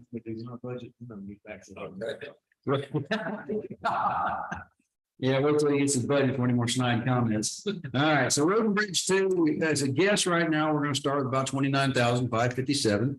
That you're gonna have revenues in Road and Bridge 2 of 755,636, which should be about 100,000 more, 100,150 some odd dollars more than last year. The total resources is 785,197. And we had current expenditure set at 642,775. That leaves you 142,418 that's unbudgeted in that line. It don't mean anything more than we just hadn't put it in its place yet. You tell me where it's going to go.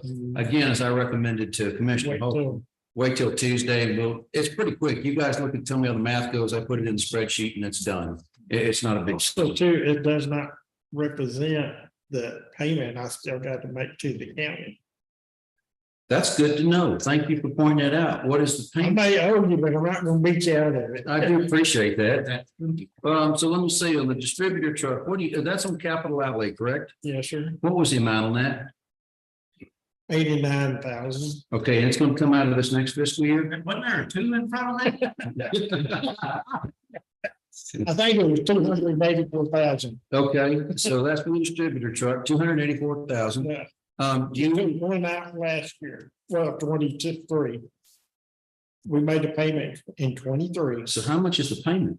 It was like 64,000. So we're paying it off over 4 years or? Yes, sir. Okay, so, It's 4 or 5 year payment. so next year's payment will be 64,000? Yes, sir. Okay, well, that's fine. I put that in capital outlay. I started not saying anything, but Oh, so he would have found it sooner or later. you would have caught it. Yeah, he would have thought it. We're $64,000 shy. So where does that getting transferred to? Back to the general fund? Yeah. Okay, good to know.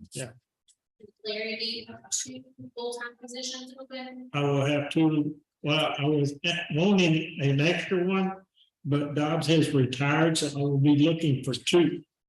Oh. I didn't realize you had two. Now 3 tires, I've got 4 employees. I needed one to fill his position and I was gonna add one. Yes, sir. You still think you're gonna add one? If I find one good one, no, we'll just go with 5 what we've had. Okay. I'm looking at your budget now, and you could, but it's gonna cost you every bit of 75,000-80,000 to pay a man the rate you're gonna pay, and then benefits, Yeah, and then insurance. Now, don't look at these health insurance lines down here. Some of right these- now, the way it's showing right now, it's showing that I've got the room to add the 5th employee. Fifth for sure, yes, sir. So, you know, if I find the one good employee, I will go right there. My personal opinion is fifth is good, sixth would be a stretch. Right. Good at it, but it's gonna be a stretch. If one happens to come along, we'll figure it out. Seeing how you're making that $164,000 payment this year to the county, I just don't want to put you in a bad space. You need to minus off some. Well, when I was in Galveston, TX or T, how do you teach or whatever they call that? They were bragging about they had a 2-week truck driving school. Oh, yeah, we sent some people to it a few years back. Oh, really? Well, Lee Harkins, that's how long ago back it was. He sent them to a truck driving school, sent them to a motor grader school, and I want to say there's another heavy equipment school some of his guys went to. Yeah, seems like there was. It was all down in College Station, Bryan area. And they, it wasn't that expensive. It was reasonably priced. $3,400. Yeah, I think, in all honesty, I think the hotel rooms and bills almost more than the stinking school was, if I recall. But they sent them down there, and I don't remember if it was a week that time. I want to say it's about a week. This is 2 weeks. Maybe it is now. It could have been then too. Because they guarantee you come out with a license. You take your CDX, they're really great facility. What they told us. Wow. So I thought that might be something. Because I hadn't run across it about in a year. 2 weeks. Huh? That's pretty good. I didn't know about that. Okay, so 2 weeks, they'll take somebody in 2 weeks, turn them into a truck driver. That is my understanding. Okay, fair enough. That's all right. So I didn't know if that'd be something Larry would be interested in, it would find some. It depends, depends on what they got up here. Well, yeah, but I mean, that's a problem if you, it's like the guy that left his application. Yeah, yeah. He showed up, and got fired for. Raggers were hanging in the back of the car, and put 5 people in the hospital, so they fired him. And they before he came to visit with me. That may not be what we want to do. Not a whole. Okay, well, moving on to your FM lateral, then, you're gonna have a carryover balance of 214,975. A revenue of $747,770, $747,770. 747. 747,770. And that means a total resources in FM lat number 2 of $962,745. Currently, you've got $322,745 is not allocated in that budget. Okay. That's one that we can go ahead and allocate when you feel like it, because we can't pay for employees out of there, so there's no waiting on it. But if you look at it, That looks better than this 140,000. you can't, hey, man, we can only do what they did for us. So you thank Miss Lewis for that. I'll feel back my resignation. Pretty decent of you. So you want to think about it and get back to me tomorrow, or you want to go ahead and tell me we want to allocate it? Either way is fine. On FM lateral, Yes, sir, FM lateral 2. I'll get with you tomorrow. Sounds great. So everybody just think on it. I'll make you copies of this before you leave, so you got the latest and greatest copies. And again, these are still warm off the press kind of deal, so. On FM 3, I'm sorry, on Road and Bridge 3, well, you got starting off with 199,962. You're gonna have revenues of $852,843. You're gonna have a total of $1,052,805. You've got expenditures right now of $962,665 and leaving you an unbudgeted balance of $89,140. So that's kind of it. Again, I would recommend think about it, but at the same time, you know, depending on next Tuesday, I don't think it's going to be anywhere near that personally, but I don't know. And so I don't want to tell you one thing now and go, "Oops, sorry about that." The last you got out there, so. Yeah, I got We it. can scratch our heads till next Tuesday anyway. That sounds good. So FM lat 3 then is you're looking at a starting balance of $450,450. Okay. 450. You're gonna have revenues 853, 935. So you got total resources of $1,304,385. You currently have 927,932 expended or allocated, and then you have 322,745 unallocated. I'm sorry, you have $376,453 unallocated. So 376,453 in unallocated monies. So that's it. Precinct 4, your starting balance, so we can skip that. So we go to revenue. It's not negative, that's a plus. Revenues of $723,151, total resources of $723,151. We've got expenditures right now lined out at $651,855. So that leaves you an ending balance of $71,266. And that's an FM lat. In Road and Bridge, forgive me, I went backwards on you. Yes, FM lateral, I apologize. In Road and Bridge, you got a starting balance estimated at $76,915. You've got revenues of $735,648. So that's total resources of $812,563. Currently, we have expenditures in the amount of $729,367, so $729,367. And we have an ending balance right now or unallocated funds in the amount of $83,196. So that's You just one position. open. 2 positions open. Okay, you have 2 open positions. That's good to know. So that is the monies as they lay at the moment. What I will do, gentlemen, is make you all copies of this. It don't take me just a minute. I'll get you your budgets.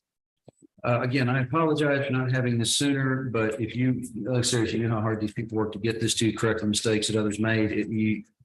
It really, if the treasurer and auditor had not stepped up the way they had, we'd be in trouble right now. Some of this stuff was so messed up, it wasn't even funny. So I really appreciate all they did to get these numbers to us under the circumstances. And I think we've got a really good game plan from this point forward, how things are going to go smoother, how we're not going to have as many troubles. It just took a while to identify what we didn't know was going on. But once we're able to identify the problem, we'll shoot that, goes to the system. And we went to the Excel spreadsheet. See, we'd already taken the Excel spreadsheet and done the revenue. Then everything's static there. Our problems on the way. So that's kind of the game plan for today. The question becomes tomorrow morning, we're going to start at 10 a.m. We're going to have the JPs first. Is there anything else we need to talk about today? Can it be done by noon? Lord, I wish. I don't know. I wish we could. I tell you what, I'll put it noon. You don't call me when I know how to.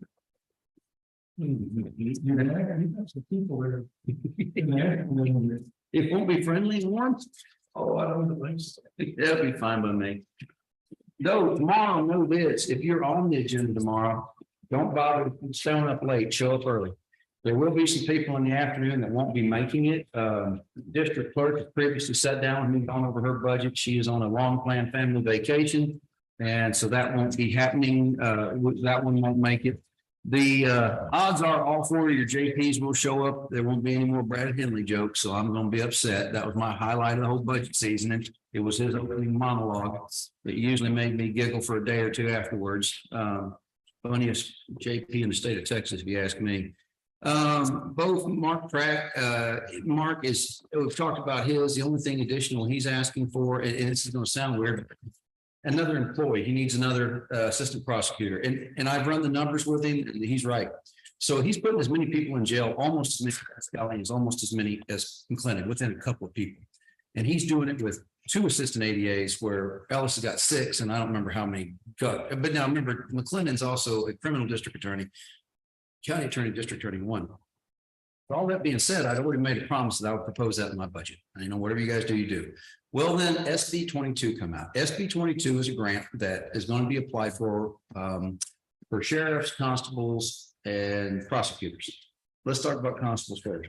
I can simplify it. Ours don't qualify. The majority of the duty has to be stopping people on traffic stops, according to statute. That is not it. No one's even going to try to fudge and say it is. They won't apply. That's fine. Any county with a population under 50,000, the sheriff's office will get $300,000. That's it. Now that's for the next 2 years. Will they continue it? I hope, but you never know. We got to apply for that. The prosecutors don't go through the commissioner's court, they apply on their own. There's a lot of funding that comes down from the district attorney's office from the state that we don't see. So what Mr. Pratt has told us is, look, if you please put the funding in there, if I get that funding from the state, I expect I will. He goes, I'll use state money and I'll roll yours back to you. Mr. Pratt has never lied to us about money. He's never once in all these years come ask for a budget amendment, and he ain't hit me up for nothing that he hadn't used. So I don't have a problem proposing an additional prosecutor in his office, but I told him the same thing I'm gonna tell you. I can get you the prosecutor, can't get you the office space. So they're gonna work on that and figure out something. As for the sheriff, qualifications on the sheriff for this, every jailer has to make over 40,000, the sheriff has to make at least 75,000. So that means your beginning jailers can't make less than 40 and your sheriff can't make less than 75. I think I already know our base jailer salary is over 40. We're fine. We comply with that. The sheriff right now makes about 73, 72 change 73. I think after Evergreen's done, that's not going to be an issue. While this becomes law September 1st, the comptroller of the state of Texas, it was not ready and will not be ready, and we cannot apply until January 1. So what does that mean? Well, some people are going to go over and wait till January 1, we'll raise all the salaries. You can do that, jailers, you can't do it with the sheriff. He's elected official. So his salary has to be set now during this budget time. Again, I think the natural progression is going to happen. They're probably going to get him up to 75. The jailers are already at 40, and he can allocate this money for just about anything, including salaries and whatnot in his budget. So that's 300,000 that doesn't have to come out of our budget. So if Evergreen doesn't offer to raise him a cent, I'm going to say raise him to 75. That would cost me $2,000 to get 300 grand. It's simple math. So I think Evergreen will raise it. I don't know what they're going to do, but I think they'll raise it. So all that being said, there's some other things lurking out there. Now, this money we can't apply for January 1 will go to the treasurer, not the sheriff, and we can use it to backfill any increases in salaries from October 1 forward. So it's a little weird how they're doing things. They're kind of building the airplane while they're trying to fly it. But I feel that there's going to be some resources there that came out of the Texas legislature this time that could be helpful to our budget. So that's going to be a big one to keep an eye on.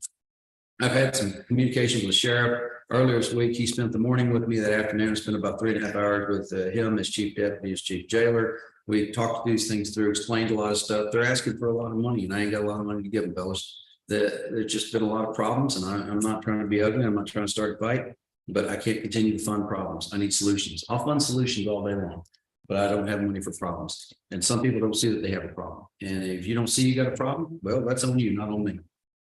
So we're going to have some conversations. Tomorrow won't be an easy day because we're going to have some frank conversations. I'm not going to be mean. Nobody's going to be ugly. We're just going to be honest and open and frank. That don't mean we can't shake hands at the end of the day, walk away as friends, but there will be some disagreements on how we proceed tomorrow. I'm certain of it already, knowing some of the things that are coming up. I don't look forward to tomorrow any more than anybody else does. It's part of the job we all signed up for, and we need to do something. We have to check the spending limit. It has to be dealt with. That's all there is to it. If it can't be dealt with, we are going to have to fill away the layers of the onion and create different departments and allow other people to deal with it. We have had bad run of luck down there, call it what you want, Mount Swept, but it needs to come to an end and we need to fix it. I'm not bad enough on nobody. I don't want to point fingers at nobody. And I'm saying all this knowing damn well it's going to wind up in the paper. Sorry about the language I showed you. So I'm not looking for a fight. I'm looking to cure a problem. And if I got to fight for the taxpayer, I'll fight for the taxpayer all day long.